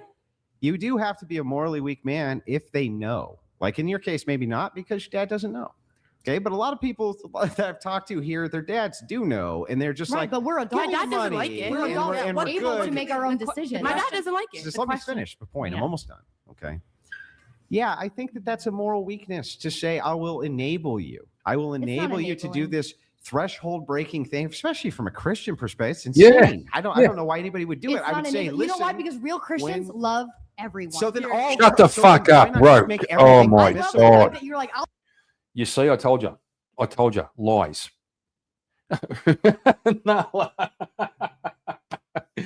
Nala said, real Christians love everyone. Real Christians love everyone. So therefore, I can have sex on screen and sell it for money. And you, being a Christian, have to love me because you love everyone. disown my daughter. That's not So love. everything's permissible. I didn't think There's that. a- There's Yep. a like Wait, no, deleting someone everything's is not permissible. permissible. No, okay, but all social behaviors, all everything, Christians must permit that. Who's the example in Christianity? For Answer the parenting? question. It's Jesus. Most I Christians must- feel like Ask him that. Who in I didn't Christianity? really get an is the answer to my example? question. Given her so it's answer, like, I'm why did I- asking you the question: is all forms of social sexual behavior something which are supposed to be permissible to Christians? I don't think it should be permissible. I think that you should love no matter what. So then, if But it's that's not if it's not permissible, then I'm not giving permission, which means I'm not endorsing it, which means I'm not allowing it, which means I'm totally against But it. if your kid is an adult, why do you have to allow them to do something? What do you? I'm not allowing them to. He would disown. The question I have for you: What are you talking about? Who in Christianity is the example for parenting? Who is it? You mean in which context? Which saints are you talking about? Mother Mary? What? I'm talking about Mother Mary? Saints, which you can look to as examples in Okay, parenting. who do you look to as the example for parenting? As the example Saints inside of underscore Christianity? easy Of course, I One look at sec, Jesus. One sec. Honestly, Nala has a special brand of daddy issues. Every girl has a craving for attention. If she doesn't get it from her dad, she will get by being a thought. So Here, I need to look at Jesus Christ. Do you want to of answer? course. But like, I do want to. I have so many notes I have to get through. So go ahead. It sounded like you wanted to say something. So I feel like a lot of people think that because of what I do, I have daddy issues or mommy issues or whatever the it is. But it's honestly, it's a self-made choice. I didn't go to my dad and be like, should I do this? And he just gave me like all this advice to do it. I came to them. I don't think she understands what the term daddy issues means. I don't think she understands what that means. Told them because I wanted to be honest with my parents. They have that reason, they have that decision to make with their kid if they do something like this. You know what I mean? Like whether they want to be in your life or not. I think it's bad parenting if you don't want to be in your kid's life, no matter what they do. I'm not saying if they like delete someone, that's a great, I don't know. I feel like the line is just too broad here. So let me ask you this. Can you make the judgment and the value added judgment on what's bad parenting? I have children. Do you have any? No. Okay. And then on top of it, from your parents' perspective, you turned out to go off and do OnlyFans and like show your butthole online for money. How's that great parenting? How could you come to me and say what a great parent should do is I this? just think it's You're the funny perfect that example Christianity of put me in everything such a that cage. nobody Hold should on, listen hold to for on. great Is parenting. Christ a terrible parent because like so many of his sons and daughters commit sin? You said Jesus is your example for parenting. Who did Jesus dine with? This is a hilarious Who did he dine argument. with? Of course, he died for everybody. No, who who did did he dine dine with? with? Like eat. Oh, dine. I'm sorry. Go Yes. ahead. Who did he dine with? In which context? Like his apostles in or Matthew, when? in the Gospels. Who did he Yeah, dine he would with? dine with everybody. He dined with sinners. He would dine with Who did he saints. call would godless fools and rejected outright? Okay, just stop. Who? Just get to your point. He You called. should know this. Well, it's fine if you don't Oh, know should I? this. The What? people he called godless fools was Pharisees, the Uh-huh. leaders of the religion. Whereas in Okay. the cases of women who were adulterers, tax collectors, The ones he told to sin no lepers, more? He told them to sin no more, Sin but no he more. still dined with them. And he told them to sin no more. He I said, go and agree, sin but no disowning is not the same thing as saying sin no more. Disowning until a behavior is modified. No. That's behavior modification. No, it's not. How do you? Oh, There's a okay, million so- ways He to didn't not. Hold on, hold on, condone hold on, their hold on. behavior. There's a million ways to condone an action. How do you even reconcile the prodigal son when the father, as the son walks home, says, "You've been my son the whole time." He Mhm. never removed it. The son left, and the father allowed him to live out the consequences of that. But the father didn't disown first him. of all, the that's father didn't send him away. And when yeah, he came back, he threw him a massive party. Yes, Oh, the the parable. prodigal child. The prodigal well, son. the parable Yes. prodigal son. But here's the thing: when you're looking at what happened in the results of the prodigal son, the father did not go where the son was, committing all these heinous acts. We're not saying stop. that. We're let me not saying you finish should now. start an OnlyFans. That's saying what we're we're not saying. saying Am I allowed to get my record our point? We're not OnlyFans. saying We're join saying- OnlyFans. You're We're just gonna saying you spur- don't disown You're your all child. spurging. You're all spurging. You're all spurging. Calm down. Let me finish my point. Okay, I can't do interpreting the Bible. I'm not authorized to do anything like that. But I think where Andrew's going is something like everyone says when was it Mary Magdalene was accused of adultery and they were going to stone her. And he asked all the people, let he who is not sinned cast the first stone. And all the people dropped their stones and walked away. And then he said to Mary, "Does nobody judge you?" Neither do I judge you. But then he said, now go and sin no more. So as far as I can tell, that's where Andrew's going. These chicks hear the first bit. I don't judge you. But they don't hear the second bit, which is stop doing that. Okay. Dad didn't go where he was. Dad wasn't going and trying to pull him back. He wasn't doing any of this. He was saying, I don't endorse what it is that you're doing, what you're going after. Yes, he did say that. He told him it was a bad idea to leave. That's a very big difference between saying he that told him it was a condoned bad. them Now he everywhere. left anyway after breaking the fortune, and then when he came back humble with his tail between his legs, crying his eyes out, did his father say, "You've now returned to me, the prodigal son, and now all is forgiven." You have always Yeah. is the key word here. You've always been. They're my still son. always your kid. Not if but you that disown doesn't them. mean- Exactly. That doesn't mean that you Not have if you to- disown them. That doesn't mean you have to difference enable is, it. In the cases like, did he not go with them to like go and slut it up with whores and blow Mhm. money on crack? No, he didn't. But she's not saying, "Hey, Dad, come do OnlyFans with me. You should." My start dad it is nowhere with in me." my life. Yeah, but my point Physically. is that again, when he came back humble, when he came back correct, when he came back from doing the horrible things that he was doing, then Dad said, "Yes, welcome back in. You were always my son. Of course, I never stopped loving you." But he was not endorsing all the At things. no that the point was kid- he Let disowned, me though. finish. He was not endorsing all the things the kid was doing. He was I'm not not going out of asking his you to. way to make sure that the kid had additional money to continue sinning where he was at. He wasn't doing I'm any not of that. asking that. I'm not saying any of these things. The issue is that if Christ is the example for parenting and he loves you every single step of the He's way, not the only example. disowning your child is the opposite of that thing. Now, I am fine with parents getting to decide if they like don't want to like support that. They tell them explicitly. Like I would be fine with a relationship. Like my parents are Christian, my brother's gay. Uh-huh. I'm fine with them regularly being Can the like, "We Catholic disagree Church with this." excommunicate people? Yes, but the Catholic Church is in no way the same thing as a Yeah, so if the Catholic Church excommunicates somebody, are you saying that what they're doing? Why do they excommunicate? Let me finish. Hold on. That's an Stop, extremely Holy important fuck, we're getting. Stop. Okay, make a final point, and I'm Okay, moving. I'll on. make it quick.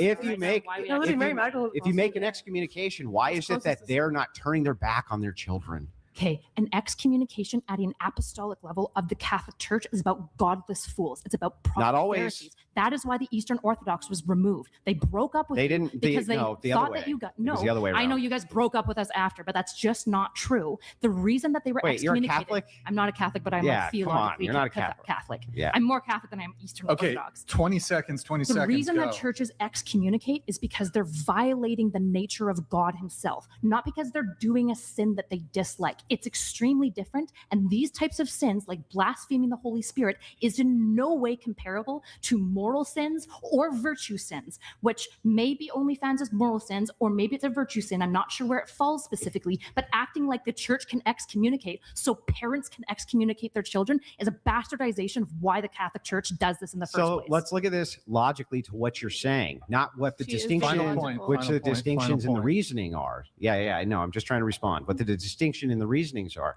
Let's look at this from a holistic. You claimed, listen, because Jesus Christ said thing X, it's not proper for you to then say, nope, I'll walk away from this. But it is proper for the Catholic Church to do the same thing under the same circumstances. And your only claim to this is to say that they rejected that they rejected Christ. So the same thing happens No, exactly sin is here. not rejecting Christ. Oh, and it you can know be that. rejecting Christ. Yes, blaspheming, blaspheming Yes. the Holy Spirit. But here's the is thing, what I'm- what the Pharisees did was Nope, bad no, no, enough. no, Okay. no. These are disanalogous, and you're being dishonest. with saying No, that's not. They're not disanalogous. Yes, This is your logic. No, this is the logic of like You guys all of the can- No, it's just your theology. logic. of Okay, the okay, okay. Catholic Here, Church. wait, interlude. Can we? But it's weird. Why is it weird?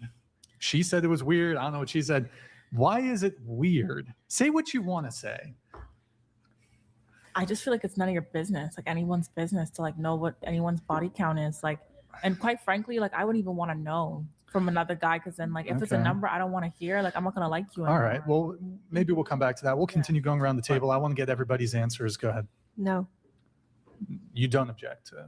Okay. I don't know. Yeah. No, I think it's fair to, for that to put you off.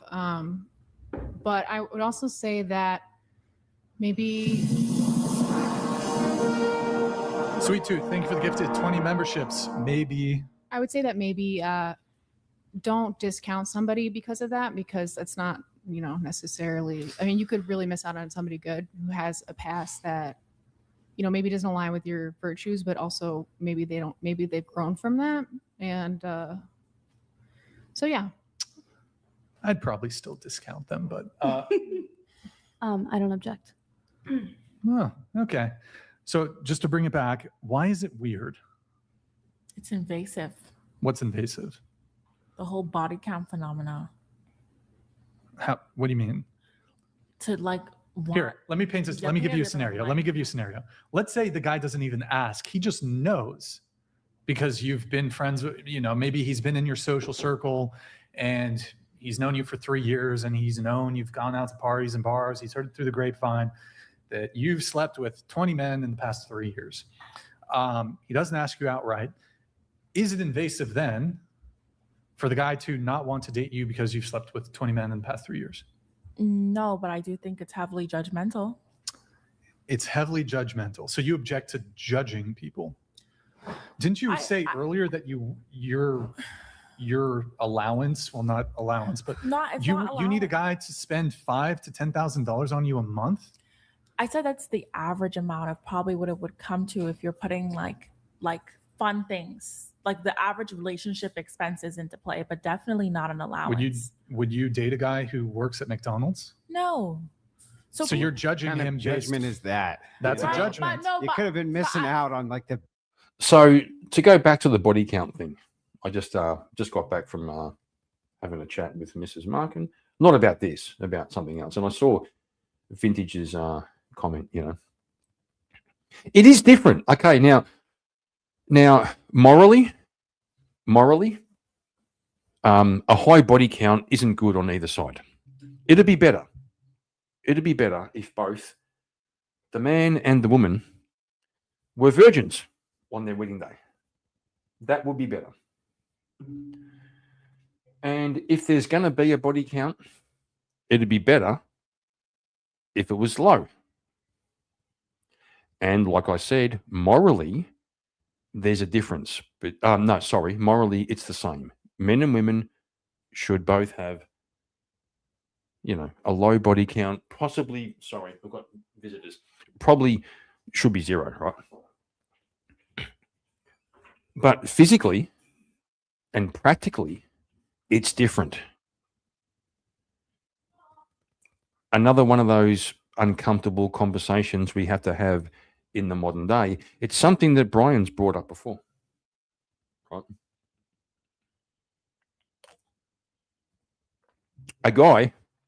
A guy could have sex with 5 women on one weekend and just wash his dick.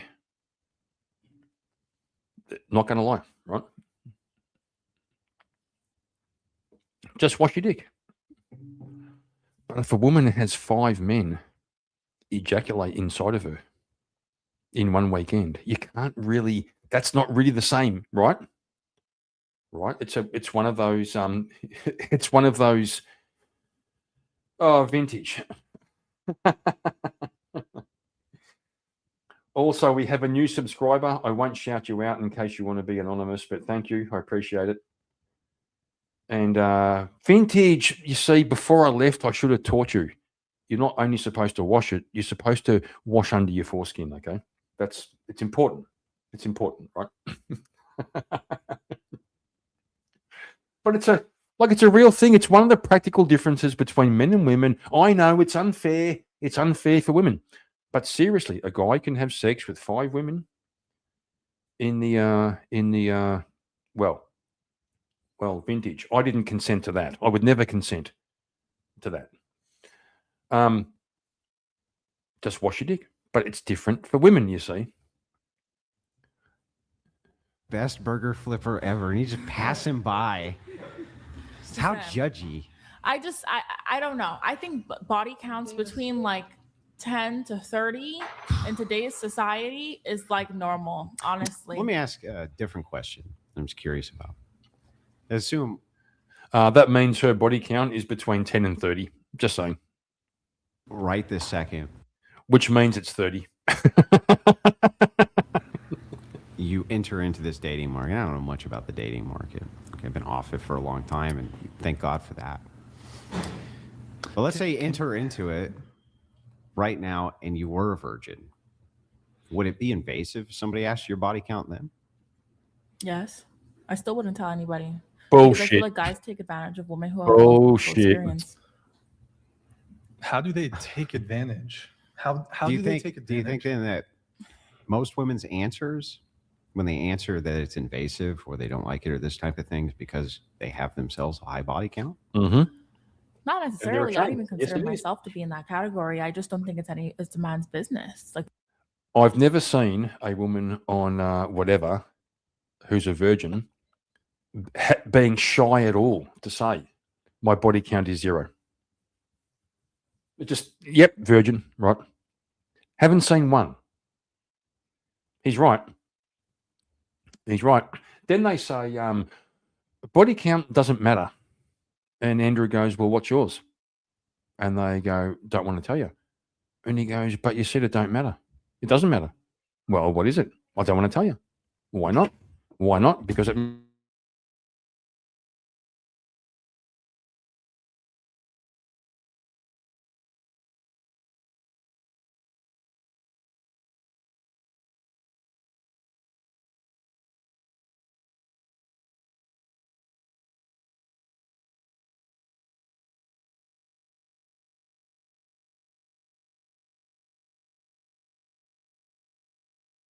why? Like, what benefit do you gain knowing who I've slept with in the Oh, past? sorry. So I- we I can went- disqualify you from.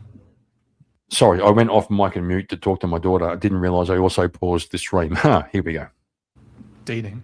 Yeah, but I agree No with one what had she's asked me saying that. too. Because sometimes ignorance is bliss. Like, let's say hypothetically you meet Give me the red pill. That's the blue pill. Okay, let's Ignorance is say bliss.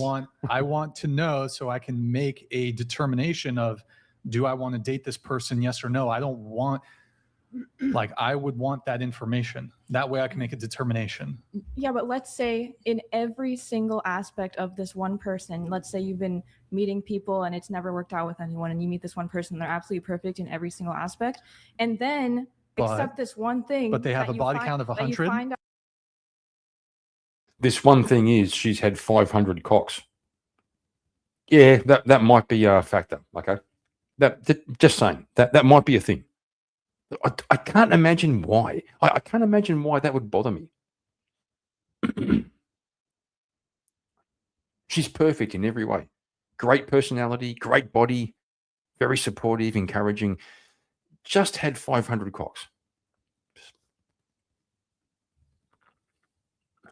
out later. Okay, not 100, but you said what you consider high is 10. Let's say it's Well, 20. I'm using the extreme, I'm using the extreme on both sides. So the extreme is, this is the perfect woman. Butler donated $200. Thank you. Since 1 in 3 women aged 16 to 30 has a STD now, and condoms don't protect from genital herpes, body count matters. Yep. Feminism turned your lady yep. parts into a radioactive wasteland. I'm gonna go vomit now. Radioactive, by the way. Here, Yeah, let right, me the drop the nuke. Actually, Nick, could you click the nuke red? Click nuke red. Yeah, radioactive wasteland. There it is, folks. Look at that. Holy, that's what That's it's the looking modern like. All right, vagina. Nick, you can. That's the modern Yeah, vagina. okay. What the fuck, bro? So to use an extreme on both ends, you're saying, well, the perfect woman, she's perfect in every way. She's a 10 out of 10. She's blah, whatever. But here's the extreme on the other end. She has slept with over 100 men. Yeah. That's a no. But wouldn't you rather just not know? Like you just No, you wanna keep know. her as this perfect. No, I being? You want want the to know. truth. You want to know. Truth, Yeah. truth uber alles. Yeah. Well, let's just I you know want the what? truth Well, let's overall. just kind of grant it though. You know what? And say your preference is that you didn't know, because for you, right, not knowing is a thing that you would prefer. Yeah, because I Did you I say don't, there I would don't be really any care. problem though? Oh, he's going to go with the PDF. He's going to go with the PDF example. he's going to go with the PDF example. I think. Like, I honestly Would you don't- say there'd be any problem though for a person who did want to know? They did want to know the truth. Maybe ignorance is bliss for you is true, but maybe for another. Oh, he's not. Okay. He's done this before where he said, if you are, as a woman, you met a guy and he's perfect in every way. He's great personality, makes a bit of coin, got his shit together, all that. But in his past, he's been convicted, as a PDF file. Would you want to know? Right? If one of your criteria was, I don't want to date anybody who mess with kids. And you asked him, have you messed with kids in your past? And he said, I'd rather not say. I don't think it matters. Right? Right? It doesn't matter. The past doesn't matter. Person, ignorance is bliss. Not so true. Ignorance Like, is why bliss. do they want to know so badly? And like with the thing with STDs, you Why can do get you want an to be so STD ignorant so test. badly? Literally, well, I just don't really care. It's not that I want that so badly. Yeah. And if like my boyfriend comes to me and is going to tell me his body count, I'd like run away and close my Right, ears but and your everything. pushback is, but ignorance is bliss. It's like, okay, that's fair enough. It's true. Maybe if you're ignorant about something and you didn't have any foreknowledge to it, you might go a certain way. Like, okay, maybe, but if another person had the preference to not be ignorant on the topic, what still would be the objection? Other than you just kind of think it's icky, right? That's really it. When you get down to the Oh, he's gone with the in ick. other words, He's gone with aren't you guys really just saying, I think it's icky? I think it's yucky. There's not really anything else No, to that. I mean, it's like someone's privacy, like their personal life. Like to me, this is something that's very intimate, and it's like, If you're going to commit to a partner, male or female, a man committing to a woman committing to a man, do you really have privacy? Like, do you you can have privacy of your own thoughts. Like sometimes Mrs. Markin asks me, what are you thinking? And I'll just say, I don't want to talk about it. And she goes, tell me. I said, love, I have the right to the privacy of my own mind. Okay. I can have thoughts without sharing them. But in terms of your past, like if you were going to marry someone and you ask them, do you have debt? Is that fair? Do you owe $100,000 in student loans? Wouldn't that be good to know? Is that fair? Isn't that fair?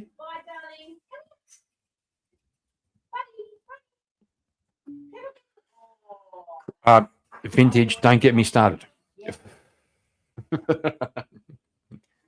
But isn't that fair? Like, if you're going to marry someone, wouldn't you like to know if they owe $100,000 in student loans that you're going to take on as part of the union? Is that fair? So, isn't it kind of presupposed that if you're going to marry someone, you share all of your circumstances? And that's Oh, is it intimate if you have a high body count? Yeah. Because if you're going to commit through sickness and health until death do we part, isn't it fair to know what you're signing up for? But I think I think Izzy and I kind of see similar to this on this particular topic, because we're not using this as an excuse to be promiscuous, and sleep with a bunch of guys. I'm just saying I think it's Actually, Panchuchin, the correct answer is I'm thinking about the Roman Empire.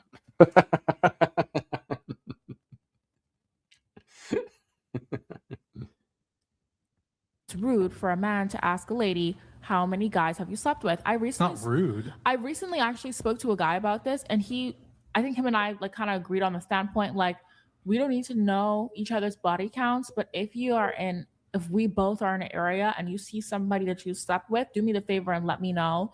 And we're in the same area, and I'll do the same. That's asking you your body count, just in a different way. But it's just like, if you slept with a dude, can you just point him out? That's not invasive.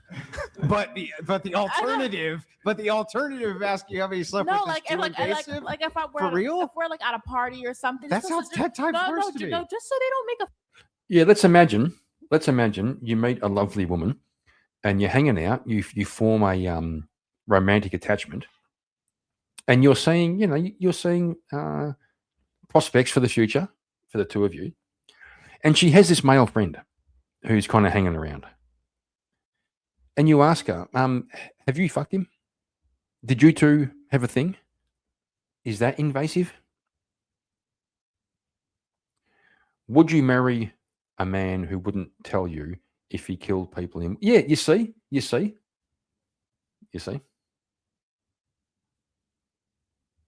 Fool out of themselves, and the person is there, But like to go out and ask for a number like that, that's just And that's- wild. And I'll that's never give actually- it to you. Just point out the person, right? It's like, what? This is actually a great reason why men ought to date women with low body counts. So the likelihood of you being in a scenario where you're in the same room That's as true. another man That's who's numbers. fucked your woman, That's numbers. you're Yes. just almost making our argument. Yes. If she fucked the whole town, like imagine you're a volunteer firefighter, and it turns out this woman you're dating has fucked the entire fucking fire department. A bit awkward, wouldn't you want to know?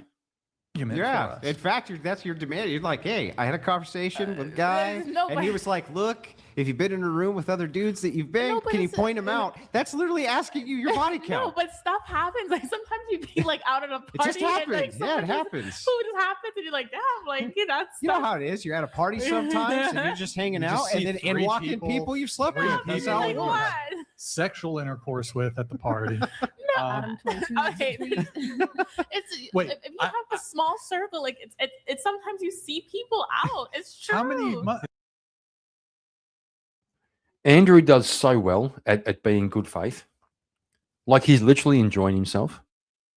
But I'm gonna guess in the back of his mind, he's trying to fucking destroy these people, right? He's a fucking master. He is. He's the master. The master of good faith. How many people in the small circle have you had sexual intercourse with? God damn. Imagine like a college Enough to point 'em campus, out. for example, like a college campus, like people in college be doing craziness. Like That's bound, true. you're bound to see somebody there. Like you should, like like it's not like that. Well, somebody had to say it. Look, Flaming okay. Karen. I'm still not sure why it's weird. I have a question for the ladies though. Would you date a guy who had sex with men? No. Like they're bisexual. Oh, Cree Dog. I like you, but sometimes you say these things. If you need to ask, it's already an end of the relationship for me. No, come on, bro. Get the fuck out of here. No way. No way. And the Mandosphere. Should that be Manosphere? The Mandosphere? By the way, thanks for dropping in. Always like seeing new people. We may have spoke before, but I speak to a lot of people. Should that be Manosphere or Mandosphere? But Andrew is the best. He really is. I've got 10 years on Andrew, but he's still the best. I'm not going to lie. He previously had sex with men. Would you date him? I've never really thought about it. Think about it right now. I mean, as long as I don't see what difference it would make. They're bi. okay. Okay. Are you bi? No, I'm Okay. straight. What about you? I've been close. I've kissed a bisexual man. Would but- you have a long term?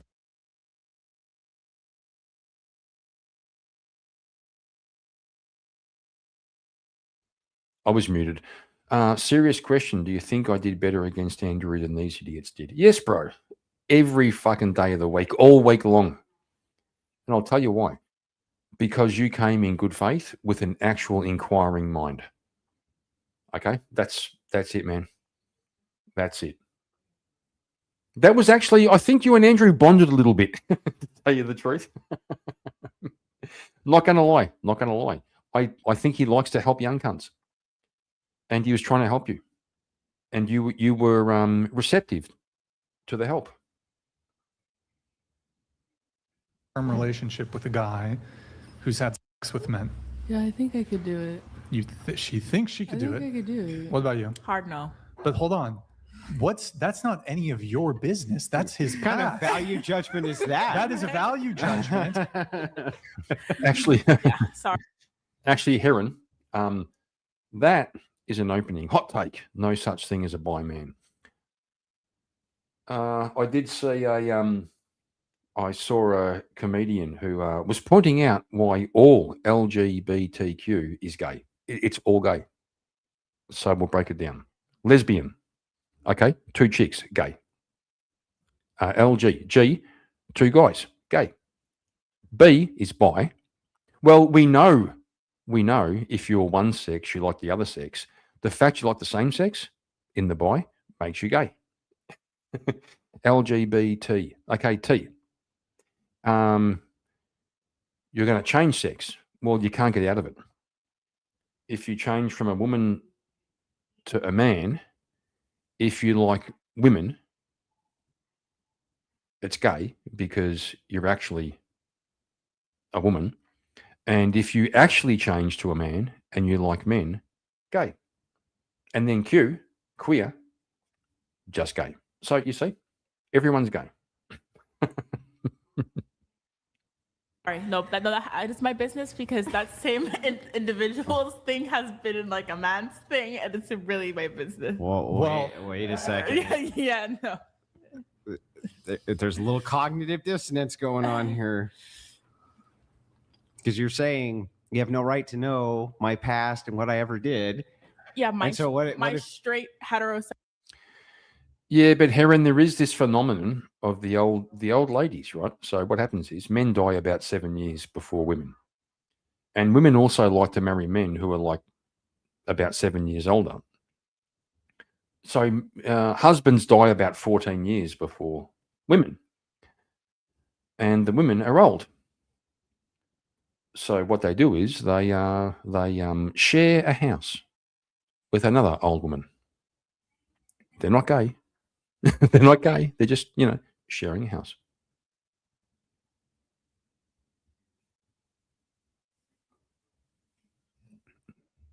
Sexual past. So then yes. what if you're hanging out and you're dating a guy and you really like him and he's like the one and he spends the $10,000 a month on you, the whole 9. But this you is know what I not- mean? this And girls don't you twist just in my and words. one day you just like pick up the phone and this guy's like, yeah, it's Chuck and I used to sleep with this dude. Would you dump him? Immediately. It sounds like a value judgment. It does sound like a It sounds value like a judgment. judgment. Call it what you want. I can't be with a man like that. I'm sorry. Going around the table, would you have a long-term relationship with a guy who had sex with men? Depends on compatibility in other thought you- aspects, but no.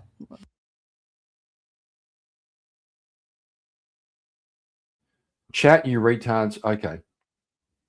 Might not play the whole song, but you've been fucking asking for it.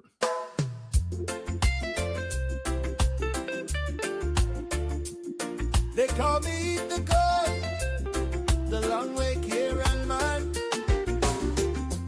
Fake Australian down by the beach, with my cowboy hat on and Bud Light in reach. They ask me if my gay, I say no way. While me wave the rainbow flag, only some days me dress in drag. I don't know why they wouldn't think I'm straight. I think the only thing we can say, why is Kieran gay? I think the only thing we can say, why is Kieran gay? I think the only thing we can say, why is Kieran gay? I think the only thing we can say, why is Kieran gay?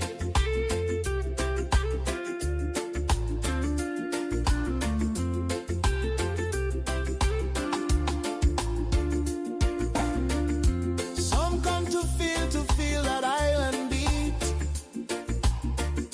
I just come to feel the guy they meet. Riding kangaroos bareback with dudes. If the emus come, we'll surely lose. Shrimp on the Barbie, 6 dicks is a party. Tin foil at his McFly at the Marty. I think the only thing we can say, why is Kieran gay?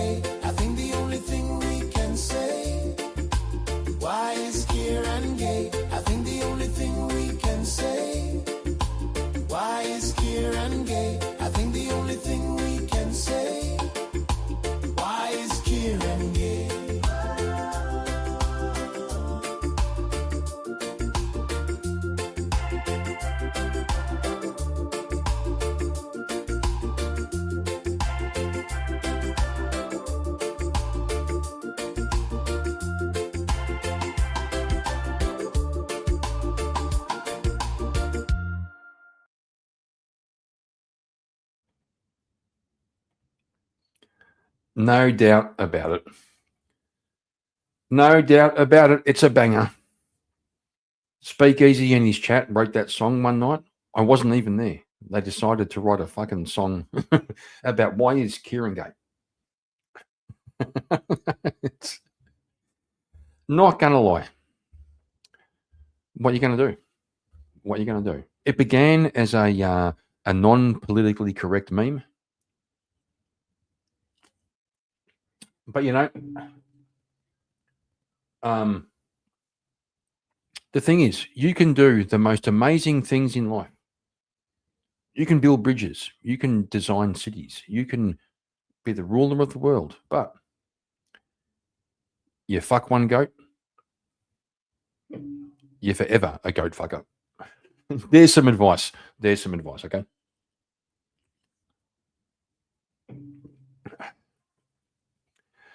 Riding on the back of kangaroos with... No, bro, it's riding bareback. Riding bareback on kangaroos with dudes. Bro, come on. At least get your insults correct. Bro. Vintage. Charles Darwin has a theme song now too. Bro, he's got about 3. Yeah, he's got about 3. Creedog, damn, need to go to bed so I can make it to church in the morning. Have a great night all. Creedog, get your ass to church. Respect, brother. Get your ass to church.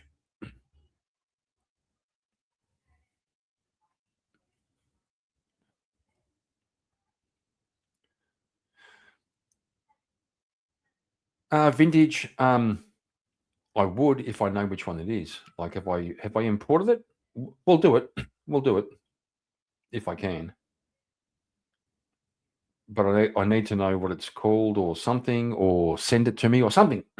Bro, you're killing me. Yeah, Creedog. Have a good one, my man. Oh, it's on his channel. Oh my God. Okay, well, Vintage, if you want to, send me a link in chat, like right here in chat, and I'll share the screen. And we'll, because you cunts don't know. Vintage is he's an aspiring AI artist. He's developing like a side gig on his YouTube, which is writing AI slop. You know, hopefully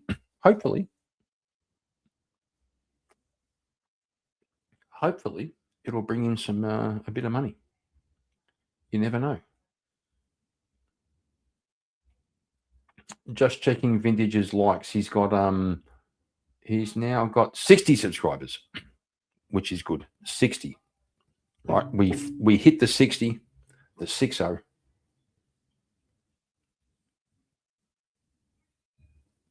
And we have Glock Z 4940. Yes, he is, bro. Yes, he is. And thank you for dropping by.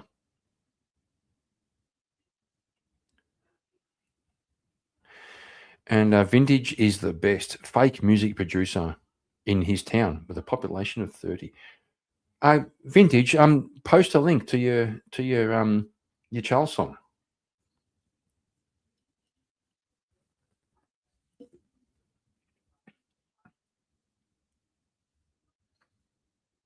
Otherwise, I'll just keep playing this. Okay. Is it really called Sister Strategy? That's pretty good. That's actually pretty good. Oh man, I've got to download that shit so I can put it into my song bank.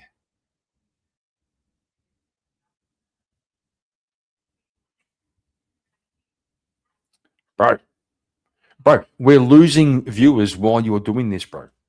Like, I'm trying to make content here and we're literally losing viewers while you're searching your hard drive. Don't go into the folder called private. Okay? Just saying. Don't do that.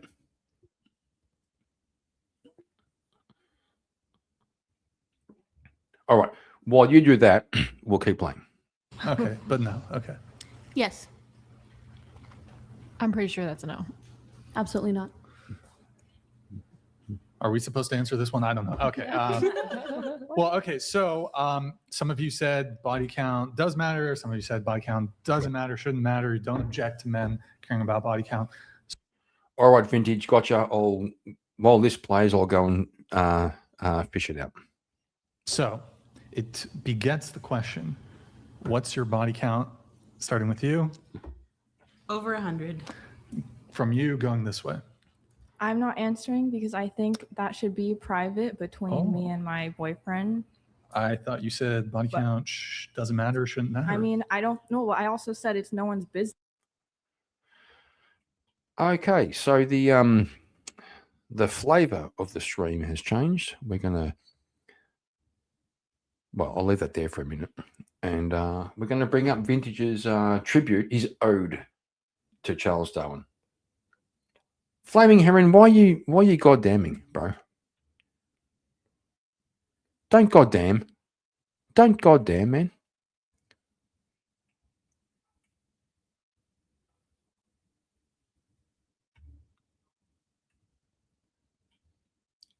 Oh, you reckon it wasn't beforehand? Okay. Anyway, we'll come back, but just got to share this one. Vintage is really keen to. By the way, Vintage, your AI graphics are fucking on point. I approve. I approve. I've seen you keep this same kind of theme, and then kind of change it for various contexts. So here we go.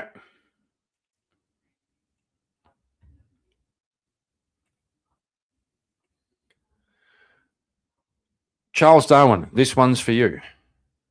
Yeah. People out here swiping all night. Charles Darwin's running a different experiment.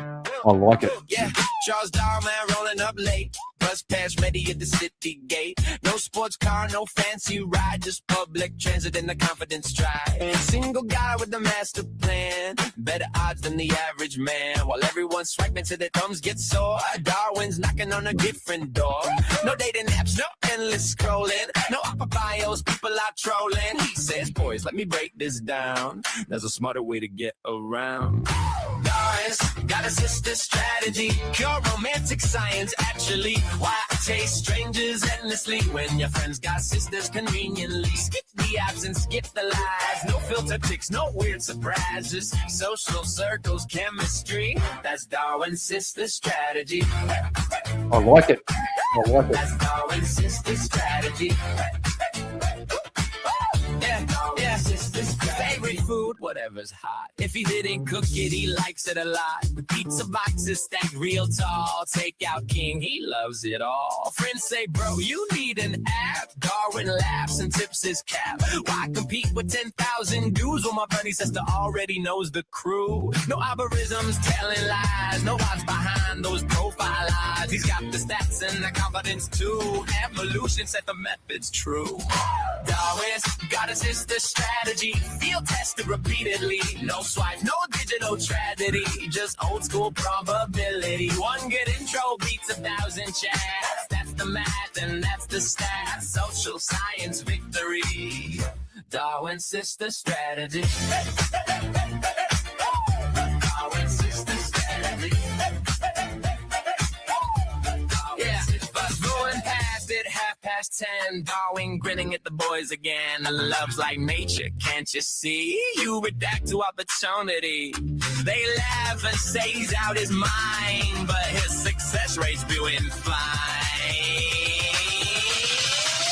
Get Darwin's got a sister strategy, simple logic, comedy. While the world swipes endlessly, he's running smooth efficiency. No guts, no drama, no mystery. Just friends, good food, and chemistry. Calling love, God, destiny.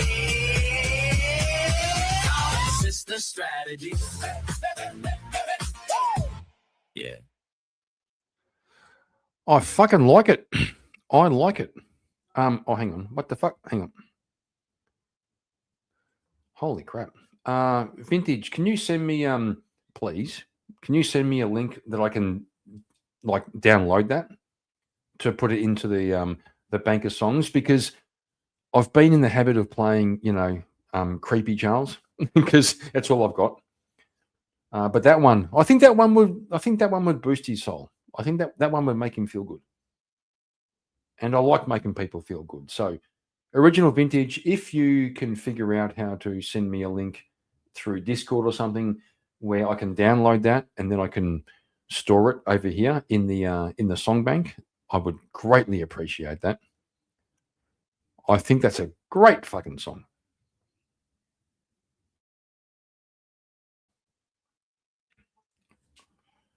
Now, we'll go back to the retaliation.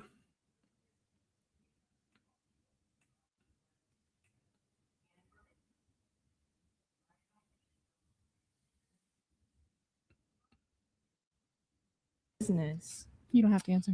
Okay. What about you? I'm genuinely not sure. Range Like, or over X. Thanks, Vintage. Just got it. Good man. Number. like no more than 20. So 15 to 20, I would say. Okay. Decline the question. I thought body count didn't matter. It's nobody's business. Okay. Ditto. Private. 0, waiting for marriage. I'm sorry, you spoke. You got, guys, please. We do need you to speak. I said 0, I'm waiting for marriage.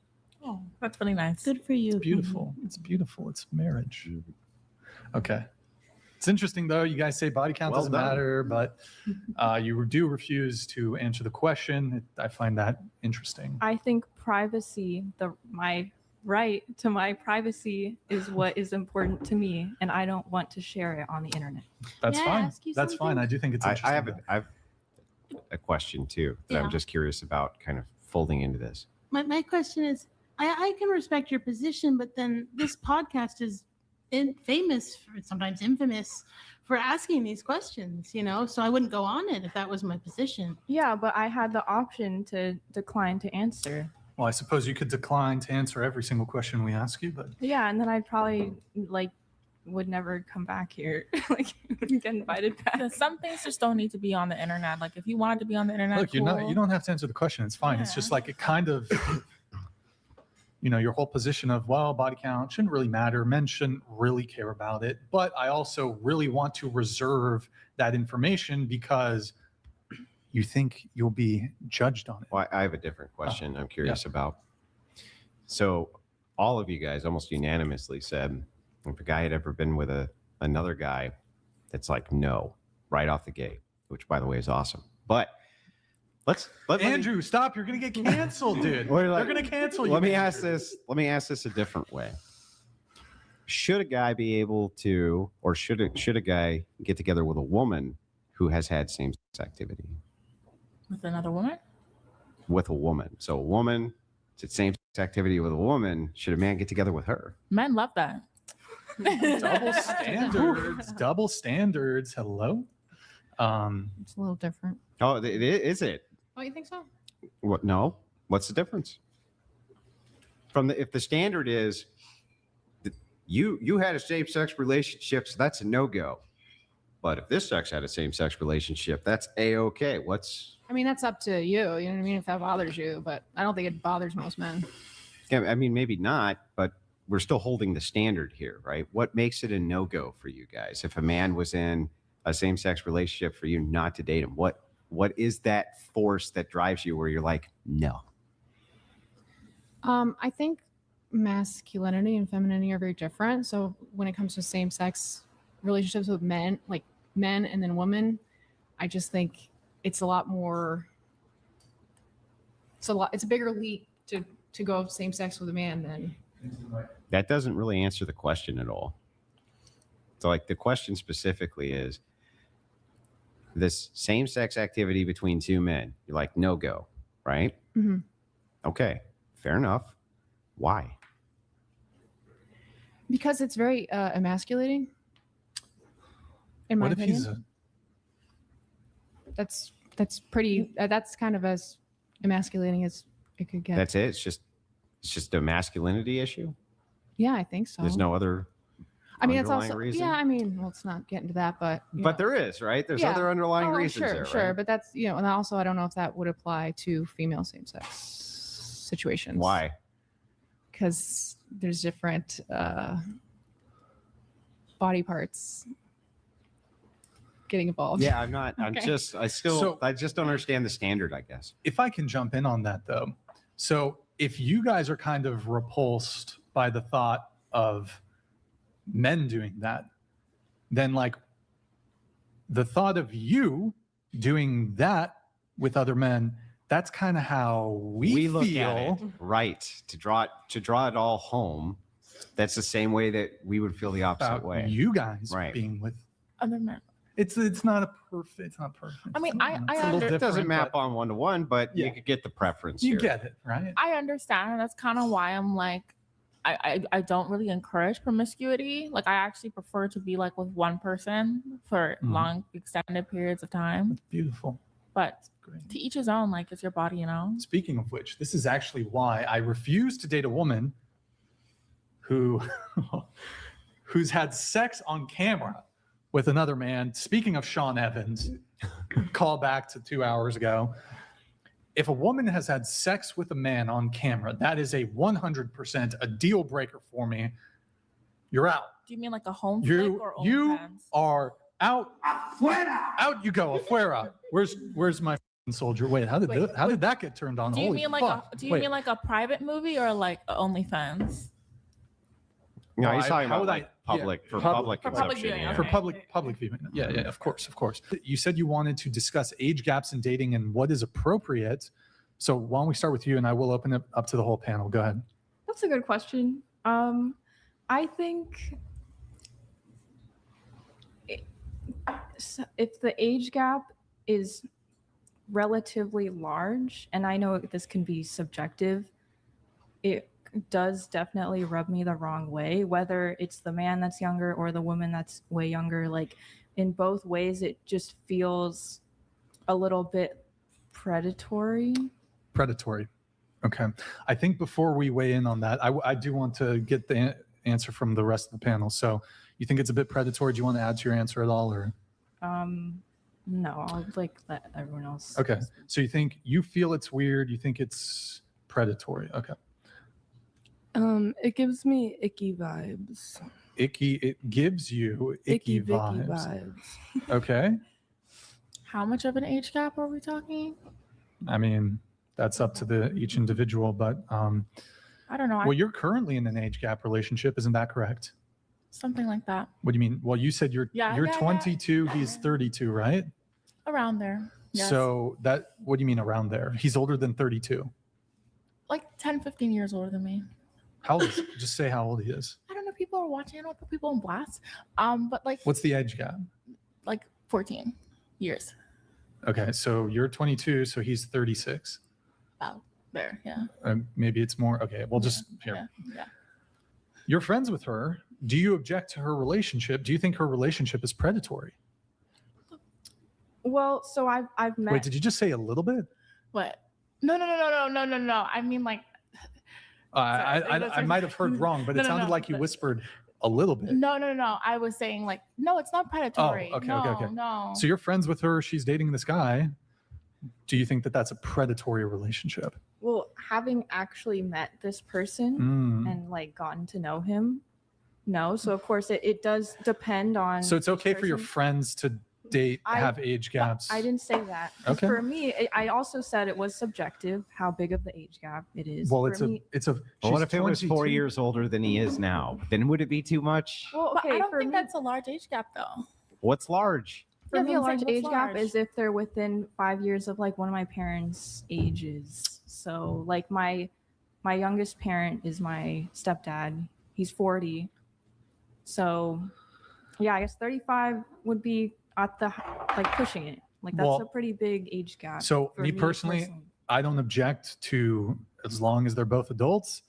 But I would say that most people who do object to age gaps would probably find her age gap relationship objectionable. She's 22.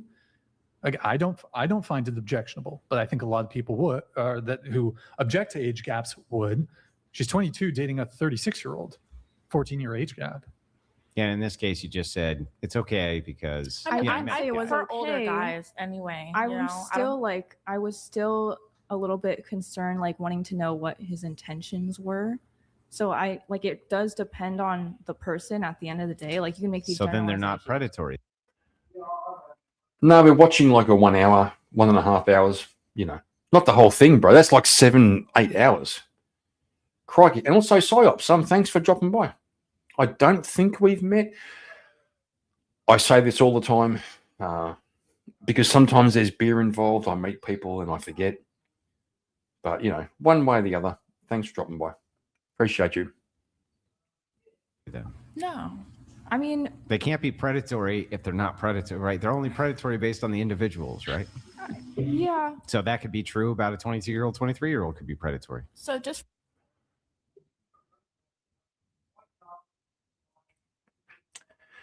Well, vintage, at some point, I'm going to have to go. Okay. I've got work tomorrow.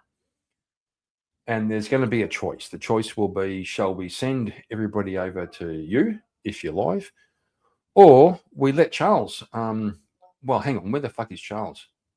Oh, no, he's gone. I'm scrolling back. I was going to say, if Charles wanted to, you know, take over the reins, he could, I could go to bed and Charles could run the stream and do whatever he fucking wanted. But, you know.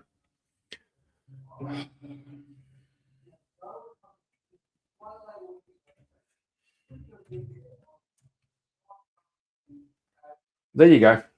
There you go.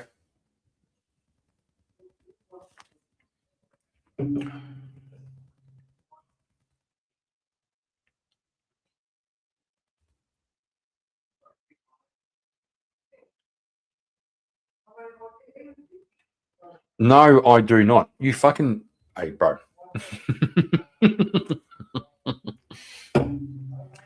I think Mr. Slave has struck a chord with you.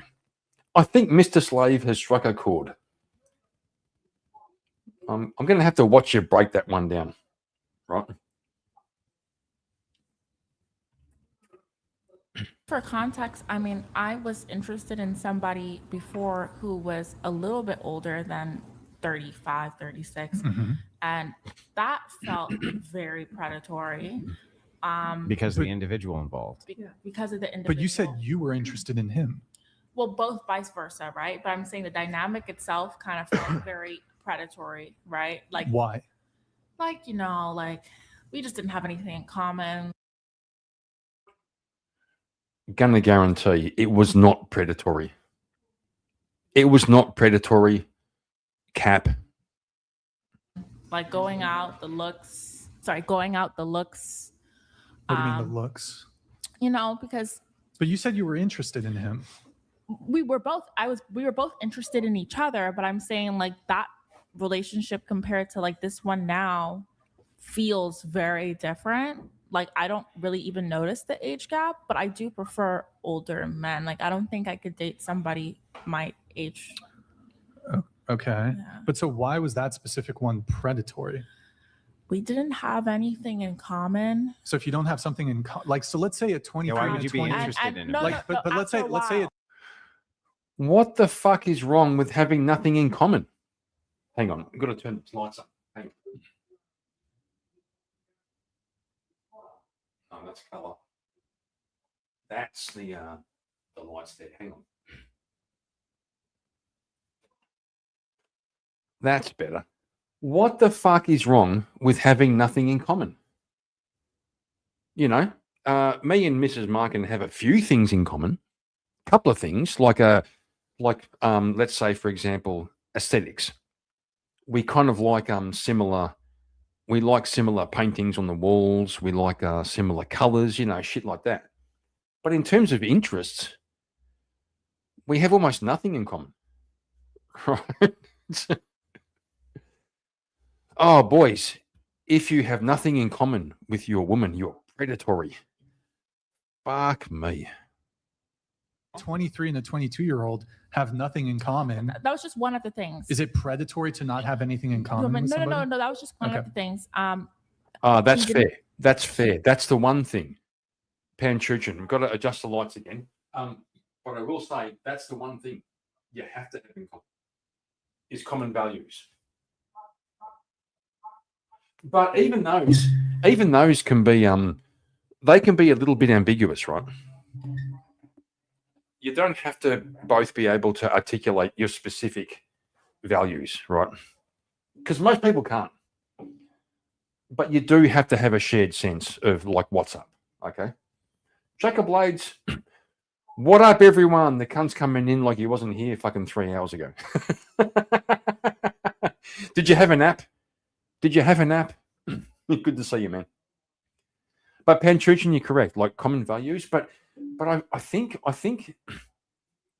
it can be common values in the sense that you, like I said, you can't quite articulate, but you share, yes, common values. Good enough. I'll take that. Like aged poorly, so like. But you said you were interested in him. I was. How is interested him in aging at one poorly point. mean he's predatory? No. What? I said it felt weird. Like maybe feeling weird is a better way to describe it. But the dynamic just did not flow very well. But you said it was predatory. And it felt inappropriate. Yeah, but that's the part, the inappropriate, predatory, whatever that is, right? Right, because I think when I first started engaging with this person, I kind of had a blind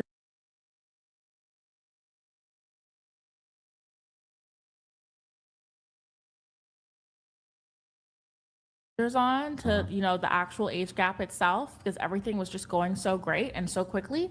So you ignored the age in lieu of what? Jack, I think I was muted. Yes, that makes sense. Appreciate you. She's, oh my God, this chick. Okay. I was in an age gap relationship. We broke up. Now I don't like the age gap relationship, but when I was in it, I did like it. Okay, really? Bro. And in lieu of Stuff and shit? Stuff and things? No, just it was very. Was it for stuff and things? It was very exciting. Was it for stuff and things? Did you ignore the age gap for stuff and things? I would say more experiences. It was very exciting. But experiences like stuff and like, things? I'll just give an example. I hope he's not watching this. I really do. So like, when was this? Last February, I was intending to go to New York for spring break with my friends, and I was just chatting to him about it. And he was like, no, don't go by yourself. Like, I'll arrange the whole trip and arrange like a week stay at a beautiful. Here comes the things. Let's hear about the things. It was just like an unforgettable experience, but a lot of attention to detail. Like, it was like, wow, So for the material gains, you ignored the age. Hang on. For the material gains, you ignored the age, right? But he was also a really, really funny guy, dressed very well too. It's just after a while, I was just like, this is not gonna. What's happening? I see there's a predatory relationship we're discussing.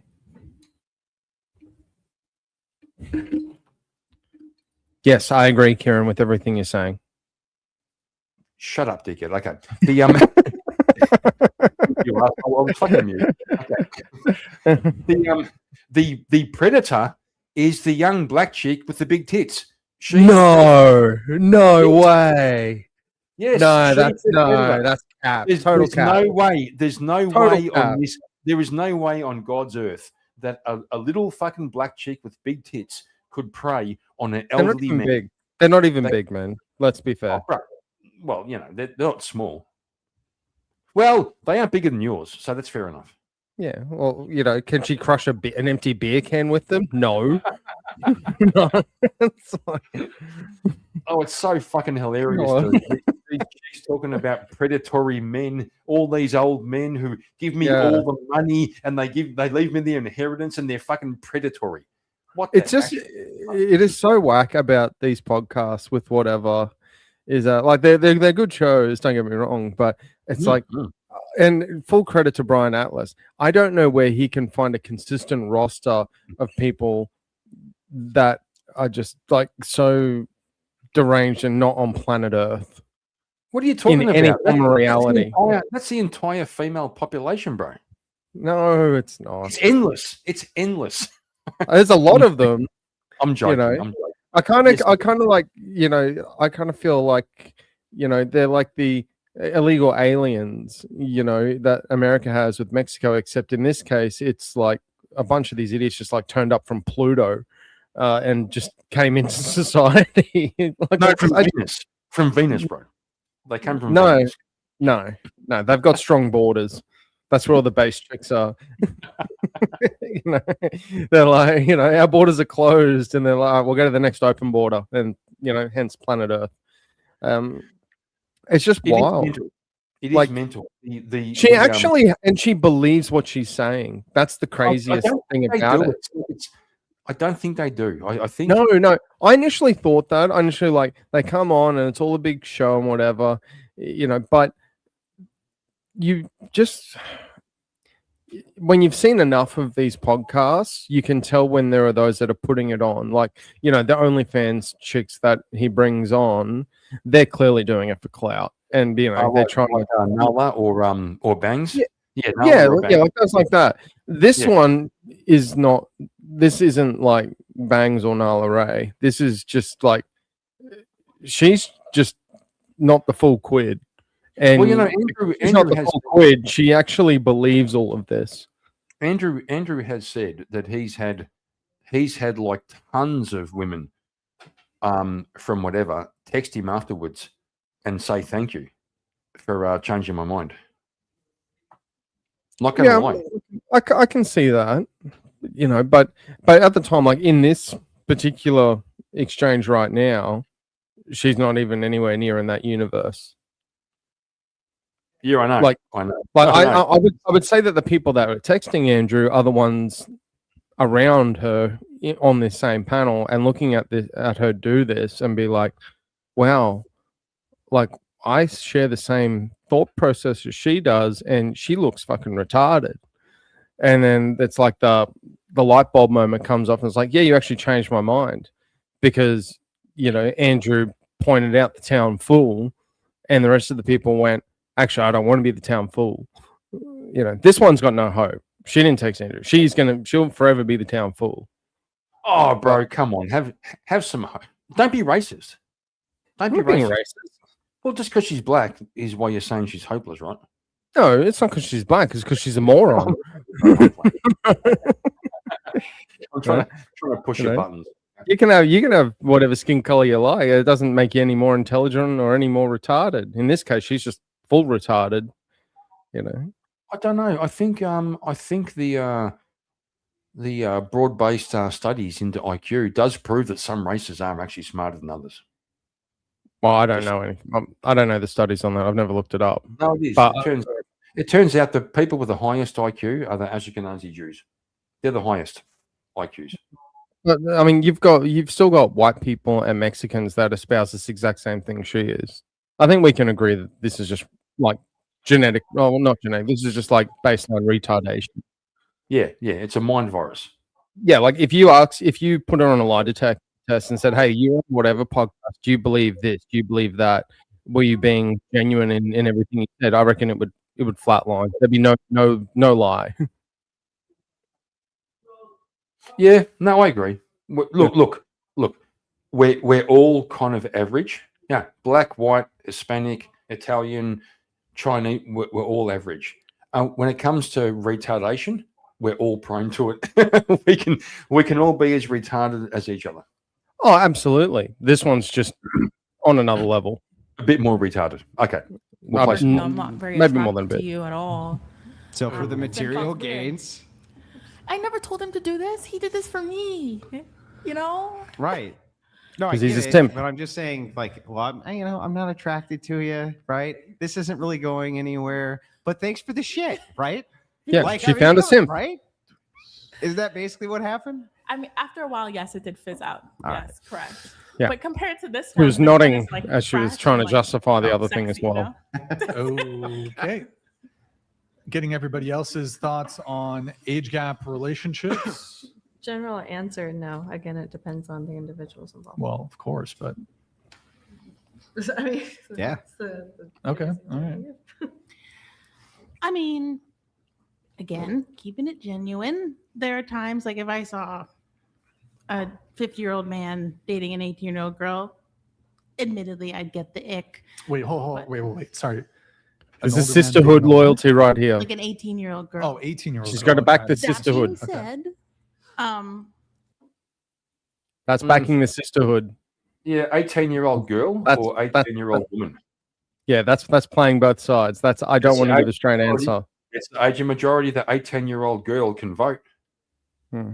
Okay. Well, not in the US. It's 21, isn't it? No, it's not. No, 21 to drink. Oh, is it? Oh, okay. My bad. They can drive at 16. Okay. We can drive at 15. No, we can't. Well, I did. Yeah, but not legally. Okay. So I did. I'm a learners. Yeah, pretty so sure it's basically, what she's saying is an 18-year-old girl is so immature that she can't decide about her personal relations, but she can vote. She can be involved in world politics. Yeah, that's right? scary. Yeah, no Actually, shit. listening to you on this podcast, I have learned I need to set aside my feelings and think about, okay, what is the morality of the situation? Right. So if Okay. I look at Translation, that, no problem, translation right here. Right. I'll do the translation for you real quick. Always just So the translation to what she said is, I'm going to fence it because I don't want to get eviscerated by Andrew Wilson. And also don't want to piss off the sisterhood. Okay, she's right. Yeah. Yeah. I don't like this. Why? I don't know. And it's just like, well, then I don't give a shit, right? So true. That's just me. I think the only valid maybe like argument you could make there is like your cognitive function isn't quite set in until you're about 25. No, that's not even true for everybody. I heard that was fake news. That's is fucking fake. it's That's fake fact. news. This is Dr. Phil fucking fake bullshit. That's actually, well, it's true, but with a catch. And the catch is that if you haven't just totally melted your brain with alcohol or drugs, which granted most of us have done between the ages of, legal age, well, actually even not even legal age of drinking, up to 25, then yes, you'll set that back further, depending on how much you smash your brain with drugs and alcohol. It also means if you reach the peak of your prefrontal cortex development by 25, it means after 25, you're on the way down. Think about it. Well, no, it is. Yeah. Okay, sorry. No, that's right. Yeah, no. Okay, I corrected myself in my brain. Yeah, there. So everybody over 25 is on the fucking decline. Well, that's why I wonder that let's just take that that's true, that it's 25 years old, they're fully developed. Why not raise the voting age to 25? Why not raise the drinking age to 25? Because you would ideally, if you wanted a smarter society, get them to fully develop, brain cognition and whatnot. And then if you want to blast yourself with drugs and shit afterwards, then I guess that's your call. But and you're right, they won't ever do that because politicians rely on idiots to vote for them, and they want to catch them young when they don't have the ability to think properly, for a host of reasons. But that's a whole other argument and discussion. Series of sociological studies, which you would be referencing to bring up the cognitive disparity between.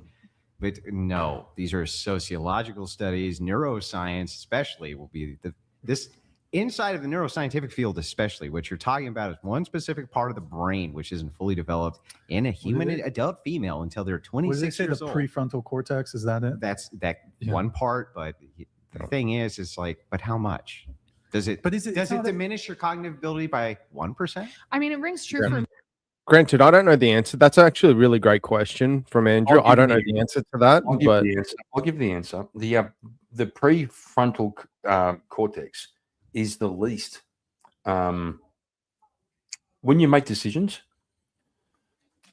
you're mostly driven by emotions, which are driven by the amygdala, or whatever it's called, the fucking lizard brain. The prefrontal cortex is not really all they're making it out to be. Yeah. So from my very very comprehensive 3-second Google search, so the prefrontal cortex, it is responsible for high-level executive functions, including complex planning and decision-making and personality expression, moderating social behavior, and working memory. Now, when it comes to the voting age going to 25 or 26, whichever one it is, complex planning and decision-making. Okay, I'm going to vote in a government that has my best interests at heart, or is going to help me in the long run, and my family for that matter. So if I don't have the ability for complex planning, so let's say thinking 15 seconds into the future or more, and making that sort of executive decision, well, yeah, I probably shouldn't be voting. Like I'll put my hand up. When I was 18, hang on, 25, I voted like a retard. The to Flaming Heron's point, the prefrontal cortex is also the part of the brain that justifies to you why you made the decisions you already made. You make decisions. Hang on, bro. You make decisions based off your instincts, and then the prefrontal cortex explains to you why it ad hoc explains why you decided. Yeah, so you could make an instinctual decision or have an instinctual thought, but if your prefrontal cortex, assuming it's actually working and you've developed it, you can basically give yourself an internal critique and go, okay, I had this split second instinctual thought. Is it actually valid? Or, should I take a second to think about this and go, maybe my first thought wasn't actually the best one? Like, think of it this way. Has anyone ever made a split second decision and then when they've given it a little bit more thought or slept on it, realized or thought, yeah, what I initially thought was actually wrong. And maybe I shouldn't do that. No, all of my major life-changing best decisions were split second. I'm actually the opposite. I'm the opposite. Like I can act well, as in the really big ones. Like, don't get me wrong, I do dumb shit on No, the real big ones in 2 seconds. Were all fucking instinctual. Yeah, I did. The one major one I did was quitting my first job. I was in government for 8 years. I quit it pretty much on a dime and was like, I'm just going to go and do this. And then it ended up horrendously bad, and basically it took me 4 years to recover. Now, I did, and that's great. But I kind of learned from that making a split second decision is not usually the best option. Don't do a knee-jerk reaction, especially if you have the opportunity to actually flesh it out and give it more thought and be more strategic in how you implement to get to the goal you actually want. Does that make sense? It does, but I disagree. Okay. Because reasons? No, no, you can't. There's a part of our existence, a part of our brain that doesn't work that way.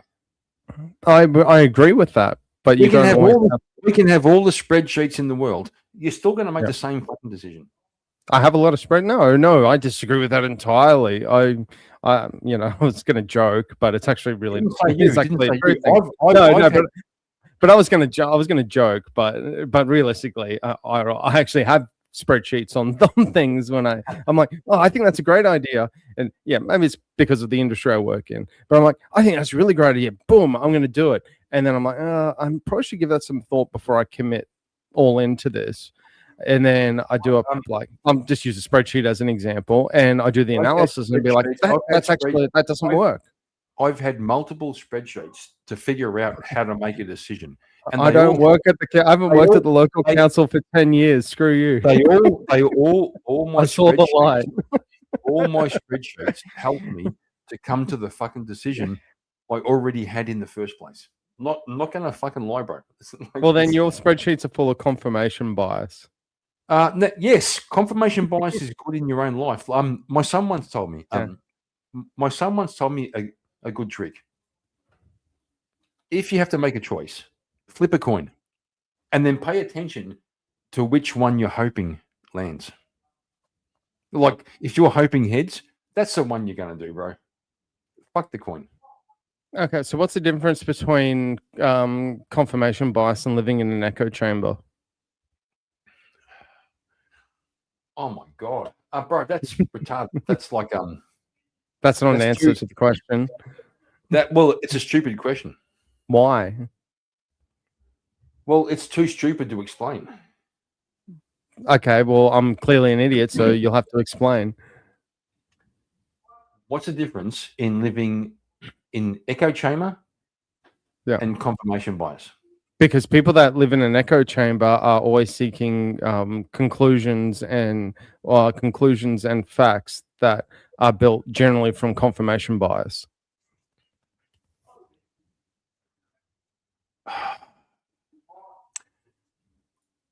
Confirmation bias is personal.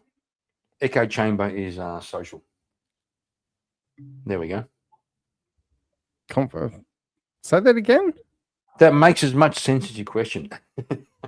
Confirmation bias is personal. Echo chamber is social. You get confirmation bias from an echo chamber. No, you don't. Okay, so I think that 1 + 1 = 2, and I'm going to go to a forum where everyone agrees with that.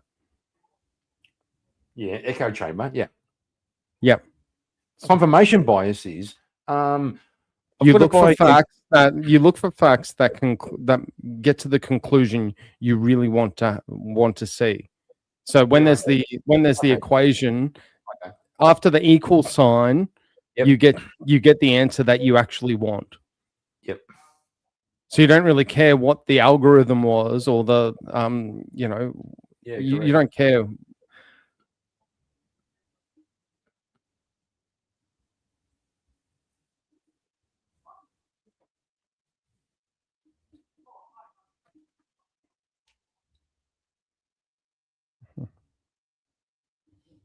Just curious, are you using Grok or ChatGPT for this?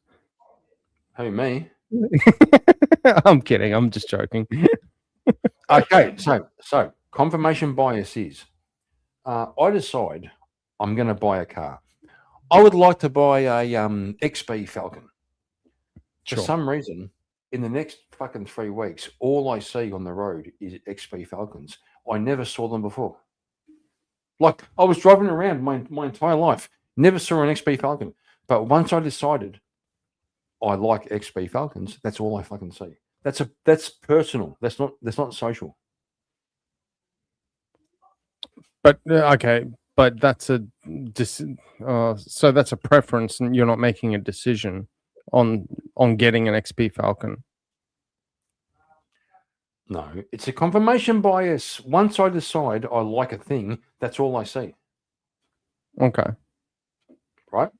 But that's a preference. Sure.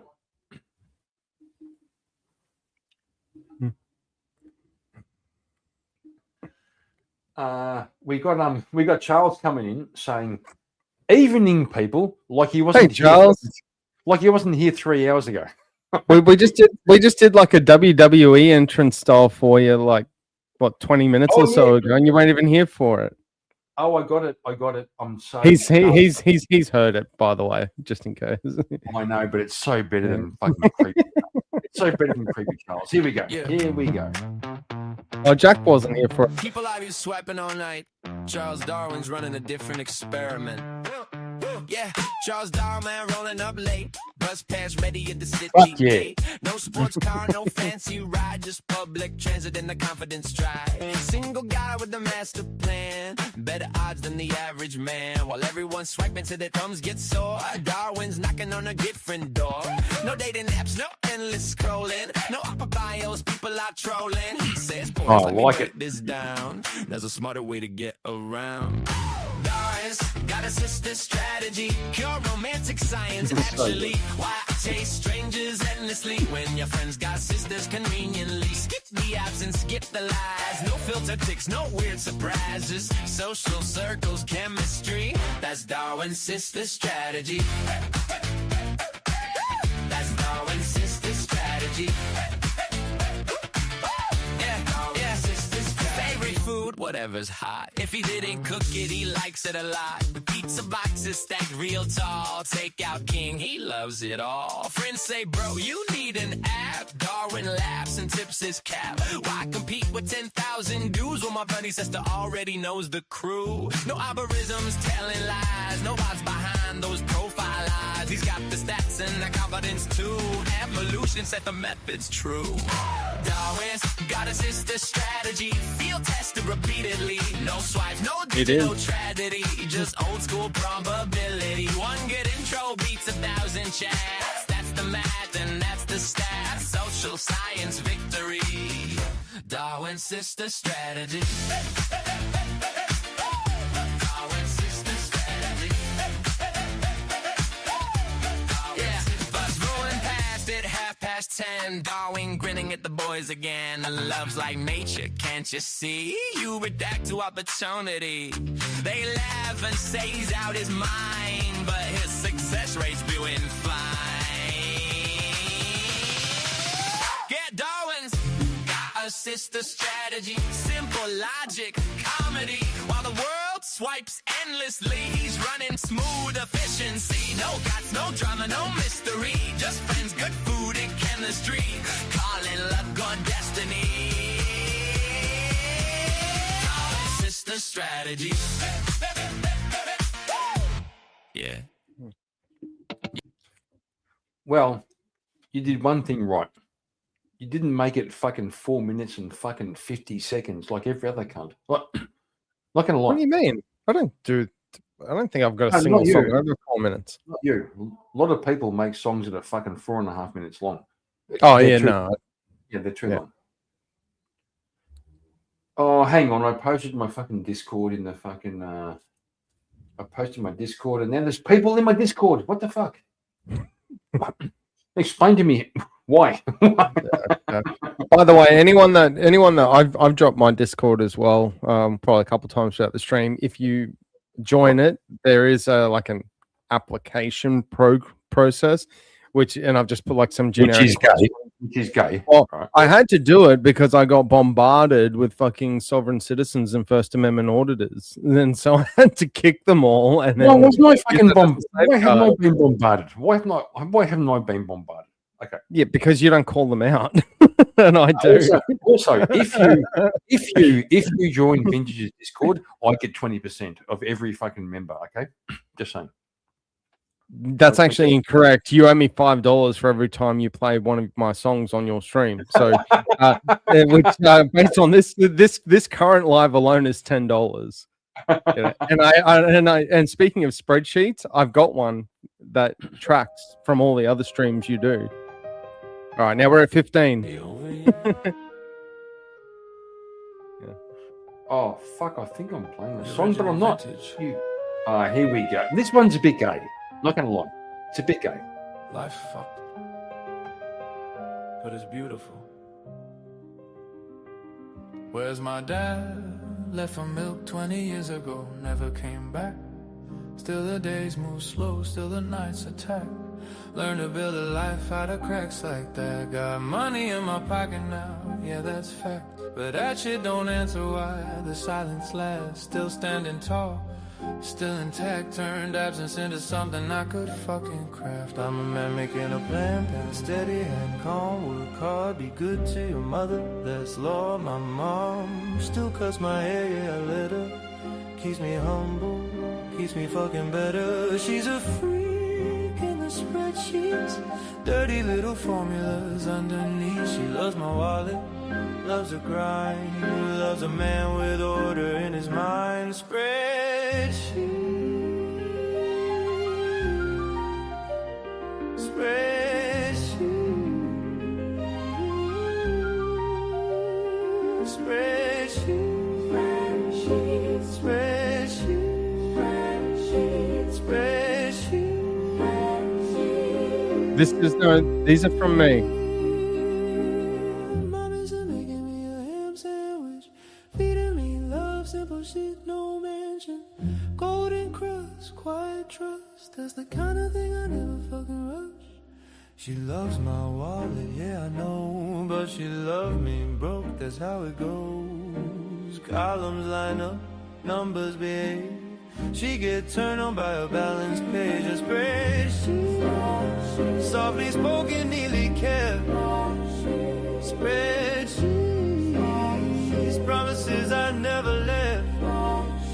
Spreadsheets, yeah that shit sounds sweet.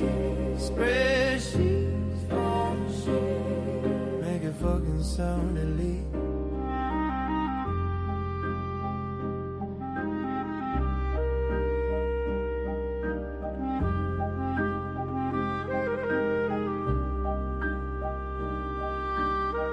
Got money in my pocket, still I think about the things you lose, the shit you miss.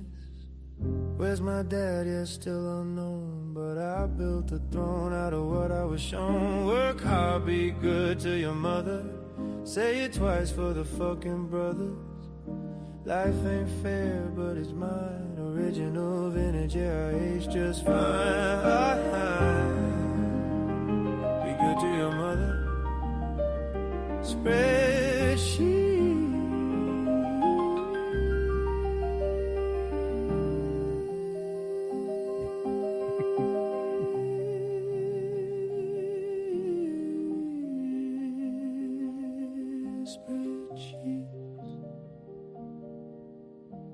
Spreadsheets.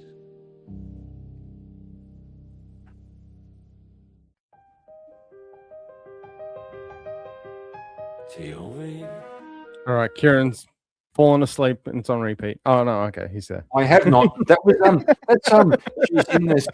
It's like it kind of reminds me, right? There's a saying, you want halam in the streets and haram in the sheets. Vintage just wants the spreadsheets. well, it's partially because my girlfriend got me like a coffee mug, and it's like Microsoft Excel, like spreadsheet, like generic spreadsheet around, and in the middle it's got a caption "freak in the sheets." So that's He's a freak in the spreadsheets. It's fucking awesome, bro. Well, yeah, freak in the sheets. So it's like that was what was that? It was a Valentine's Day gift, actually. That's lovely. That's lovely. That's touching. I've done good. I've done good. Bro. Yeah, listen, bro. I'll tell you a thing. Me and Mrs. Markham don't do Valentine's Day, and I'll tell you why. Okay. Because every day is Valentine's Day in our house. Not gonna lie. Daily roses. Not roses and fucking chocolate. No. Every day. Why the fuck do I need one day to express my love? That's fucking retarded, right? Well, no, but you have all the days to do that, but it's like you're going to like be extra special and do something really cool. Nope. No. That's actually gay. Yeah, mate. Flaming. When it comes to Father's Day, that actually scares a friend of mine because and I kind of, me and a couple of the boys, we kind of tortured him one year about 10 years ago, where we got, so one of my other mates, he got his friend's son to call my friend, like our best friend, and be like on Father's Day, and was basically like, "Oh, hi, is this his name?" And he's like, "Yeah," and he's like, my mummy says that you're my daddy." Because he always used to joke about, I don't, it's like, when people talked about kids, like, I don't have kids, at least that I'm aware of. So we're like, well, we'll make him aware of a kid. So he's like literally freaking the fuck out over the phone, thinking that there's some long lost child that he birthed or that he made. And he's like, holy shit, like, I have a son. You're like, doing the same fucking thing to me. You're doing the same thing to me, you can't. Okay. No, that's different. You knew about me. You ran. Okay, so Charles, we have a Charles. You have a conundrum. I thought the fucking cunt fucking left, but he's back. Okay. So Charles, we have a conundrum. Kizza is going to have to leave. Not right now, but kind of soon. And we have two options. Either Charles can bring himself up on stage and he can run we can do the Charles show for the next 3 hours while I fuck off. Like Charles has the keys. He can do whatever he wants. Or if Charles is going to be gay, we can send you fuckers over to Vintage if you're streaming. I'm not. Yeah, I was actually thinking of doing this Mr. Slave React, but I just realized I realized the video is like nearly 4 hours. So, and I don't plan on being online that long tonight.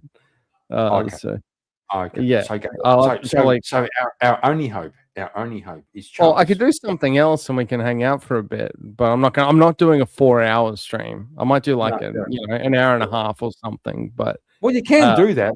Like you can get like halfway through and say, "Fucking, I'm done." Like that's no. I got to do it justice. I got to do the whole thing.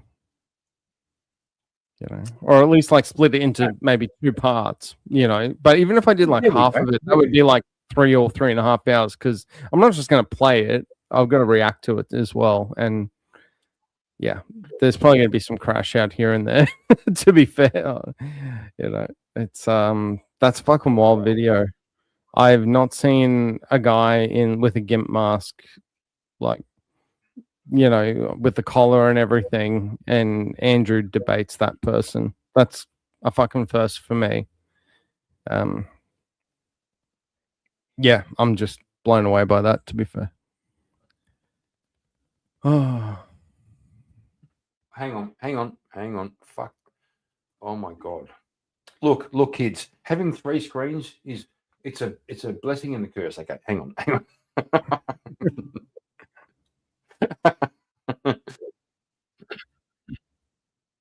yeah.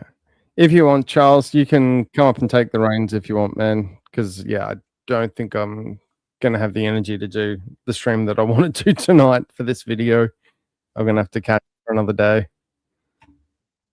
Yeah, that's what I saw. That was the first thing I saw 5 seconds in.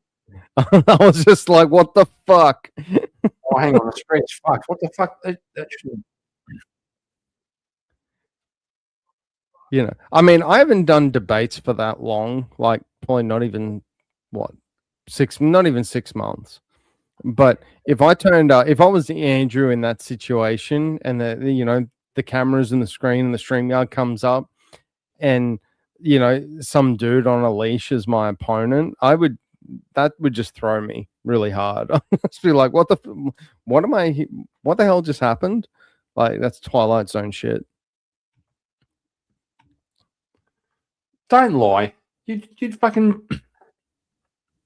No, don't lie, bro. What you? Well, put it this way. If you put it this way, if you turned up to our Swords of Reason in a GIMP mask and you've got a dog collar on, and Katie is sitting in the chair next to you, like yanking the leash, I don't know what I would be able to do. Like, my mind wouldn't even be on the First Amendment auditors. I'd just be like, what the fuck is going on here?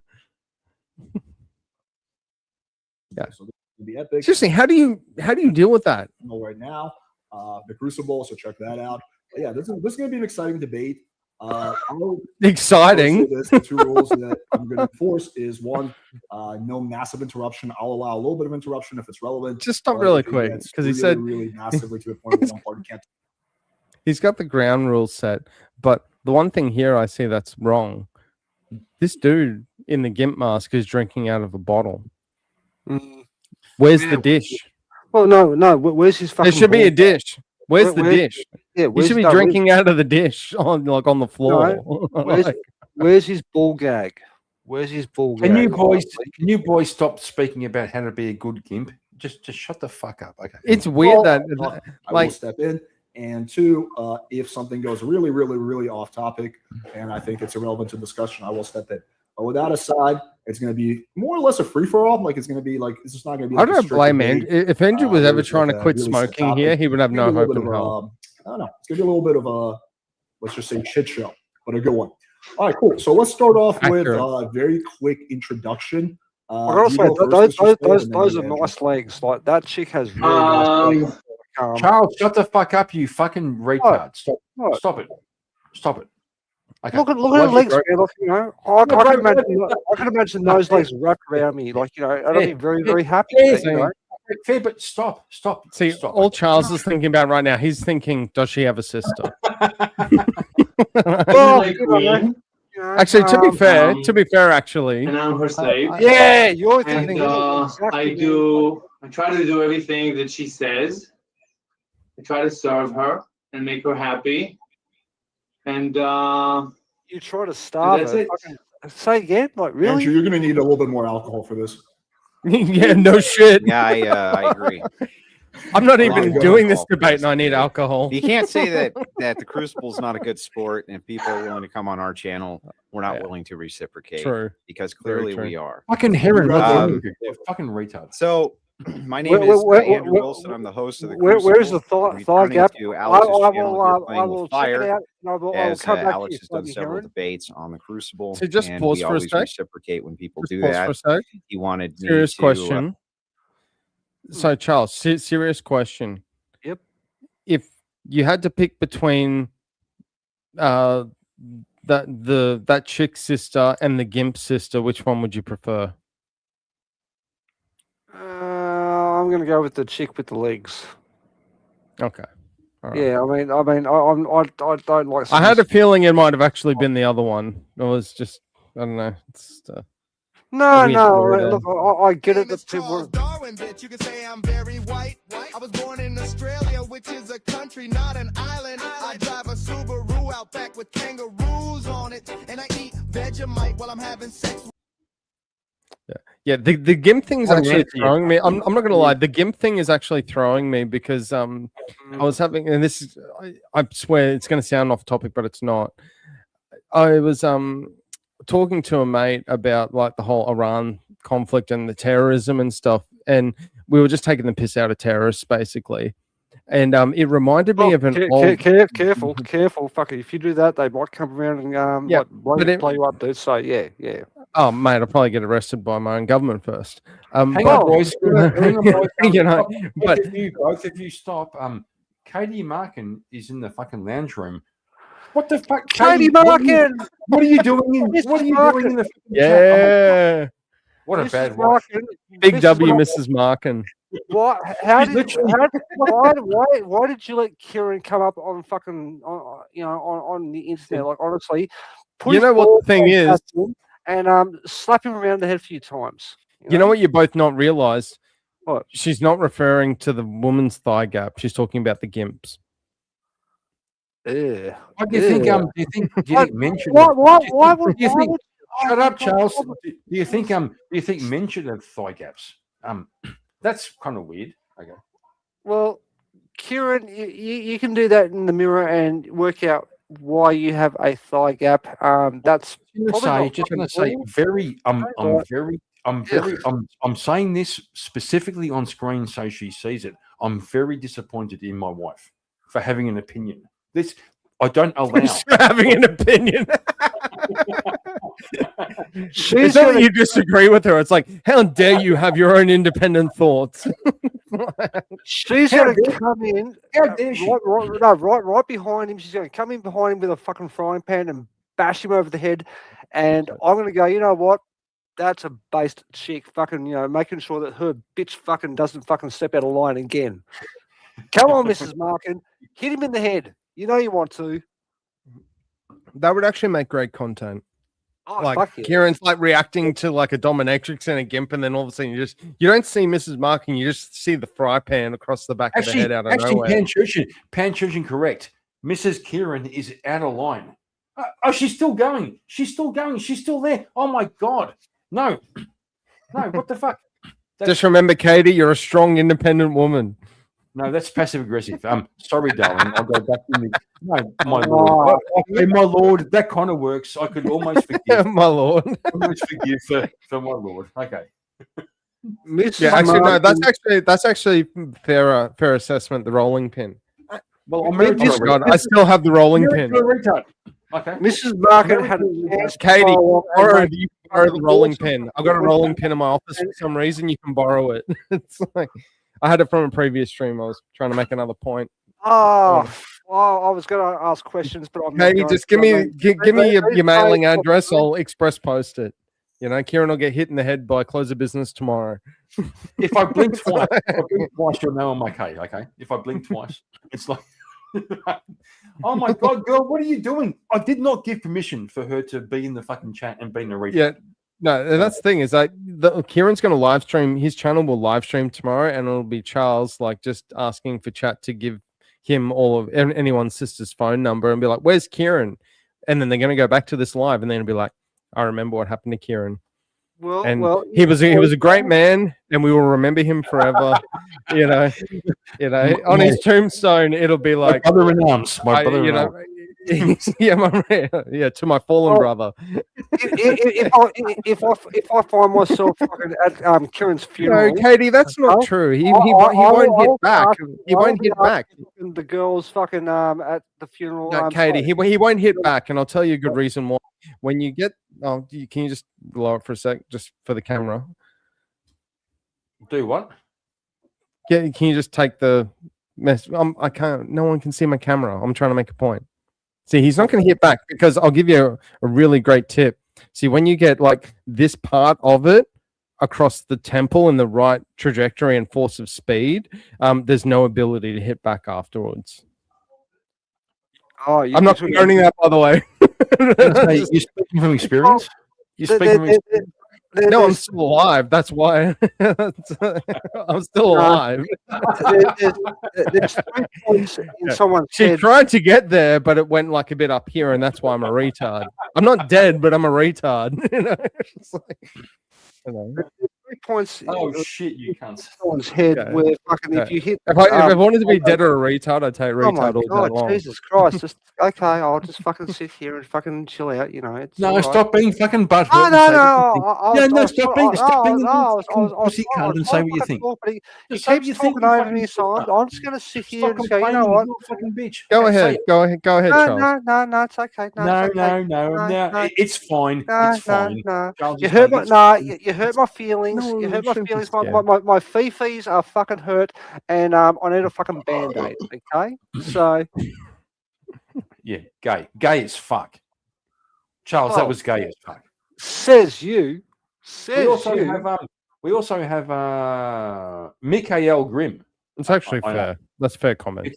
It's Michael, but it's Mikhail. Mikhail, Raphael, Gabriel. We're going with all the angels. And he's going, Mikhail reckons clowns. Okay. That's fair. That's fair. Okay. Yeah, that's probably fair. But who the fuck is this guy? Well, play the fucking video. I mean, if that's what the fucking video? audience wants. No. Oh, he means okay. That's fair, actually. Yeah, like if the audience wants the fucking video to be played, we'll fucking play. Well, the it fucking turns video.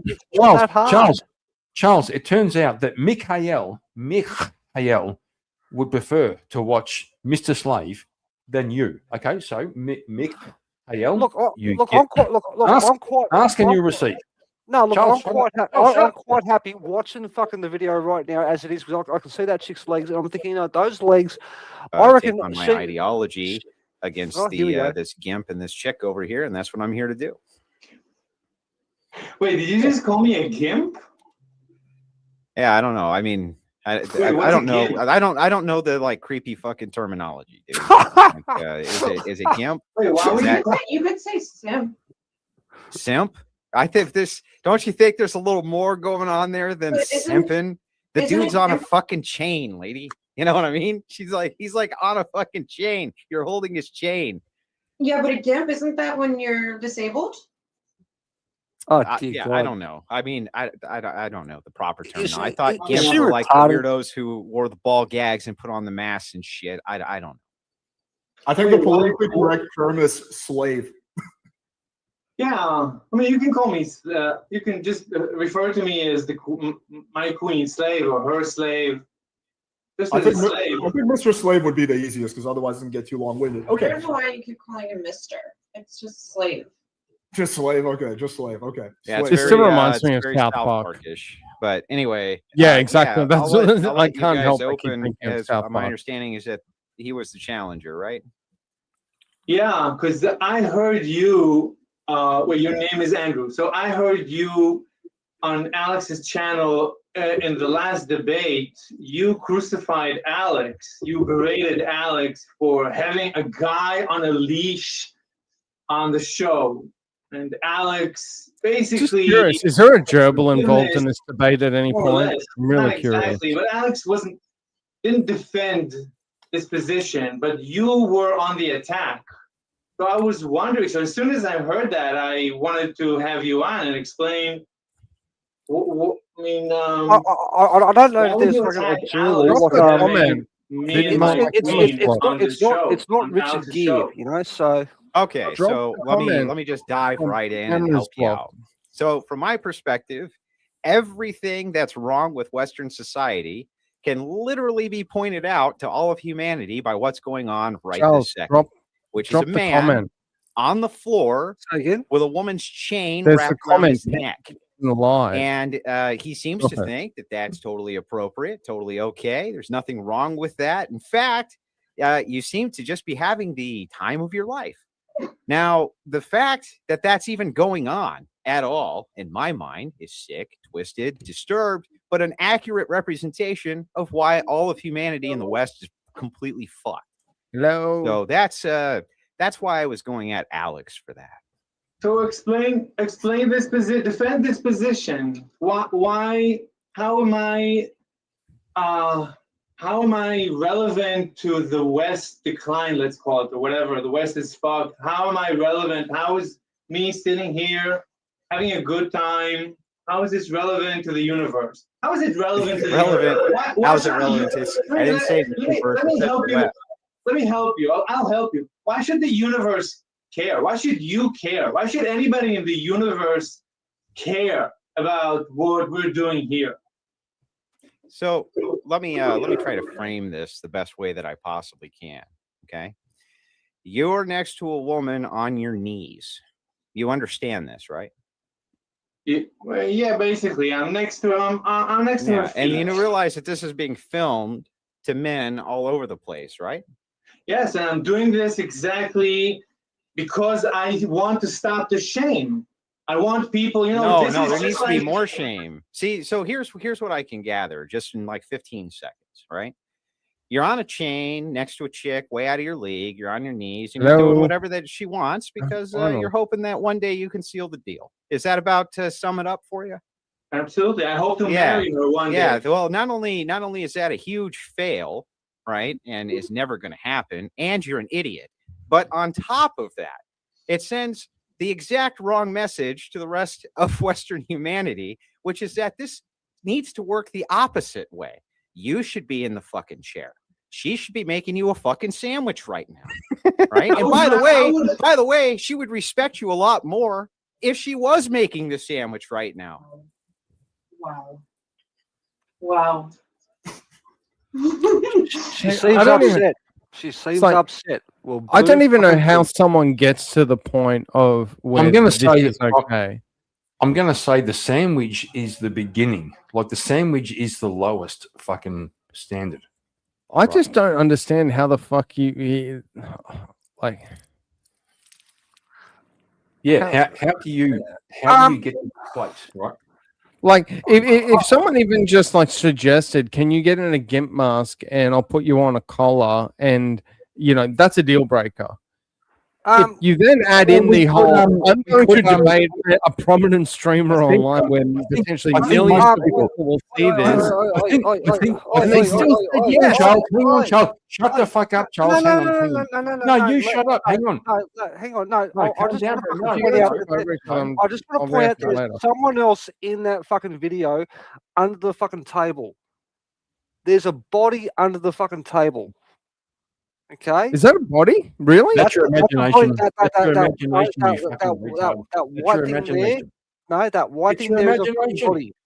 It's your imagination. Well, bring it up. Fucking show the fucking screen nice and bright so we can fucking see, man. That is a body. Really? Yeah. I did not even pick that up. No, that surely can't be. No, Nope. Have a look. It's someone. It's someone fucking laying down. You Do can they see move later in the stream? I don't know. I don't know, but I mean, these people are kind of fucking weird to start with. So Hang I on. have either that's a body or it's a fucking sex bot that hasn't fucking had its batteries fucking charged. It's a person right there. That can't be a person. No way. I mean, I know this is a fucked up from 2 seconds in, but that cannot be another human being. It's I'm not. guess- It's no, not. I'm Charles, calm the guessing fuck it down, is. bro. It's not. Hang on. I'm just gonna. Oh shit! It is. No, it's not. Yep, I told you. It is, and I'm going to tell you why. Because I just quickly scanned through the video, and there are other. I've scanned to about just under 2 hours into this video, which goes for 4 hours. That what you see there has actually moved, and on top of that, there's another person standing behind the chick. In the doorway, you can see the fucking legs. Yeah. Yep. He's moved. There's someone now laying there. It's moved again. So what is there in that corner is not in the same configuration as what we're seeing here. So this is a person, and they have moved. Maybe they're sleeping or passed out or having a seizure. I don't know, but holy shit. This is all fucking... What the fuck is going on here? For sake, hang on a second. This is all fascinating, but Are We Not Men felt the need to send me a new song called Short Song. And because he's a good cunt, we'll play it. He said it's short. I fucking hope it is. Okay. Well, no, he did. No.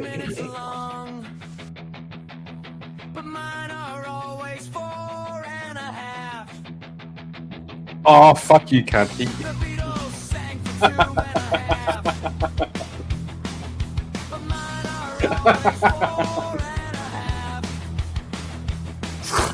Fuck.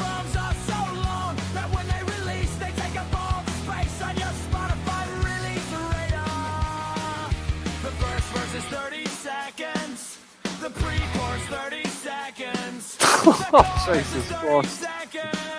The second verse is 30 seconds. The second pre-chorus 30 seconds. The second chorus is 30 seconds. The bridge is 30 seconds. And the DONC is 30 seconds. And the chorus is 30 seconds. 4.5 minutes, 4.5 minutes, 4.5 minutes,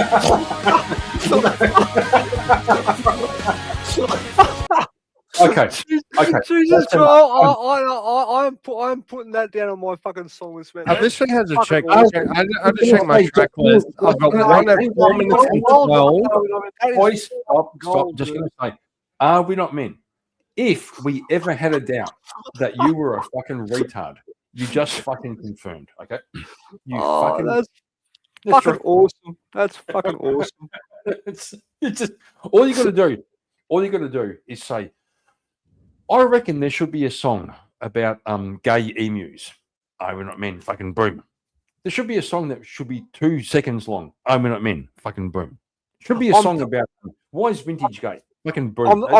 I'm thinking right now that fucking Katie is fucking going, hang on a second, 4.5 minutes, fucking I only get 3. Where's my fucking 1 minute and a half after that? Like, geez. Well, Charles, there you go. You get 1 round and a minute and a half to go to sleep. You have to stretch it out with Mrs. Markin, okay? You have to stretch it out fucking so she's happy, all right? And I did see a study, Charles. This will make you happy. It'll make you happy. I saw a study yesterday that said women prefer sex to be between 5 and 7 minutes. That's not going to lie. What women fucking are saying that? Like, no, it's true. It's true. They just like to wham bam. Thank you, man. They love it. They love that shit. All right then. Hang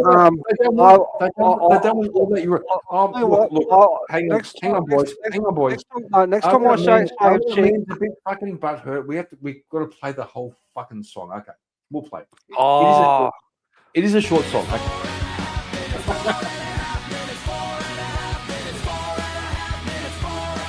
We've got to play the whole fucking song.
You know the fun part about this, all right? Fucking, if you that was totally no, worth no, it. no, no, Totally if, worth it. no. If you've ever done CPR, okay, they say to you, fucking go along and do fucking Staying Alive by the Bee Gees. But if you're shagging a chick and you're fucking pumping in time with that fucking tune that Are We Not Men just made, fucking, it's going to be epic. I'm telling you, that chick will be going, this is awesome, this is awesome, this is awesome, this is awesome. Fucking, what? Charles, I have done the pumping. You weren't pumping to the rate of that song. Get the fuck out of here. We give you a Hey! I'm a gentle lover. I'm a gentle lover, and I don't like. I go to Pound Town, but I don't fucking bruise the meat. You know, you got to be careful. But fucking that tune, I would fucking go along and go, you know what? Yep, 4.5 minutes long, fucking bang, bang, bang, bang, bang, bang, bang, bang, bang. I'd be fucking totally fucking cool with that. I don't want to call you names, but Alex, I hate him. You I the mean, truth hurts, you know. you I need don't him? know. It's maybe the truth for him, but I can't really vouch for any other women that wouldn't want to be in my position. I'm sorry. Say that one more time. You couldn't what? I don't think that any other woman would not want to be in my position right now. No, none of I don't them. think any women None of would want to them. be making sandwiches for What's wrong with men making a and fucking women. sandwich? There's nothing wrong with making sandwiches for your woman because you should take Wait care, a second. you should take Wait a care of your second. woman. Have you ever worked in a bar? Yes, I have. I just had the feeling that you might have. How many sandwiches did you make in the bars? Oh shit! He called it. He called it. He was She's in a the bar. Democrat. She's a Democrat. She worked with AOC. Actually, none. Why would you make You didn't sandwiches make for a it. bar? How many What sandwiches bars did do you go bring to to? your? How many sandwiches did you bring to your customers in the bar? Why would I deliver? It's a bar. We deliver alcohol. Wait a minute, he's You out never- of you character. never worked- He never got worked as off wait all staff anywhere? fours. No, sir. Are you sure? Now that you asked me a second time, yeah, you're right. Actually, I did. Well, the reason I ask is because it's Oh, a top what level the job for women, fuck? right? Most Okay, women this is are going to be in the TOS. service This is going to be industry. TOS for sure. Yeah, I was gonna say, what the fuck is going on? He just Like brought a most have had some type. I mean, he of brought serving character job. And by you might wonder getting why on that 2 is. feet. You might wonder why so But many then you're women are bringing an attracted to actual service dog. jobs. Because your life is so great. That's why you're smoking cigarettes, right? What's wrong with smoking cigarettes? I don't know. I don't know. You're trying to kill yourself?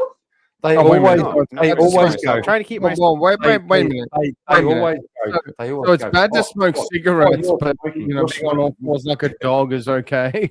Like really? Okay, yeah, it's correct. You're Yeah. smoking cigarettes. You're a bad person for smoking cigarettes. But I have a cunt on a fucking leash. What the fuck? Yeah, Fuck I was these being people. I was being hyperbolic when I said is it TOS, but it was just more like, Well, no, I just don't get it. I'm like, how can wondering you fucking do what like? happened after this fucking took place? Because fucking, we've got fucking 2 fucking bodies in the background, plus this guy fucking with a leash, and now there's a puppy. I'm guessing there's gonna be some fucking peanut butter there. I don't want to see what happens next. That's why I thought it might be TOS this because was like the guy fucking- acting like a dog has now brought in an actual dog. And Well, the last what time I happens saw is- something what remotely happens like is- this was an episode hang of on, Fat hang Pizza on, that hang- did involve peanut butter. Hang on, bro. And I was just like, this is not going to end well. What happens Like, is these cunts always say, I have no moral foundation and you do. And therefore oh, no shit. They have no moral foundation. Shock. No, look. I have no No, moral really? foundation, but you do. Therefore, No, look. I have morals, but fucking my morals are totally fucking screwed up and they're bad, but they're not as bad as these fuckwits here. on I fucking clearly, screen right now. Like, I'm going to Jesus put my Christ. hand up. I'll put my hand up. I clearly have zero morals because I just do not see any like reason, benefit, utility to put someone in a gimp mask on a dog collar and then get on a on a live debate stream on the internet that hundreds of thousands of people will watch. You know, call me old fashioned, I guess. Like, but And holy and, shit. and you still have fucking bodies in the Like- background where they're trying not to fucking move, but they fucking do move, which is fucking Yeah. weird. Yeah.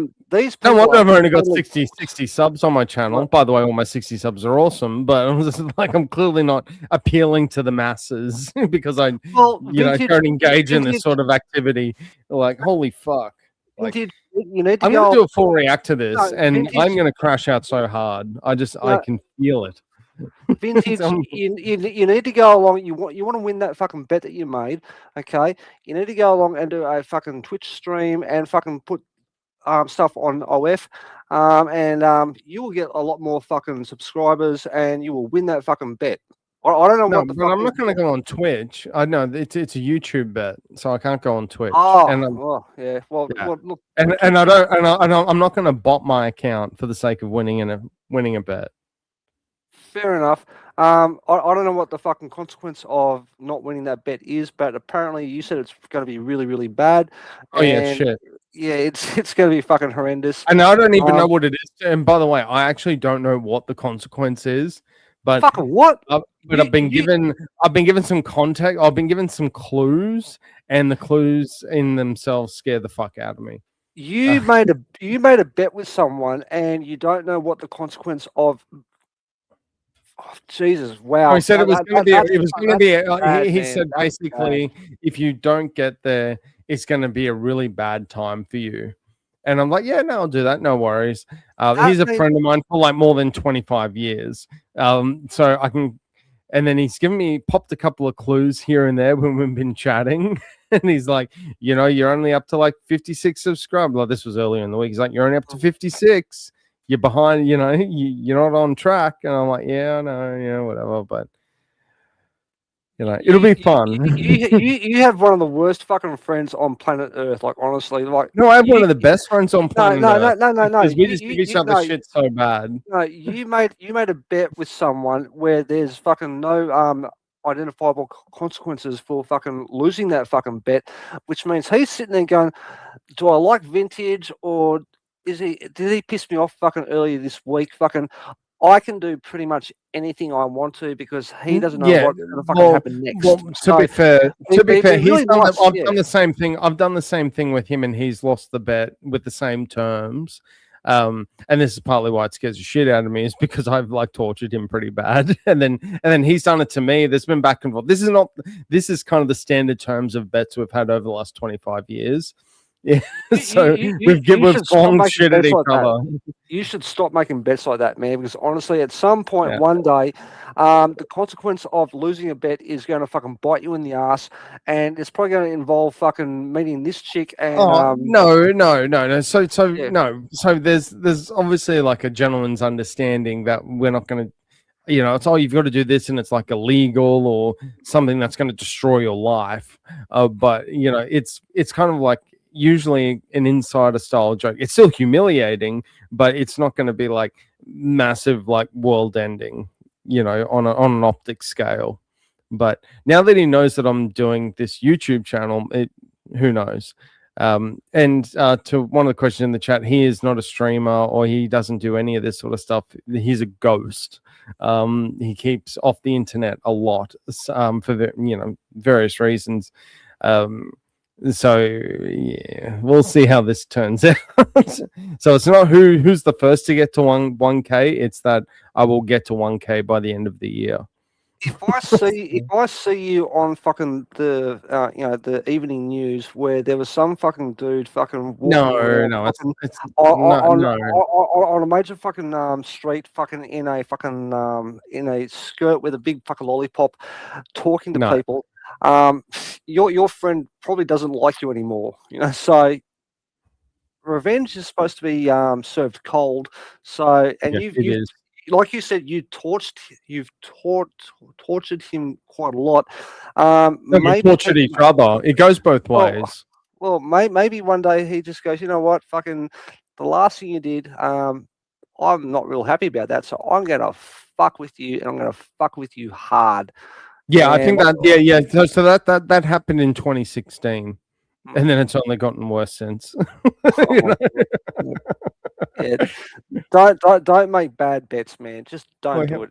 It's not worth it. It's all not for worth fun. it. No, but it's like in being completely real about it. It's all funsies, and we're not gonna levy something against the other that has like some major world-ending sort of consequence. Where it's like, oh, if you do, he's like, oh, you've got to do this, and if I did that, it would land me in jail or something like that. We don't do that stuff.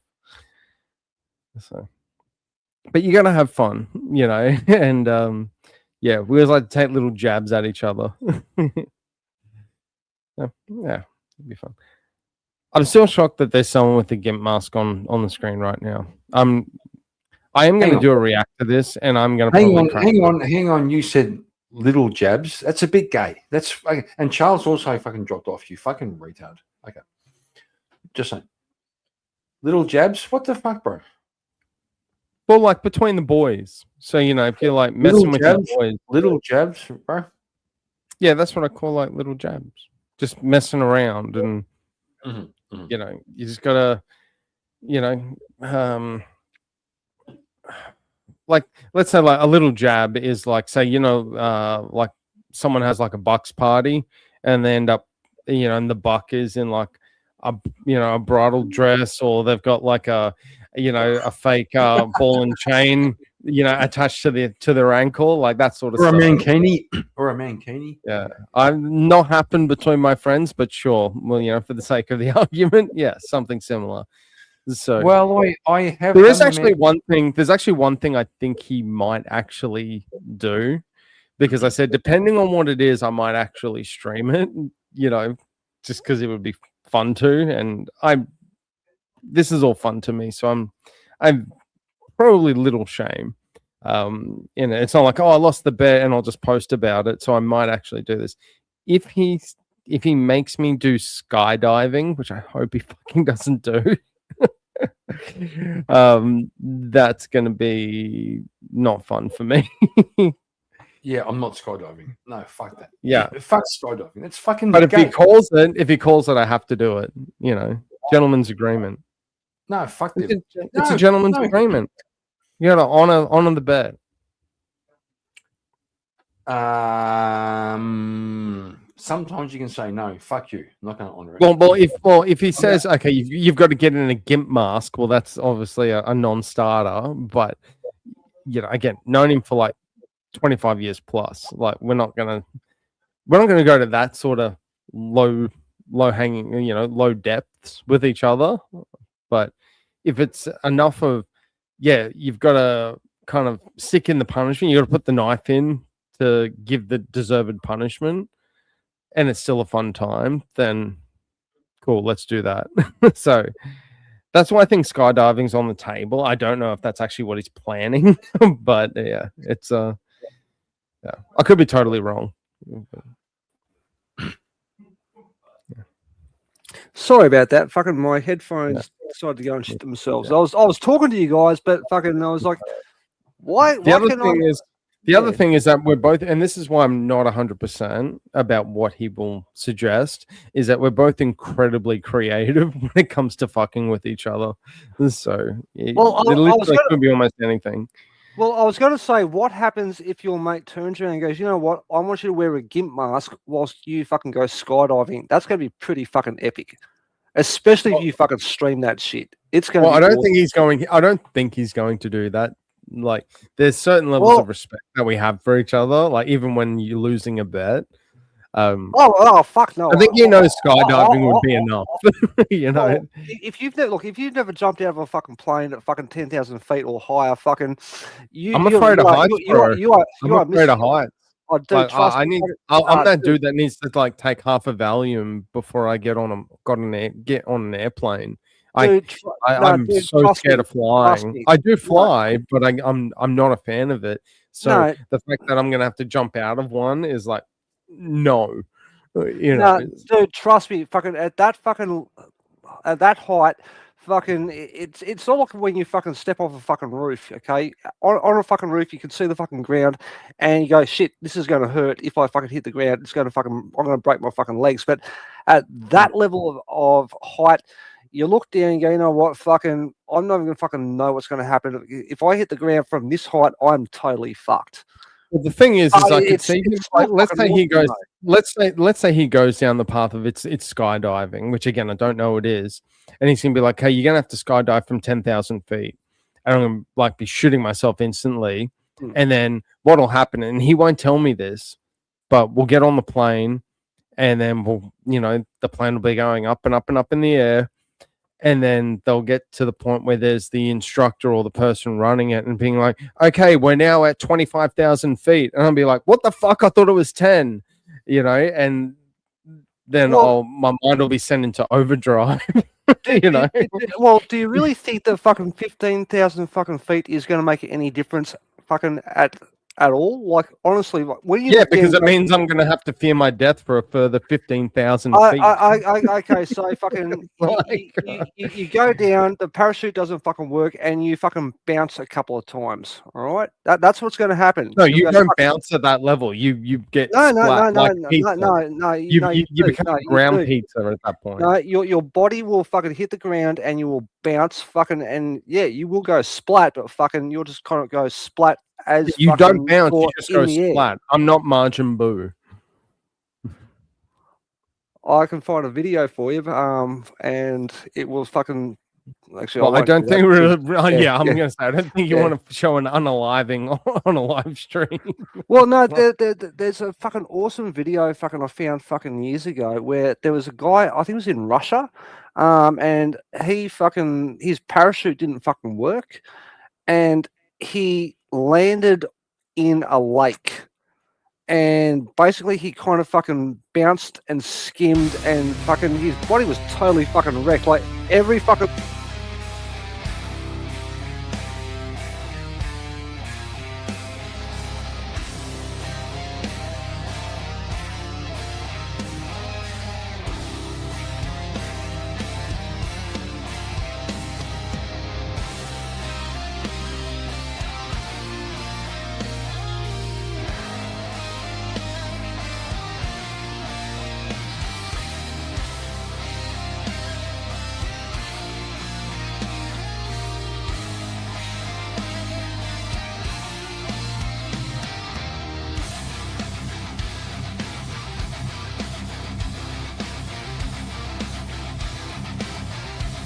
Pretty good. Pretty good. You know, you can let us fucking know you're going to fucking play music, yeah? Like, we're having a conversation and you just start fucking playing shit. Shut the fuck up, Rico. No, dude, fucking honestly. Yeah, I agree.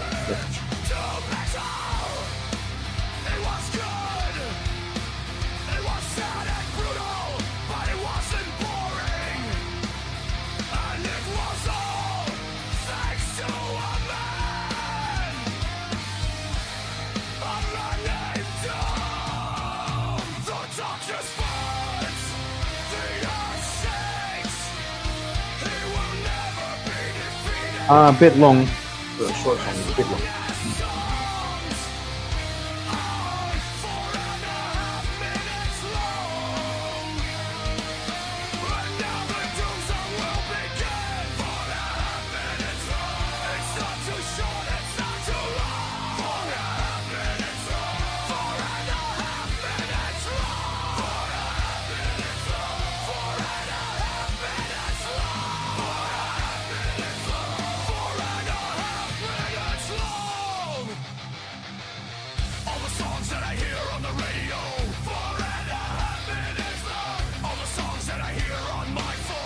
Fuck yeah.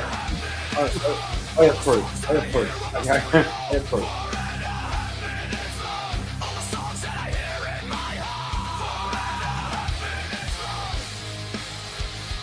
Cody, don't fucking embarrass the cunt. What the fuck? No.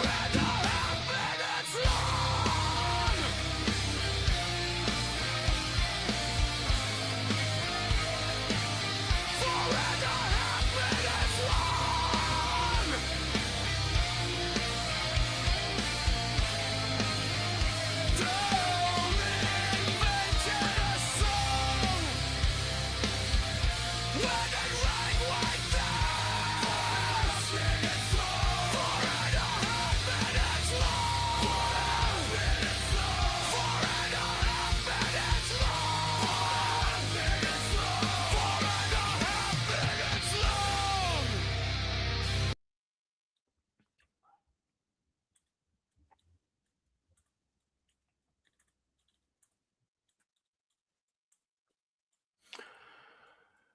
Okay, we have a choice. Should we give the keys to Charles Darwin to run the stream? Oh, dear God, why? Why? Oh, fuck. It's fucking... Or go and see him. That's a choice, bro. Well, I'm probably going to drop either way. Well, to be why can't Vintage go on fucking stream? You know, we can go there and because I want to actually give this respect of a full you need react. subs. No, you need subs. So like, you know, fucking if you fucking start a stream, fucking we can go there and like hang out, and you might get 1 or 2 more fucking subs. Which Well, means is he live? Is he live? I'm not live.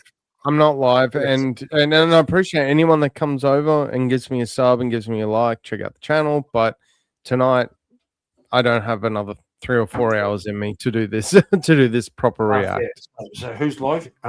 Emmett is live. There we go. Go and go and see Emmett. Yeah. Well, I'll go over to Emmett. I'm going to give him a like and sub and hang out for a bit. Well, just in the chat. I was going to say fucking, you know, tomorrow's a fucking public holiday, but yeah, you're not in Canberra, so fucking, it's not your public holiday. What is it like? Oh, it's corrupt politicians' holiday or yeah, something. no, it's fucking Canberra Day or some bullshit. Fucking Canberra Day. which is yeah, no. So we had years ago. There was a public holiday that I think it was fucking Labor Day or something, and the government turned around and said, "Oh, we're going to fucking take away the Labor Day fucking public holiday." People lost their fucking minds. Like they got really, really upset. The government had to bring back that public holiday, and then they also fucking came up with fucking Canberra Day on top of that. So now we have 2 fucking public holidays instead of 1. I feel sorry for fucking private business owners because, you know, well, you know, our politicians are retarded. But yeah, so tomorrow I have nothing to do besides fucking wake up late and get pissed.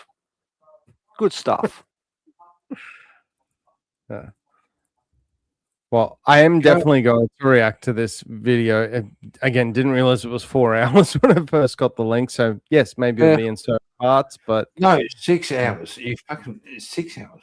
Well, the link I got was 4 hours. I have to ask. Oh my god, you fucking put this. Go and see fucking Emmett. I'll do it. Yeah. Well, we will. I'm talking about the GIMP stream. Yeah. Oh yeah, fair. And I have to ask, like, the person in the corner there on the right hand side there, what the fuck is that black shit? Is that like fucking some sort of butt plug fucking thing where it's like, you know, like a chastity belt or something? I don't know. I don't know what that is, but you know, I mean, maybe Mrs. Mark can explain to us fucking what Kieran does on, you know. WKD for that, by the way. Yeah, it's a NSW public holiday. I work double time and a half. Double time and a half is fucking good stuff. I'm telling you, fucking. Yeah. I like getting paid. Fucking. The only thing is, you know, thank you for rewarding me with your taxes. That's, what do I have to do to make you guys fuck off and go and see fucking? Oh my god. Well, I'd say you could end your live and just like kick us. I was going to say maybe Mrs. Markin can go along and take the fucking channel over, and Kieran can go fucking take another old man nap. You know, fucking just. Oh, do you think? Yeah. Yeah. Well, I mean, you're old. You know, fucking, you need to go along and you know. How about all you cunts fuck off and go and see Emmett? What the fuck? Kieran's got as much patience as he does hair at this point. Oh, Jesus Christ, man. That's harsh. That's fucking harsh. Funny, but fucking harsh, man. Like, wow. Just wow. Holy fucking hell, man. Oh, yeah. Look, yeah. If we have to go and be somewhere else, I'm going to say, fucking, this has been a great stream. Love yous all and everything. I'll go fucking hang out in Emmett's. You boys and girls take care. Can you be more gay? Can you be more fucking gay, you fucking puffer?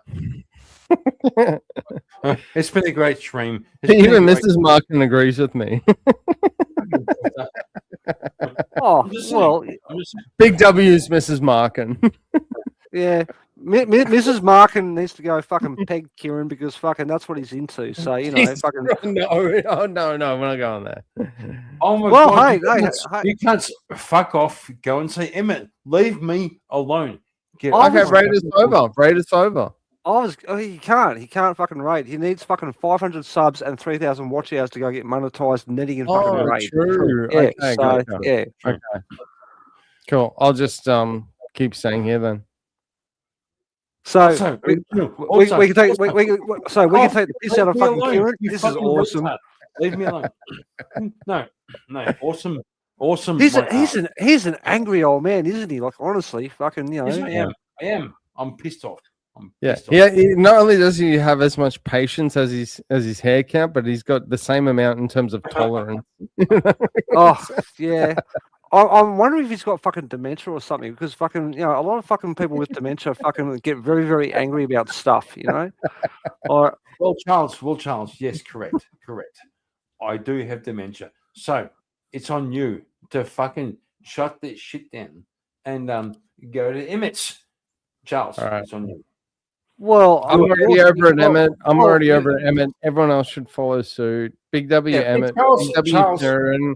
Charles, you know, good luck trying to find someone sister to marry. You're gonna have a hard time. Well, but hey, look, it's a work in progress, and you know, I will fucking have to go and destruct test several fucking Listen, sisters. Just use the theme song that I gave you. You'll be okay. Charles, you fucking retard! Can you What? please shut this down and go to Emmett's?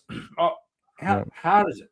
You're fucking here. It's your fucking channel. Fucking, you should be able to fucking do this yourself. But you have the keys, you fucking retard. Can you please? Oh, fine. Keep being awesome all. I'm leaving. Have a great one. Love you all. All right, boys and girls. Keep spoken for another 5 minutes. No, Charles. sorry. The angry old man who can't fucking go and hit buttons fucking wants me to go and do it. So I will fucking do it.